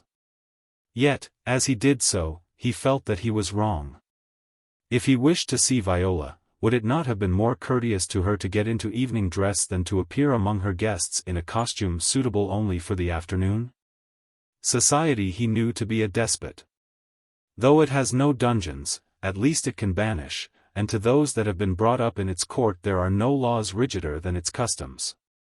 Besides, was he in a mood to thrust himself among those whose chiefest ambition was to be ornate? He was aware of his mistake at once, but not until it was too late to recede. Among those present he recognized a man who, though well on in life, devoted his entire time to matters appertaining to the amusements of the selectest circles. He was talking to a girl who, moist as to the lips and eyes, looked as had she just issued from a vapor bath. Near to her was Mrs. Raritan. Tristram noticed that her hair had turned almost white. And a little beyond, a young man with a retreating forehead and a Pall Mall accent sat, splendidly attired, talking to Viola. Mrs. Raritan was the first to greet him, and she did so in the motherly fashion that was her own. And as she spoke Viola came forward, said some simple word, and went back to her former place. "Come with me," said Mrs. Raritan, and she led him to an S in upholstery, in which they both found seats. "And now tell me about yourself," she added. "And where have you been?" Truly it was pitiful. She looked 10 years older. From a handsome, well-preserved woman she had in a 12-month been overtaken by age. "I have been in Europe, you know," Tristram answered. "I wrote to you from Vienna, and again from Rome." "I am sorry," Mrs. Raritan replied, "the bankers are so negligent. There were many letters that must have gone astray." You had a pleasant winter, of course. "And how is your grandfather?" "I have not seen him. I am just off the ship." At this announcement Mrs. Weldon looked perplexed. Is it possible that you only arrived this evening? She asked. Yes, I wanted to see Viola. You know, it is almost a year since I tried to find you both in Europe, but... Mr. Varick, did I hear you say that you arrived from Europe today? It was the gentleman who devoted himself to the interests of society that was speaking. Yes, I came on the Bourgogne. Was Mrs. Manhattan on board? Tristram answered that she was, and then the gentleman in question entered into an elaborate discourse on the subject of Mrs. Manhattan's summer plans. While he was still speaking, a servant informed the vaporous maiden that her maid and carriage had arrived, and presently that young lady left the room. Soon after the society agent disappeared, and a little later the youth that had been conversing with Miss Raritan took his splendor away. As yet Tristram had had no opportunity of exchanging a word with Viola. To his hostess he had talked with feverish animation on the subject of nothing at all. But as the adolescent who had been engaging Viola's attention came to Mrs. Raritan to bid that lady good night, Tristram left the upholstered ess and crossed the room to where the girl was seated. Viola, he began, but she stayed his speech with a gesture. The young man was leaving the room, and it was evident from Mrs. Raritan's attitude that it was her intention to leave it also. I am tired, that lady said, as the front door closed. You won't mind? And Tristram, who had arisen when he saw her standing, went forward and bowed over her hand, and then preceded her to the portière, which he drew aside that she might pass. Good night, Mrs. Raritan, he said, good night, and pleasant dreams. Then he turned to the girl. She, too, looked older, or, perhaps, it would be more exact to say she looked more mature. Something of the early fragrance had left her face, but she was as beautiful as before. Her gold eyes were brilliant as high noon, and her cheeks bore an unwonted color. She was dressed in white, her girdle was red with roses, and her arms and neck were bare. As Mrs. Raritan passed from the room, Tristram let the portière fall again, and stood a moment feasting his famished eyes in hers. At last he spoke. He is dead, Viola. The words came from him very gravely, and when he had uttered them he looked down at the rug. Dead? Who is dead? What do you mean? He is dead, he repeated, but still he kept his eyes lowered. He? What he? What are you talking about? She had left her seat and fronted him. Royal Weldon, he made answer, and as he did so he looked up at her. Her hands fluttered like falling leaves. An increased color mounted to her cheeks, and disappearing, left them white. Her lips trembled. I do not understand, she gasped. And then, as her dilated eyes stared into his own, he saw that she understood at last. Her fluttering hands had gone to her throat, as though to tear away some invisible clutch. Her lips had grown gray. She was livid. It is better so, is it not? He asked, and searched her face for some trace of the symptoms of joy. As he gazed at her, she retreated. Her hands had left her throat, her forehead was pinioned in their grasp, and in her eyes the expression of terrified wonder was seamed and obscured by another that resembled hate. And it was you, she stammered, it was you? Yes, he answered, with an air of wonder that equaled her own. Yes. You tell me that Royal Weldon is dead, and that you. It was this way, he began, impelled, in his own surprise, to some form of explanation. It was this way, you see, well, I went to Riva. That man that brought back your hat, good God, Viola, are you not glad? She had fallen into a chair, and he was at her feet. Are you not glad? He insisted. Now, it will be, but whatever he intended to say, the speech remained uncompleted. The girl had drawn from him as from an adder unfanged. Assassin, she hissed. Assassin. She hissed again. What curse? Viola, it was for your sake. She clenched her hand as though she sought the strength wherewith to strike. And then the fingers loosened again. She moved still farther away. The hatred left her eyes, as the wonder had done before. With the majesty which Mary Stuart must have shown when she bade farewell to England, to the sceptre, and to life, Viola Raritan turned to him again. "I loved him," she muttered. Yet so faintly that she had left the room before Tristram, who still crouched by the chair which she had vacated, fully caught the import of her words. "Viola," he called.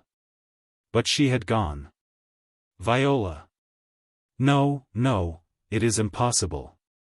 It is impossible," he repeated, as he rose up again, "it is impossible." He staggered to the door and let himself out. And then, as the night air affects one who has loitered over the wine, he reeled. In a vision such as is said to visit the ultimate consciousness of they that drown, a riot of long-forgotten incidents surged to his mind. He battled with them in vain. They were trivial, indeed, but in their onslaught he saw that the impossible was truth. With the aimlessness of a somnambulist, and reasoning with himself the while, he walked down through Madison Avenue until he reached the square. There, turning into Lexington, he entered Gramercy Park. Presently he found himself standing at Weldon's door. "But what am I doing here?" he mused. For a little time, he leaned against the rail, endeavoring to collect his thoughts. Then, as an individual, coated in blue and glistening as to his buttons, sauntered by, he seemed to understand. He left the railing at which he had stood, and, circling the park, set out in the direction of the river. As he reached 2nd Avenue, a train of the elevated railway flamed about an adjacent corner, and swept like a dragon in midair, on, beyond, and out of sight. To the right was a great factory, and as Tristram continued his way through the unfamiliar street he wondered what the people in the train, what the factory hands, and the dwellers in the neighborhood would say if they could surmise his errand. The river was yet some distance away. It was such a pity, he told himself, such a pity, that he had not accepted the invitation of the sea. That would have been so much better, so much surer, and so much more discreet. And then he fell to wondering about his grandfather, and his heart was filled with anguish. He would have done anything to save that old man from pain. But it was too late now. A gas jet that lighted a wide and open door attracted his attention. He looked in. The building seemed empty as a lecture hall. After all, he decided, perhaps that would be best. Half an hour later, Tristram Varick was the occupant of a room that was not as large as one of the closets in his grandfather's house. The furniture consisted of a wooden bench. The sole fixture was an apparatus for drawing water. The floor was tiled and the upper part of the walls was white, the lower, red. The room itself was very clean. There was no window, and the door, which was of grated iron, had been locked from without.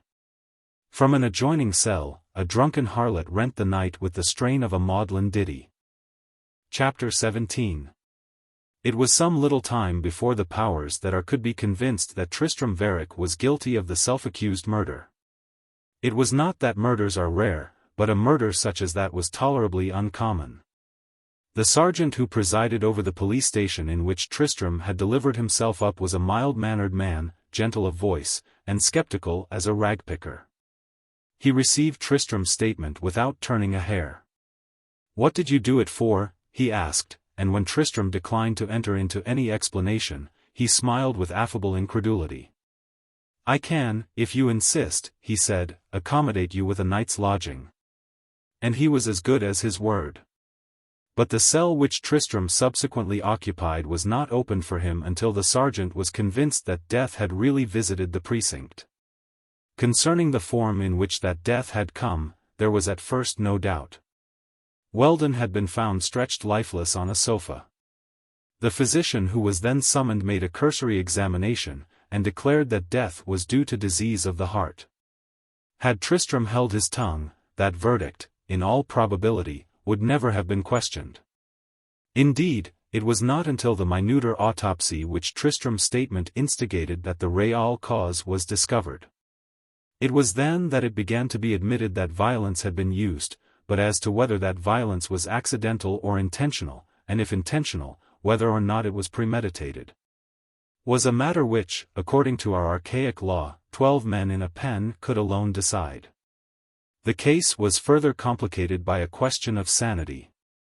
Granting that some form of manslaughter had been committed, was it the act of one in full possession of his faculties, or was it the act of one bereft of his senses?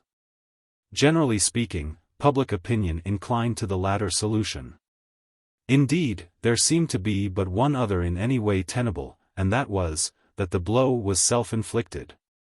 This theory had many partisans. The records, if not choked, are well filled with the trials of individuals who have confessed to crimes of which they were utterly guiltless. It was discovered that a recent slump in Wall Street had seriously affected Weldon's credit. It was known that his manner of living had compelled his wife to return to her father's house, and it was shown that she had begun an action for divorce. It seemed, therefore, possible that he had taken his own life in Tristram's presence, and that Tristram, in the horror of the spectacle, had become mentally unhinged. In addition to this, there was against Tristram, aside, of course, from the confession, barely a scintilla of evidence. The very instrument which was found on his person, and with which he declared the murder had been committed, was said not to belong to him. A servant of Weldon's thought she had once seen it in the possession of her late master.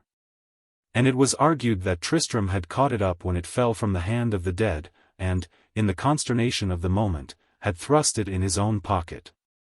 Moreover, as suicides go, there was in Weldon's case a tangible excuse. He was on the edge of bankruptcy, and his matrimonial venture was evidently infelicitous. His life was an apparent failure. Many other men have taken their own lives for causes much minor. The theory of suicide was therefore not untenable, and those who preferred to believe that a murder had been really committed were at a loss for a motive. Tristram and Weldon were known to have been on terms of intimacy. Tristram had been absent from the country a number of months, while Weldon had steadfastly remained in New York. During the intervening period it was impossible to conjecture the slightest cause of disagreement. And yet, no sooner did the two men have the opportunity of meeting, than one fell dead, and the other gave himself up as his murderer. And if that murder had been really committed, then what was the motive? This was the point that particularly perplexed the district attorney. It could not have been money. Tristram had never speculated, and his financial relations with Weldon were confined to certain loans made to the latter, and long since repaid. Nor, through the whole affair, could the sharpest ear detect so much as the rustle of a petticoat. Inasmuch, then, as neither of the two great motor forces, woman and gold, was discernible, it is small wonder that the district attorney was perplexed. To that gentleman the case was one of peculiar importance. His term of office had nearly expired, and he ardently desired re-election. Two wealthy misdemeanants had recently slipped through his fingers, not through any fault of his own, but they had slipped. Nonetheless, and some rhetoric had been employed to show that there was a law for the poor and a more elastic one for the rich. Now Tristram's conviction would be the finest plume he could stick in his hat. The possessor of an historic name, a member of what is known as the best society, an habitué of exclusive clubs, a representative, in fact, of everything that is most hateful to the mob, and yet a murderer. No, such a prize as that must not be allowed to escape. The district attorney felt that, did such a thing occur, he might bid an eternal farewell to greatness and the bench. But what was the motive of the crime? Long before that question, which eventually assumed the proportions of a pyramid, was seriously examined. It had been demonstrated that the wound from which Weldon had died was not one that could have been self-inflicted. The theory of suicide was thereupon and at once abandoned. And those who had been most vehement in its favor now asserted that Tristram was insane. What better evidence of insanity could there be than the giving away of 7 millions? But apart from that, there were a number of people willing to testify that on shipboard Tristram's demeanor was that of a lunatic. Moreover, did he not insist that he was perfectly sane? And where was the lunatic that ever admitted himself to be demented? Of course he was insane. A committee, however, composed of a lawyer, a layman, and a physician, visited Tristram, and announced exactly the contrary. According to their report, he was as sane as the law allows, and, although that honorable committee did not seem to suspect it, it may be that he was even a trifle saner. One of the committee, the layman, started out on his visit with no inconsiderable trepidation. In after conversation, he said that it had never been his privilege to exchange speech with one gentler and more courteous than that self-accused murderer. Yet still the motive was elusive. In this particular, Tristram hindered everybody to the best of his ability. He was resolutely mute. The attorney who was retained for the defense, not, however, through any wish of Tristram's, could make nothing of his client. "It is pathetic," he said. "He keeps telling me that he is guilty, that he is sane, that he is infinitely indebted for my kindness and sympathy, but that he does not wish to be defended." Sane? He is no more sane than the King of Bavaria. Who ever heard of an inmate of the Tombs that did not want to be defended? Isn't that evidence enough? It was possible, of course, to impugn the testimony of the committee, but the attorney in this instance deemed it wiser to let it go for what it was worth, while showing that Tristram, if sane at the time of the committee's examination, was insane at the time the crime, if crime there were, was committed. It was his settled conviction that if Tristram would only explain the motive, it would be of such a nature that the chances of acquittal would be in his favor. In this, presumably, he was correct. But, in default of any explanation, he determined that the only adoptable line of defense was the one already formulated, to wit, that in slaying Weldon his client was temporarily deranged. Meanwhile he expressed his conviction to the grief-stricken old man by whom he had been retained, and who himself had tried, unavailingly, to learn the cause. Whether he divined, or not, what it really was, is a matter of relative unimportance. In any event, he had discovered that on leaving Weldon's house Tristram, instead of giving himself up at once, which he would have done had he at the time intended to do so at all, had gone directly to Miss Raritan. And one day he, too, went to her. "You can save him," he said. He might as well have asked alms of a statue. He went again, but the result was the same. And then a third time he went to her, and on his knees, with clasped and trembling hands, in a voice broken and quavering, he besought her to save his grandson from the gallows. "Come to court," he pleaded, "if you will only come to court." "I will come," the girl at last made answer, "I will come to see him sentenced." Such is the truth about Tristram Varick. In metropolitan drawing rooms it was noticed that since Miss Raritan's return from Europe the quality of her voice had deteriorated. Mrs. Manhattan said that for her part she did not approve of the French method.